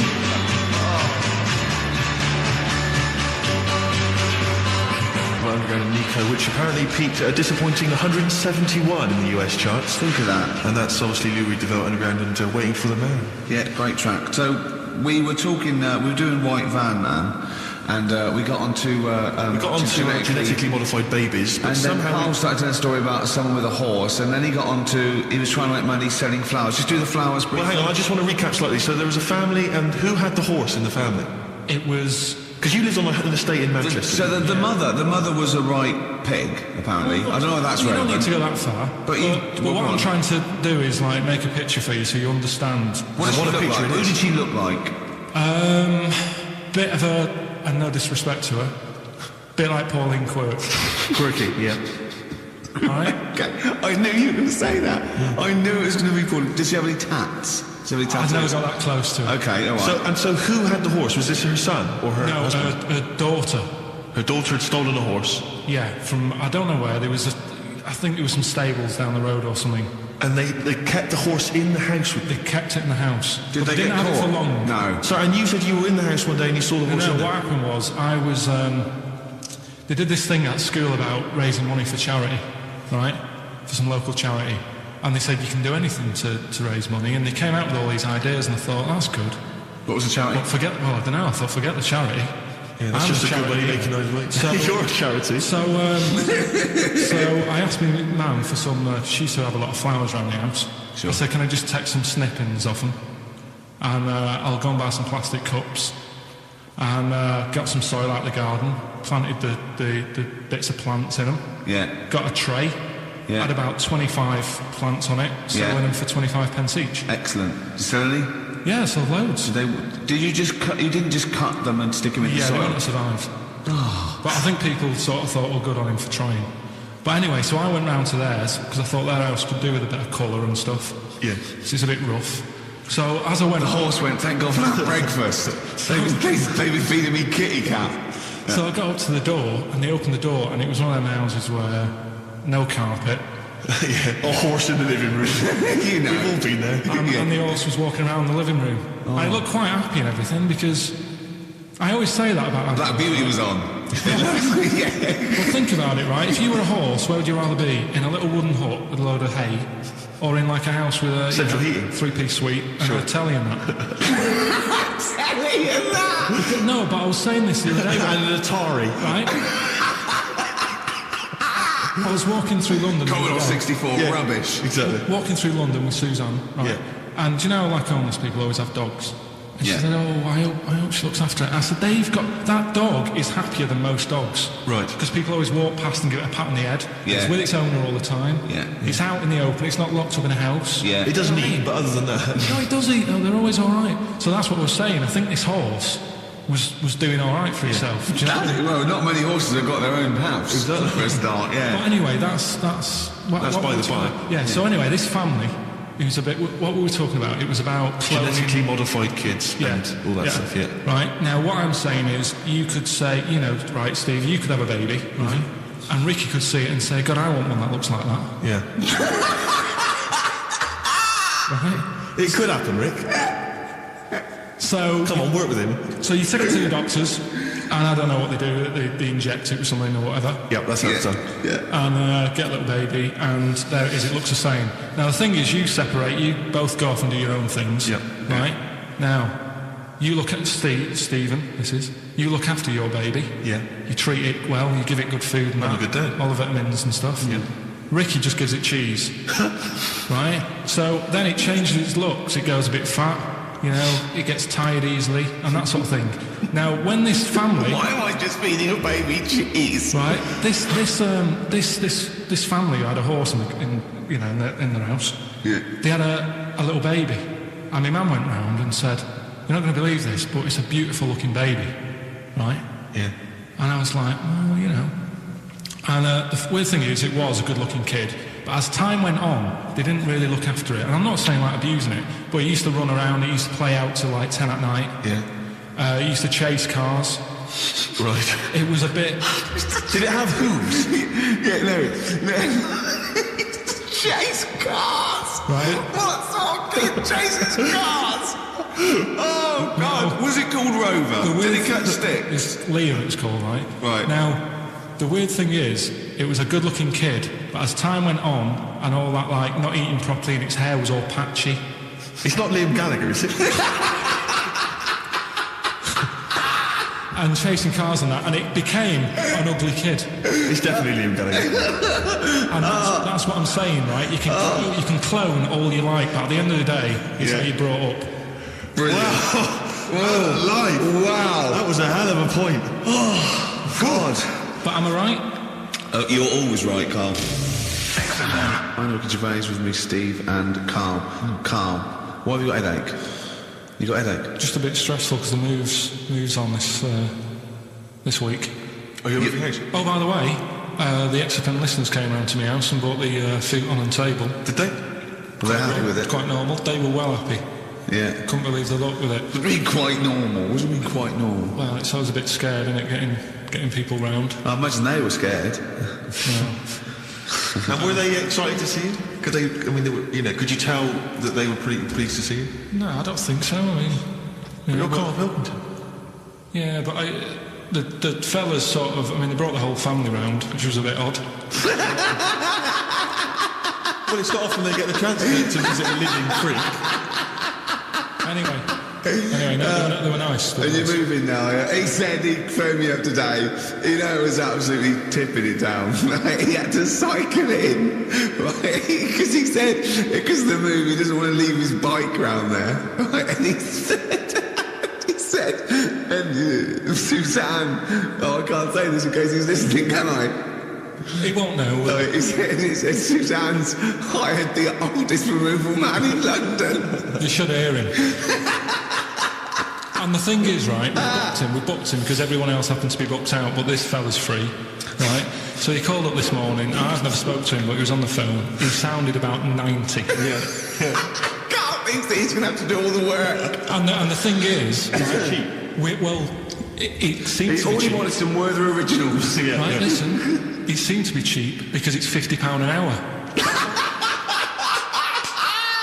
long is it going to take him? That's genius. When's the move on then? When's the Oh, he's coming. He came round today to bring some empty boxes, and he was struggling with them.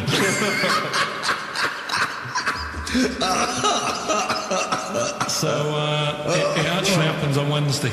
Oh, God. Anyway, I woke up this morning, feeling fine. it's not a blues song, and I turned my phone on, and it was from Karl, and it went, "Forget it, I've made my mind up." And I thought, Wow. what is that? And I Forget phoned it, I've made my Yeah, mind I went, "Karl, what is it?" He went, "Oh no, it's about the text I sent you last night." I went, "Well, what was it? I just got this text." He went, I was just wondering, I was thinking last night. He said, supposing you had to have your hands removed, Sure. right? And the doctor said, well, you can either have them stay like that with stumps, or I can sew feet there. What would you have? And I was bleary-eyed, and I went, the stumps? He went, yeah. I went, all right? He went, yeah. And then what was his follow-up text to that? And then I got the text, it was obviously before it, and it went, and it was like quite serious. What would you do if surgeon had to remove your hands? Would you have stumps or the feet, right? Now the way, when I said he's made his mind up, when I went the stumps, he went, yeah. I think secretly he decided on the feet, but was too embarrassed to tell me. there's a little bit of what would you do? Because But why did you think of this? Why did you think of this? Girlfriend's away, right? Yeah, no, that's not why you start thinking bizarre I'll tell surgery you now, devices. right? I'll let you into my little mind, right? Last night, I had some beans on toast, right? She was away. It's good already. She was away, she had some beans on toast, she went wild. Yeah. Right? Now, I was stood up. I live on like on a high street, right? So I'm washing up and looking out the window. First thing that had my attention is I can look into other people's flats, right? Yeah. And it was weird how all these different lives were going on. I was watching them, and everybody had the telly on and was watching Volcano, right, which was on last night. Right.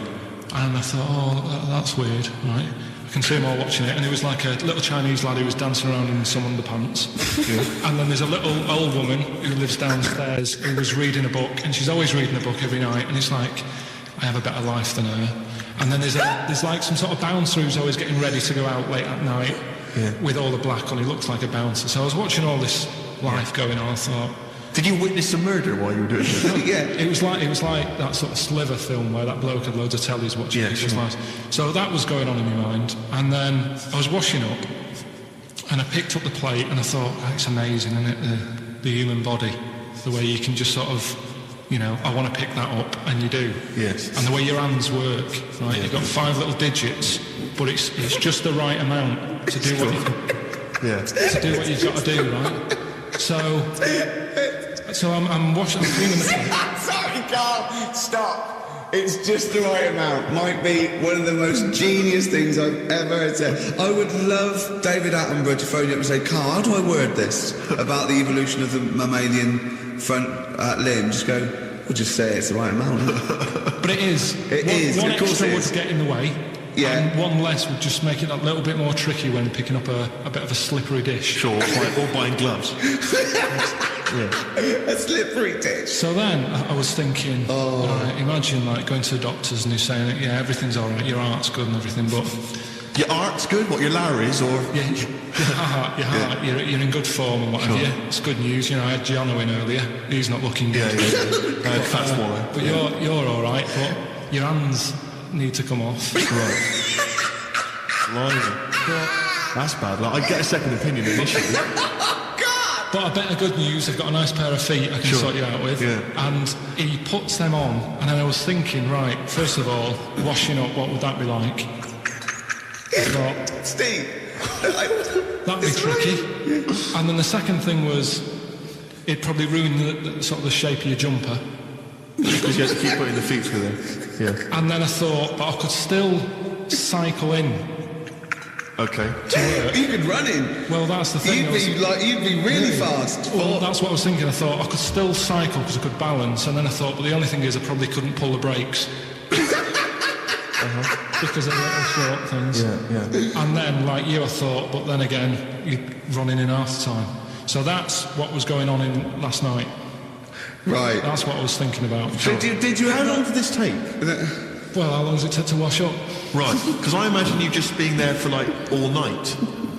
Probably 25 minutes. How long did the little Chinese fella dance for in his pants? He's always doing it. Last night he was at it for like 10 minutes.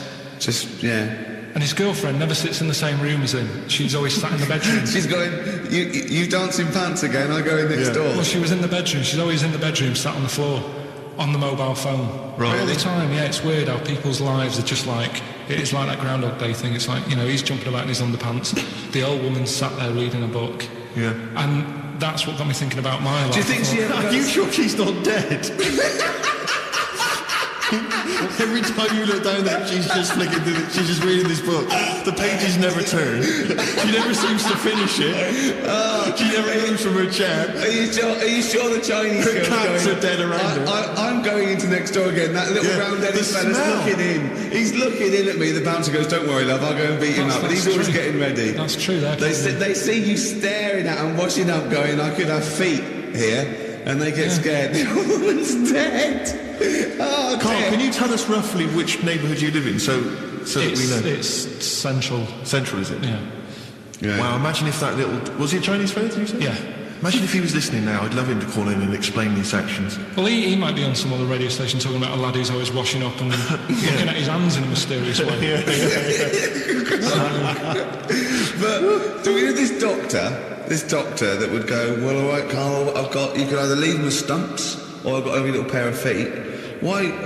I mean, I told Jane this, and Jane went, "Is that the only choice? Could you say could I have some dead man's hands? Have you got any?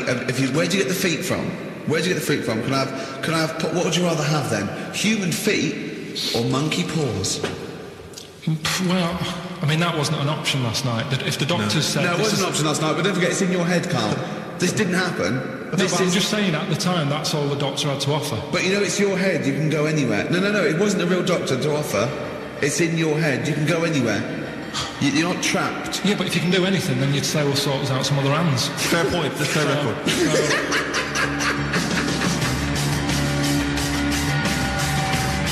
Hello. You're listening to the best of, basically, Karl Pilkington. Right, you ready then? So, just in case you haven't heard it before, I'll give you some initials of a band or an artist. We're not doing Rockbusters now, are we? Yeah, I thought, well, we've just... Oh, we'll keep that going. Then we got one. I love educating Ricky. That's my favourite thing now. Well, what do you want to do, Steve? I think let's see the clues. It's just like he's sort of bigged up the prizes. And so this is only by email. Give the email address out now for people to write it down now, Carl. Right, it's ricky.gervais@xfm.co.uk. ricky.gervais@xfm.co.uk. Only entries on email. Yeah. You're going to get 3 clues. You've got to get them all right. And you win all the You stuff. win all those prizes we just said. OK, Carl, go on then. Right, and just a quick example. One of the first ones we did, it was like AK, and the clue was exploding pet. Yeah. And it was atomic kitten, right? Yeah. So you understand how it works now. These are your clues. The first one, that army has got some nice trenches. That army has got some nice trenches. Excellent. Yeah. And the initials there are DW. Do you write some of the questions for 15 to 1? Go on. So that army has got some similar phrasing. Trenches. Okay. The second one. What were the initials there, Carl, on that person? DW. DW. Yeah. Right. The second one. The top of them curtains are all wrecked. All the materials all worn. He acts it out though. We've got to get him on telly. We have got to get him on telly because his little face and his gestures. That's the second one. The initials being HV. Okay. The top of those curtains are wrecked. All the materials all worn out. Right. HV. And the final one is the final clue. I was in Texas the other week. Right. I tripped and landed on my knees in a puddle. What's the initials? That was WH for that one. So I was in Texas, I tripped up, landed on my knees in a puddle. So that's WH. Incredible. He's got it! Is it great? It's fantastic! It's desperate. Okay, tell me during the record, Remember you're playing for these compilation albums. We've got the Fatboy Slim DVD, Linda Green on VHS, and of course Executive Decision starring Kurt Russell as well. Ben 104.9, Ricky Gervais, Steve Merchant. We're not actually here. It's the best of. Okay, what's the next one? What's the educating Ricky? I don't know. See, like I say, I was looking around and there's stuff that is interesting. Right? I was looking on the web. But there's no point. Well, it's just that I found one about... what's the point? About a lad who 8 years old, but he's still breastfed. Now, I don't know if you can get anything out of that. Is that what his mum said?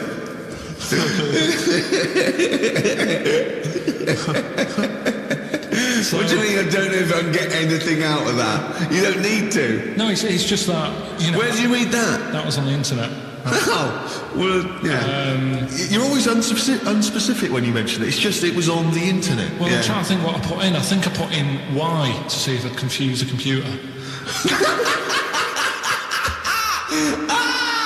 God! You are... No, I did, honestly. I did a search, put in Y, and he came up with funny things that, like, why is this person doing that? Why is that? And it had a picture of this 8-year-old lad, sort of, you know, on his mum's nipple. And it was saying, you know, is this healthy? You sure that wasn't asking you that question? What? I put in Y just to confuse the computer. We'll go, what do you mean? Yeah. Stop it. Yeah.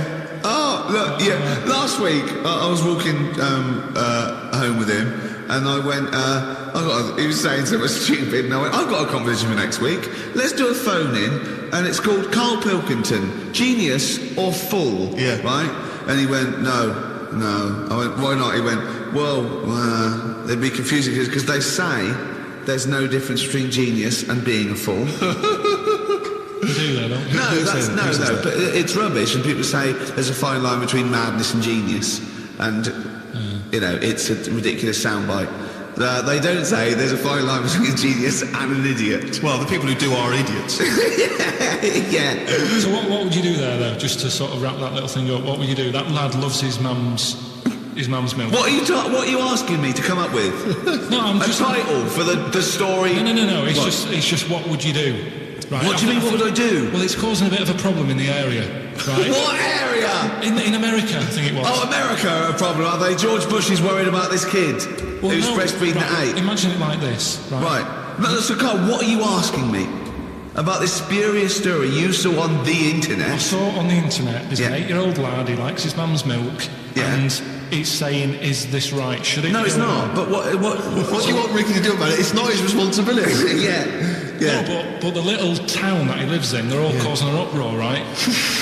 Going, this isn't right. You know, I can't let my kid play out in case he's in the garden with his mum getting a bit hungry, right? So, what should they do? Because his mum's saying, well, he likes it. Yeah.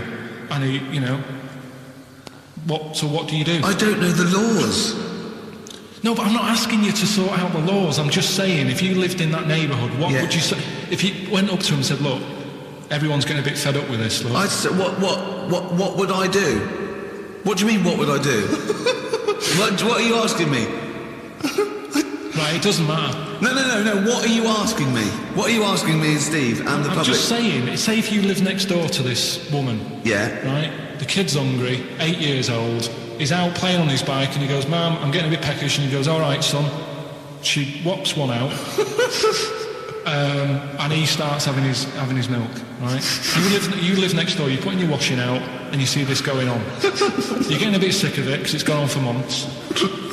8 years, I see. Why is it your business? Why are you such a nosy neighbour that you're concerned? What would you do, Carl? Let's turn it back on. Yeah. What would you do? What's your solution? What would you do? Well, I thought I'd say, right, why are you doing this? And she'd say, because he likes it. And I go, all right then, put it in a bowl first. And you think that would sort that out? No, because I was thinking about the whole thing, right? And you do that when you're a baby, and everything's all right, innit? Yeah. No one bats an eyelid at a little baby having a bit of milk from its mum's breast, right? Yeah. You'd almost say it was natural. But you grow out of it. It's like you don't see. It got me thinking about things you don't see, and you don't see. Did you put this into a computer? Show me things you don't see. What else don't you see? Well, you don't see like an old man having a Twix. You never. So what? You know the terrible thing about all this, Steve, is he's right. You don't see it. No, that's the terrible thing. So what they have got, right, they've made old man toffees, haven't they? They've come up with Werther's. Is that a song? Oh, God. You don't see it. So they've got their Werther's, right? Yeah. Look at him.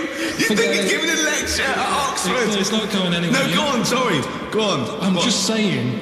Right. You grow out of things. Yeah. And the old man, I'm sure when he was a kid, he'd have a Twix. Yeah. And now it doesn't look right, so he's having... It doesn't look right! Right. I don't think Werther's originals were specially designed for old people. I think they were sweets that just happened to have been made for years. That's why old people eat them.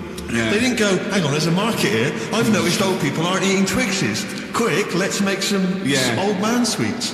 But the advert, he gives it to his grandson as well, doesn't he? He goes, have a Werther's original. No, I think it cuts though before he throws it back in his face and just get me a Twix. Did you see the stylish? You've been voted in all week, send your emails. So here's the clips that you wanted. You've got a real problem with Rick Wallow, haven't you? He turns my stomach. I know, but don't... Because he's arrogant as well, though. Exactly, That's the problem. To explain to people that... No, he is a bit arrogant. It's his whole thing, that it's the whole package, so to speak, that you don't Well, there's another thing in this quote, because it's not just the fact that he eats too much. He tried apparently to lose some weight, and he said the first month I lost 11 pounds, the next I lost a stone, but in the third my body did somersaults and I put on 9 pounds.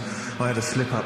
I can't say when, why or how, but it just sneaked up on me. Yeah. I don't believe it. Yeah. Don't believe it just sneaked up on That me. body's never done a somersault in its life. No, it just sneaked up on me. Yeah. It was the cakes again. Yeah. It was the same old cakes as before. It was exactly the same thing. Sleep eating. Yeah, it's called. It was the KFC bucket again. It was the family-sized KFC bucket for breakfast. Dear. Poor man. The other thing is that I don't think that's a very good shock tactic for a doctor to tell a 20-something, well, to be honest, you've got 20 years to live. Yeah. That's not... when I was 20, the thought of dying at 40 was...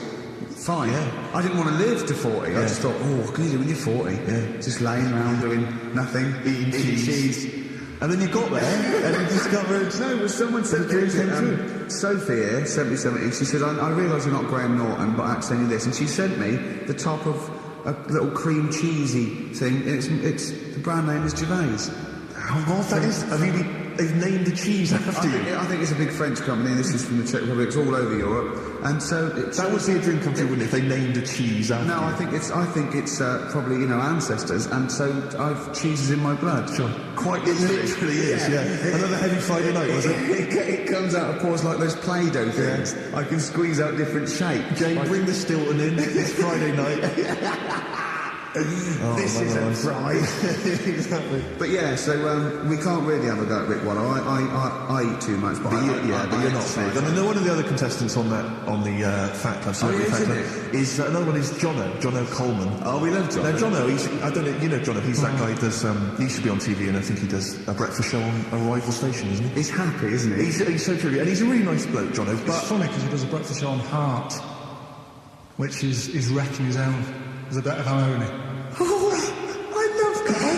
Thanks, Carl. You know what I mean? Yeah, I can see where you're coming from. Yeah, that's good. But we've met Jono a couple of times. We saw him at a couple of, not wishing to say not to show off, but a couple of awards dues. Yeah, that's showing off. But people would have seen dead there. Well, yeah, but we went to one where everyone was in like tuxedos or suits and ties.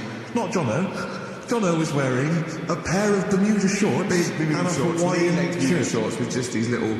But I saw him again another time when he had shorts on at a similar event, and I've seen him since in the street, and he's all... I'm wondering if he can wear trousers. I don't think he can actually wear trousers. I don't know if there's a medical reason for that, whether he's just... his legs are too fat. I think the material is a waste of money. I think it's just that you can get shorts that big and they're comfortable, and... to be quite honest, I don't want to squeeze into a tuxedo anyway. So if you can go... I'd love to turn up those things in Bermuda shorts. Well, of course. Flip-flops. You know? But do you think he started off by wearing... Maybe he just had the upper half as a tuxedo with the tie And then the shorts and the shorts underneath, and he would just have to come in, kind of sneak behind, a sideboard. Potted plant. Or a potted plant, or his kids, bring his kids ahead of him. Yeah. You know, you're all interested, aren't you? You're interested. Of course I am, yeah. In you go. Kids move a bit. Well, no. Of course I won't count. Why would I wear wearing And then you just thought, oh, this isn't fooling anyone. So now I'm going to make a wacky effort to sort of, The next zone is, I've heard he's going in the grass skirt and a garland around his, and he's going to come in limboing. But you did ask if you could go to the BAFTAs in a dressing gown, did you? Just for ease. Yeah. Right, is this talking about diets and stuff, right? Go on. They've come up with a drug that they tested it out on a mouse, right? They said, it's a problem that weight is a big issue in the world, and, a lot of people are depressed, and that probably like Rick Waller. Well, I'm depressed looking at Rick Waller. Well, I mean, you could sort out Rick by, Jono is an old man, he's got loads of money. He's not old. No, but he's getting on a bit, right? He's about... No, but hang on a minute. What I mean is he does his own shopping, right? So I bet it's... Sorry, what do you mean? Because he's like, how old is he? 35. Right, he's got loads of money, he does his own shopping, so when he goes to the supermarket and he passes, the sponge cake section, it must be tough when you've got loads of money to burn that you go, just one more. Yeah. One more. We're getting close to libel here, I think. No, I'm saying how it is, because I've tried, losing a little bit of weight. Have you? And it is difficult when you're in Waitrose and you see a little chocolate muffin and think, well, one more and I'll do without... Do you like a little chocolate muffin now and again? Yeah, right. Is that your favourite thing? So the thing is... Let him finish his point. So the thing is, right, now with Rick, he lives at home with his mum, so why doesn't his mum just say, I'm going to buy less this week, and if you eat it all, you're not getting any more? Yeah. That's sort of... Does he live Sharp shop? I bet he does. I bet he does. So you don't actually know if this is true? No, but anyway, right, so this drug they've come up with... They've tested this on mice, haven't they? I'm worried that they haven't tested it on mice. Thank God for that. It's definitely been tested on mice. Definitely. They fed a mouse a load of cake. Yeah. Right? And he went a little bit chubby and he said, right, stop a minute. And then they gave it this drug to make it lose weight. Yeah. And its weight went down, but the only bad side effect was its eyes were popping out. Well, that seems refined then. Let's give it to Jono. There doesn't seem to be any problem. Rick should get some of that. Hey, Struth, Doc, look at these. Oh, Jesus, Jono, your eyes are popping out. That happened to the mice. Sorry? That happened to the mice. But what do you mean? That's the option. What do you mean that's the option? So I love the fact that your choice is either being like a fat, happy man who has the odd sponge cake, or a stick man with eyes on stalks. I mean, Steve's chosen that. All right, calm down. I thought we were slagging off Rick Waller. Fat people. Sorry, let's have a go at the fat people before we start on me, Rick. Yeah, no, I didn't. You know what I mean? It's like... Yeah. Because I've got some issues, even body issues. I know. But Rick Waller's grotesque, Yeah, sorry. I'm just a little bit weird. Do you know what I mean? Yeah, so you play Simon. Well, I'm just a little bit offended. Alright, XFM 104.9, Ricky Gervais, Steve Merchant, Karl Pilkington, not here. It's the best of. You've been voting in all week, sending your emails. So here's the clips that you wanted. So let's take us back a few steps, Karl. What's the story? Right, so I did some research. Right. Let's just recap again. There was a guy you read about who had his head chopped off. He was guillotined. Yeah. He had said to the people around him, I am going to blink once I've had my head cut off. So the brain can still... Or the brain can continue to work after death. Okay, so we queried that. So you weren't having any of it? Well, no, possibly for a few seconds till the oxygen stops being fed to the cells because the blood has drained away. But, nothing spectacular. So go on. Along the similar sort of lines, right?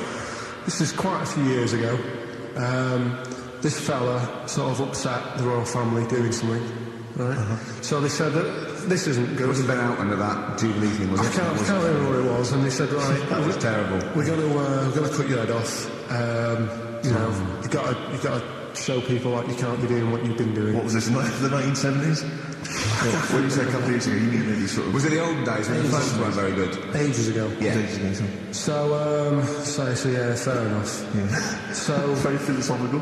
Yeah, imagine that when you're watching this. This was literally ages ago. Yeah, exactly. Yeah, Simon Sharma's History of Britain. Yeah. Oh, and even before that, which is yonks before, when it was all mental and different. Sorry, Karl, go on. So he's having his head cut off, and he's resigned to it. It's the day before, he's kind of got it into his head now that I'm not going to have my head much longer. Sure. So he said, let's make use of this. Yeah. He said, I wonder how long like the body can stay alive without the head on it, right? So they were like, I don't know. So Who were? so The jailers? whoever he was asking. These jailers with one eye. Get out. So I said, no, wait a minute, I've got an interesting scientific experiment, jailer. Well, fair enough. What is it? So he said, what I want to do, right? He said, surely it's my last ride. I'm going to be dead tomorrow. Sure. So let's He do a didn't draw test. it out this long, did he? Yeah, he said, let's test this out. He said, do us a favour. He said, it's my last day. What I want you to do is, you're going to cut my head off. Let's put a white line on the floor, Right. and see if, because there's no point asking how far you can sort of walk without an head if there isn't a line, because you don't know what to count. Do you know what I mean? If he loses his head and he's running around all over the place, you can't really count. That's not impressive enough, yeah. So they said, let's make a white line. Sure. Who said this? He did or they did? I think they started to join in with him and say, well, let's make this a... Sure. You guess it. Go on. So, They got Norris McWhirter. The Guinness people. Oh. Yeah. so they said, let's get this white line. Yeah. And Dedication's all he needs. we'll do this. We'll do this tomorrow. He said, all right, then I'll see you in the morning. I'll see you in the morning. Night, sleep tight. Bye-bye. I love the fact that Carl knows exactly what was said. He doesn't know the story or what order it's in or when But it he knows was. exactly what Or was he said. says what he knows the interviews. All right then, see you in the morning. Bye, you kissy, kissy, kissy. Oh, I'm not like that. Oh, you joker. Don't let the bed bugs bite you. Anyway. So he gets up. Do you want to pay for tomorrow? No, I'm all right. Go on. He gets up and they say, right, today's the day and that. And he said, well, I've got used to the idea. So here's a white line for you. Used to the idea. Go on. So they go, right, you ready then? And he said, alright, go on. And they cut his head off. And the body walked 32 steps without a head. Wow. 32 steps. Incredible. And that's the lesson, really. Did it get as far as it walked along the white line, did it? Yeah, it stayed along the white line, did 32 steps, and then started to stumble a bit, and it just fell over. yeah. But, it was a test that your body can still keep alive for a little bit. Yeah. When you've lost your head. Absolute twaddle. Absolute twaddle. What do you reckon you can do then without an head? How many steps? There'd be muscular spasm, right? It would twitch a bit. It would, yeah. You could not distinctly take 32 steps. The body... Well, don't... Yeah. Is the doctor still on the line? Yeah. The fellow that bought 6 parrots. Yeah. And, you could have got 32 steps. Right, so you The don't headed believe man that? doing a bit of line dancing. Right, you don't believe that for something that you do believe that a cockroach can live a week without an head. It can. Slightly different kettle of fish there. Why? Well, insect to human is what I'm thinking. Yeah, That difference. There's not that much difference in Well, of course something. there is. Do you know that a snake has a heart and lungs and kidneys and stuff? Go on. No, well, I'm just saying. So? You're making out as if like they're a totally different Species. I am making out. I mean, call me old-fashioned. Do you know what you're talking about? I don't want to embarrass yourself here. Yeah, I am suggesting they're totally different beings. Yeah, that is. Yeah. Now, Carl, the cockroach is a very different thing. The interesting there is that it lives without its head, because a lot of it's on. There's some of them are phototropic, chemotropic. Some of them just literally have irritation and muscle memory. I mean, they do have a central nervous system, but it's very different. So if you lose the head, it bypasses a lot of that anyway. All this is running around. The reason it dies is because it can't take on water. But it's very different to a man, right, having consciousness and then losing that, and the body's still going, no, I think I remember what I was going to do here. Yes, I'm going to carefully walk line. 32 steps along this white line. I'm basically just looking down going, oh, missed a bit. Yeah. Maybe the head was in the corner going, left, left, oh, he's not, Well, let's just put it out. I mean, if anyone listening has maybe had a relative beheaded, maybe in a horrendous car accident, where they got up, maybe they went for a walk, they had a little chat. Oh, dear, Carl. Get in touch. Carl, you are my favourite being. You are my favourite species. Now, you, Carl, may not be particularly different genetically from a cockroach. You are Why can generally cockroaches speaking. do that? Why whoever made them went... Let's play a record. Do you know what I told him this fact? I sent him little facts on text messages just to inflame his, interest. I just sent him a cockroach to live 9 days without its head. He texted back, what's the point of that? Yeah. What's the point of They're that? not doing experiments, these cockroaches. Is it boring last week to have? And he went, on top of all that, you're thirsty. So it's the worst week of your life, isn't it? That week without your head. XFM 104.9, I'm Wicked Ways with me, Stephen Merck. Hello. You're listening to the best of, basically, Karl Pilkington. Carl's all flustered because there was a record set up, but he's getting all tizzy. He's been more worried about his competitions and sorting out putting records on ready. What? I'll have to start Steve's song for a love. Well, I'll tell you what, why don't you carry on with your educating Ricky section? I'll have a look on the CD. We'll keep it going, Steve. Yeah, Cover you it. keep Go it on. Go on then, right, okay. We've had a few emails. Anyone got it right, Carl? Anyone got it? Educating Ricky, that's the final one. We've got to get that out of the way. We've got to get Rockbusters as well, though. Go on then. We've only got 5 minutes left. Come on, just do Educating Ricky. Right. The last one that we haven't done is he's a bit of a nuisance. Go on then. Again, not really that interesting. Thanks. No, again, I spoke to him in a week, and he had much better things, like when I tell you about Brian Blessed climbing Everest, and for some reason it made him, it played havoc with his belly, and he followed through and he had to clean up. Shut himself. Yeah, using ice and stuff. Why are you telling me that Brian Blessed... in what way is telling me that Brian Blessed shit himself once in any way educational? Because I was saying how he was climbing Everest, right? Right. I give it to him, he's an actor and that, but he gave that a go. Yeah. Right? He played... What's the point of that, you'd say, wouldn't you? You'd say, God, he's He's, so he's alright. Me doing a boxing match for no reason is rubbish, but him climbing Everest and shitting himself he did that. is commendable. Right, and he's only going to, go and do it again. He's going to climb it again. Yeah, but he might not shit himself this time. Well, what's the point in going? Nothing's changed up there. Yeah, it probably... Yeah. Well, it has. They've probably cleared it out by now. Like, but it's slip on it. I can't remember telling you this one, because... Come on! Just do it, or do it now! Steve, how are we doing? Look, no, never mind that. Look, just tell me what that means. Oh, he's a nuisance. Oh, this is so annoying, Carl. I'm going to go mental. Right, talk. Right, listen, I'm just putting this in here, right? Right, nuisance is a bit of a nuisance. Yeah. Apparently, the old fella who used to hang people... Yeah. He used to be able to tell somebody's weight just by looking at them. Right? That's a bit of a bonus fact. We'll be the judge of that. The thing that I wanted to tell you is money for old rope, do you know what I'm saying? I can't even be bothered. Yes, you're going to tell me now. Come on, Carl. No, I mean it. Basically, money for old rope came from the... Right. What was all that about? He can tell someone's weight. What was that bonus for? fact. And Brian Blessed shitting himself. What are you... What? No, tell me that now. You nearly made me swear then. I'm getting really annoyed. I'm getting really annoyed now. Tell me this fact, Carl, or I'm going to go mental. Come on, Carl. So I'm trying to know. Know that people years ago, when people used to be hung, right? Right. If you didn't like the person who's been hung, you'd go, God, I really don't like him. And so you never forget the time. Because even if they're being hung, we take that as read. Yeah. So they never forget afterwards to get the hangman to get the rope and to cut it up into little pieces, and he'd sell them. He'd sell a little piece of the rope to people. See, Carl, that's the most interesting thing, if it's true, that you come up with. Right, okay. And so what's... So they sell the rope? They sell the rope, and it's money for old rope. Money for old rope? Meaning, God, it's easy to make money, all I have to do is cut it up and sell it. I'm cynical. I'm not so convinced now.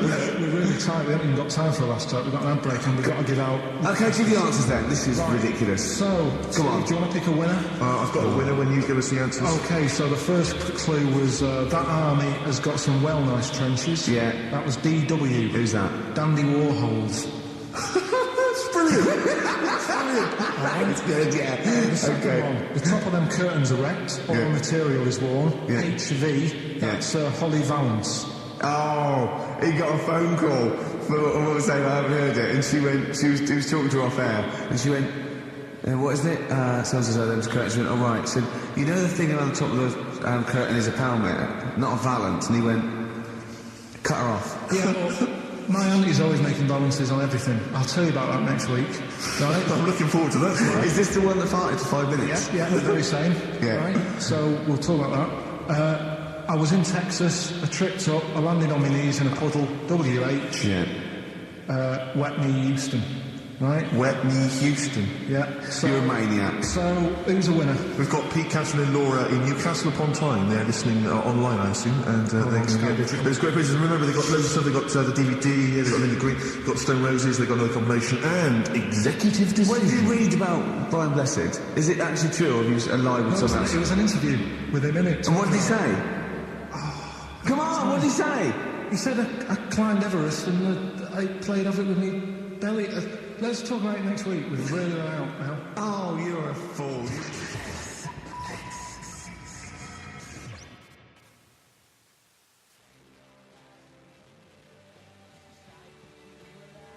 All right, here we are then. Oh, Scorpio Rising, Death in Vegas on XFM 104.9. About 1:05 Saturday. Here we are again then. Ricky Gervais, Steve Merchant, Karl Pilkington. I can't believe our luck. Oh, all right, Karl. All right. Yeah. So what are we doing today then? Producer. Right. Sorry, I always laugh instinctively when I hear Carl's name and that word. Yeah. Seriously. Right, well, why is that? Because it is... I had to come up with some new features again for this new year. Okay. I'm excited. What have you come up with? Oh. We are the backbone of this show, Carl. Yeah. We'll tell you. We've come up with some pretty. What's yours first? Right. Go on. Right, well, Rockbusters. That's old. That's not a new feature. Yeah, but we'll keep it. Right. So you're just keeping an old feature? Okay. No, it's an old favourite. I'm sure there's a lot of people that are going, phew, I was worried that he'd lose Rockbusters. Rick, I've just come up with a new idea. Why don't we just play some records that we like? There's a new idea for 2003. Yeah. Oh, you know what we can't, Steve? Because the library's out of order. Oh yeah, the record label, we can't get in there. We're not allowed to get in there. We had to scrounge something from Capital Gold. So anyway... Right, Go on. So we've got Rockbusters. What are they doing with the library? They're getting some records in that we want to play. Is that their new idea? I know, let's get some records in. Yeah, they they're want to thinning play. out the Gina G. Yeah. Four non-blondes, goodbye. Give that to Foxy. Go on, sorry, Carl. We'll do... we started Do We Need 'Em in 2002. Do we need them? Do we need him? Yeah. We'll continue that. Got a new one, haven't Explain that later. Yeah. Right. you? Yeah. And then the new stuff comes in. Ooh. Right. As always, I like to sort of get words and tweak them and stuff. Sure. Yeah. So I was thinking of either doing something with... there's a lot of weird rituals, isn't there? A lot of weird rituals. Yeah, there's weird stuff going on around the world. There is, yeah. And I was going to tweak that to rituals. Okay. Right. Again, starting with the title, the pun first, then working out what it is. Well, I found some weird stuff. Oh right, so it's specifically Just stuff that goes on, like... rituals. There was... Most of the weird stuff I've heard about happened to you in Manchester in your early years. Well, in India, apparently it's good to have a flat head. So the... Again, just flirting, just bordering on the racist, but never really gets there. Always. Well, because there's no intent. There's no hate. It's just clumsy. It's just idiocy. Yeah. Go on. What do you mean? What do you mean? It's good to have a flat What head. do you mean it's good to have a flat in India? We'll talk about it later. Brilliant. That's rituals. So You've hooked a few people. You've hooked a few in. Go on. Right, so I'll have that later. So it's hold on. essentially like Educating Ricky, only it's specifically about rituals. Is that strictly speaking what it is?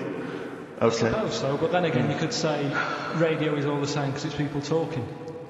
Okay, Carl, brilliant comeback. Yeah, brilliant comeback. Not all talking nonsense though. Right. So that's where we're different. Go on. Also, right, I like teaching stuff. Yeah. And you've done well. So what I'm thinking is, rather than just touching on a topic, sort of giving you a few bits of information on one See, topic. this is what I'd like to do, because the last thing you taught me, I remember, was there was a blind girl, she hit her head and she could see, and that's all I got. Yeah. So if you could go into that a little bit more, that would have been educating me. Well, today we're featuring stuff on World War 1 and 2, right? Oh. So that's that little title for all this little thing is, what do you think of that then? What do you think of that? Play a record. Rick, can I just thought of a joke? Go on. What's the similarity between Lord of the Rings and this show? They're both rubbish.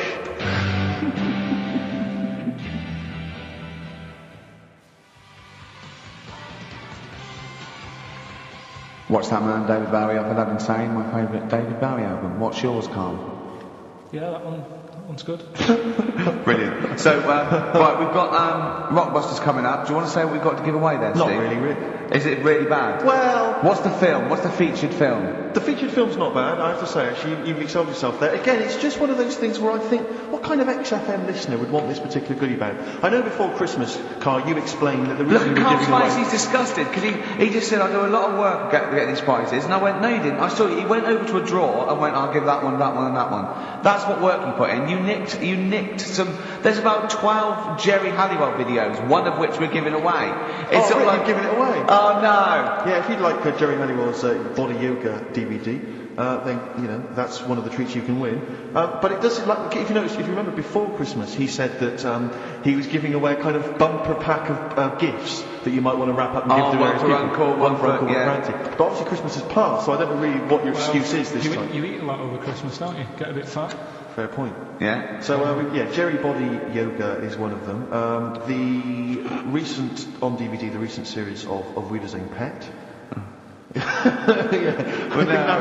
Could you give me that reaction again? Well, no, just give me that reaction again. Yeah, brilliant. And actually, I have to say, this isn't bad at all. This is the very best of the Stone Roses CD. Well, you can't knock that. You can't knock that. I'll tell you what, we should play Elephant Stone at some point. Yeah, we'll have that. Go on. Madness. I think this is actually tunes from them and not from the musical, although it is tied into. He went to see that musical. Really? Yeah, on New Year's, you know what it's like on New Year's Day, there's nothing to do. Sure. So you go and see some people doing Madness songs? No, I took Suzanne out for a walk, right? Yeah. Went round Covent Garden. Right. Past the place where it was on. The stage door was open, you snuck in. Well, I said Madness are alright. And because when you think about it, Madness songs are quite sort of musical anyway, aren't they? So you can't... They're quite musical. Do you know what I mean? They sort He of... means they're like a musical, like a musical. Needs that Mother Brown. I thought it was alright, enjoyed it. Blur the musical would be good, wouldn't it? Blur the musical would be excellent. Yeah, so so what, you bought tickets there and then and just went in? Yeah. They're not selling, are they? It was fairly quiet because we only paid the lower price and we got upgraded for free. Nice.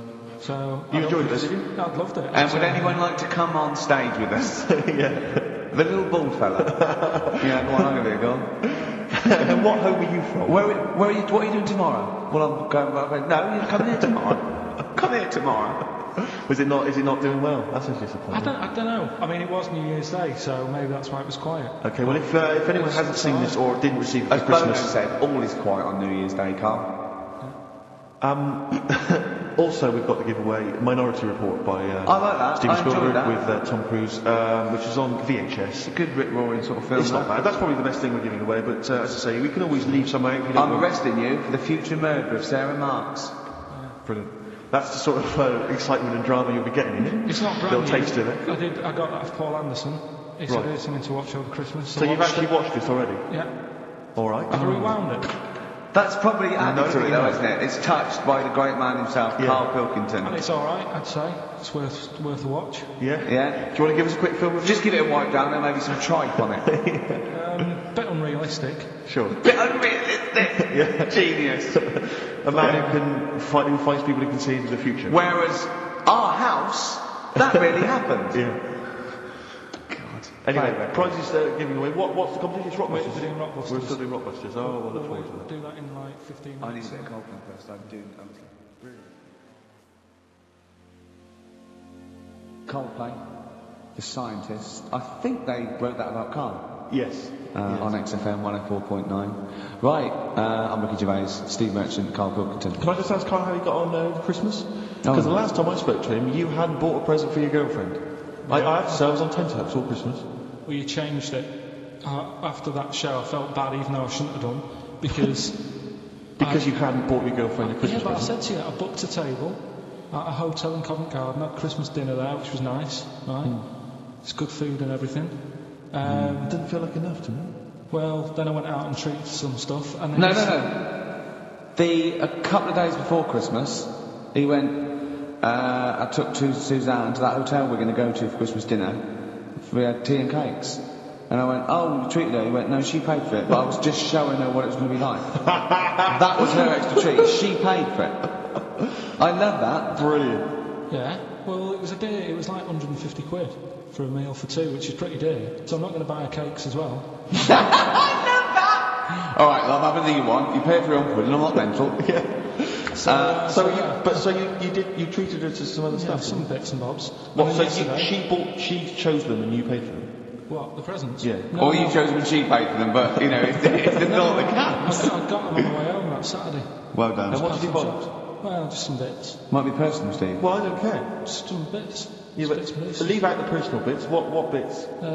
Just little things. And then yesterday, right? A monkey wrench and a new washer for the shower. Some recordable CDs that you need for your job. Oh, So, dear. now, when you gave those presents to her, did her face light up? Right. I don't want to tell you what they were, right? But she wasn't that impressed.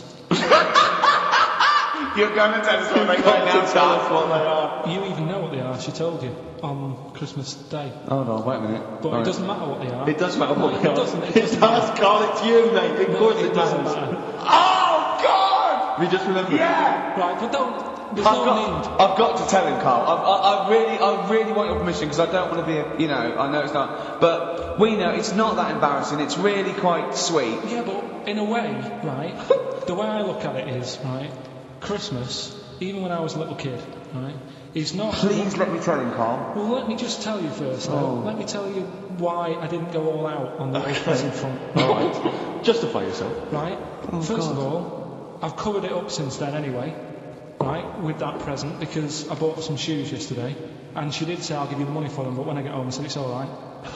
I said, you can have them, right? So not only did I buy her some food on Christmas Day, I got shoes. She's probably had a And then you treat it like a horse. Yeah. It's not like, yeah, there you go, there's your shoes, there's your food, right. Bed down, see you later. Yeah, but what I'm saying is I she's have done... fed and clothed Yeah, her. did you comb her hair? She's done well this year, right? So, the thing She's is... done well this year. It's like you're a single parent living on a council estate with a smack problem, and you still manage to buy them some Lego. When I was a kid, right, it wasn't about what you got.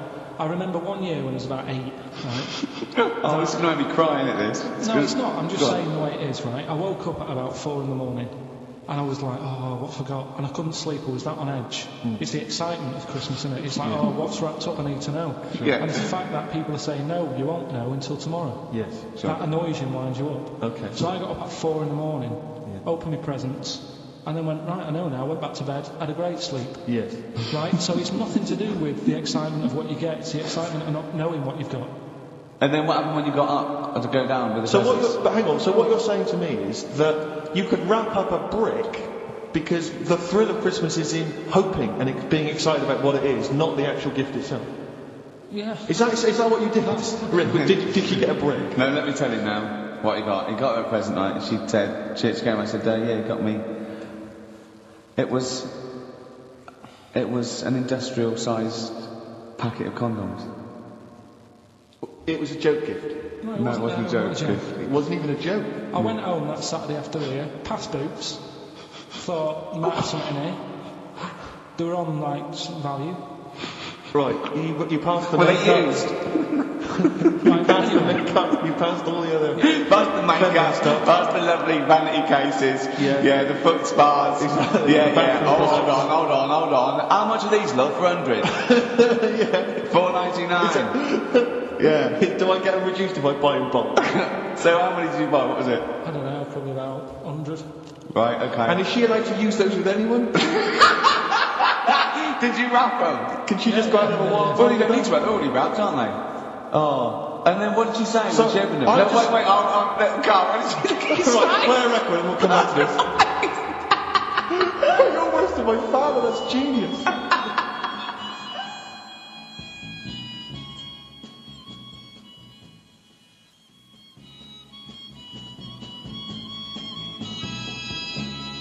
Made famous, of course, by Jimi Hendrix. Yeah. That's All Along the Watchtower, as originally done by Mr. Bob Dylan. On XFM 104.9. So, Carl, just take us through the moment where you gave this gift. See, Firstly, you went into Boots, right? You thought, alright, 100 condoms, brilliant. Okay. Did you wrap it I don't up? know if it was 100, probably 80. Right, okay, yeah. Right. You don't want to go mad, do you? Wrap them up. I'm just resting easy knowing that he's not trying to breed. Yeah. So I got her then. I got her Grease on DVD, because she's always watching that. Yeah. Right? Yeah. So just think of what her mum said. What did Carl get you? Some condoms and grease. I was just so glad he said on DVD.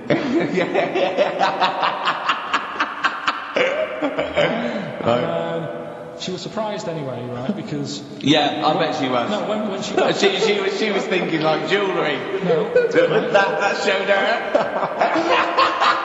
That surprised you, hasn't it? Alright? So hang on, wait a minute. You thought it was a holiday, didn't you?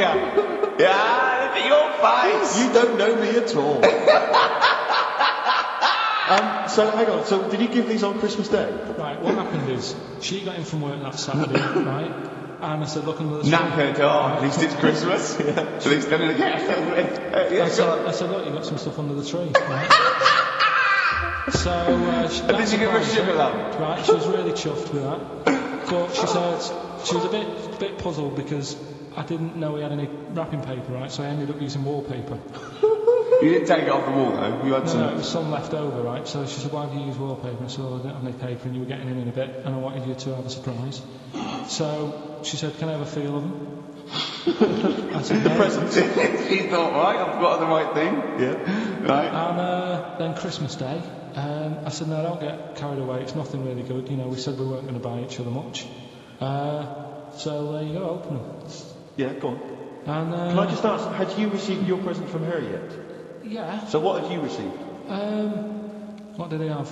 Had some shoes, Nice. right? Getaway game for PlayStation. Nice. I'm just totting up Just the value of value this. of those, Everyone, yeah. And just also think about how much fun and pleasure you get from them. Yeah. Although, of course, condoms, I can see No? see the appeal. Okay. So Yeah, I think but I can. also add to that bit 150 quid for a meal. If you're going to start totting up, 150 quid for a meal. I bought some shoes, 72 quid. Yeah, that was after the event then. Doesn't matter. Alright, so you received these, dare I say it, thoughtful and nice gifts. You handed over the box of condoms. They were wrapped up. She Well, unwrapped them. yeah. Go on, take us through it. Walk us through it. Well, it's not something you play with on Christmas morning. Oh God. Oh. But, Right. But when she opened What them, did she did say? her What did face she say? well, I wrapped them twice as well, so she thought it was something really good. Extra Like, protection. Right. And, So she thought it was something really good. and then So the disappointment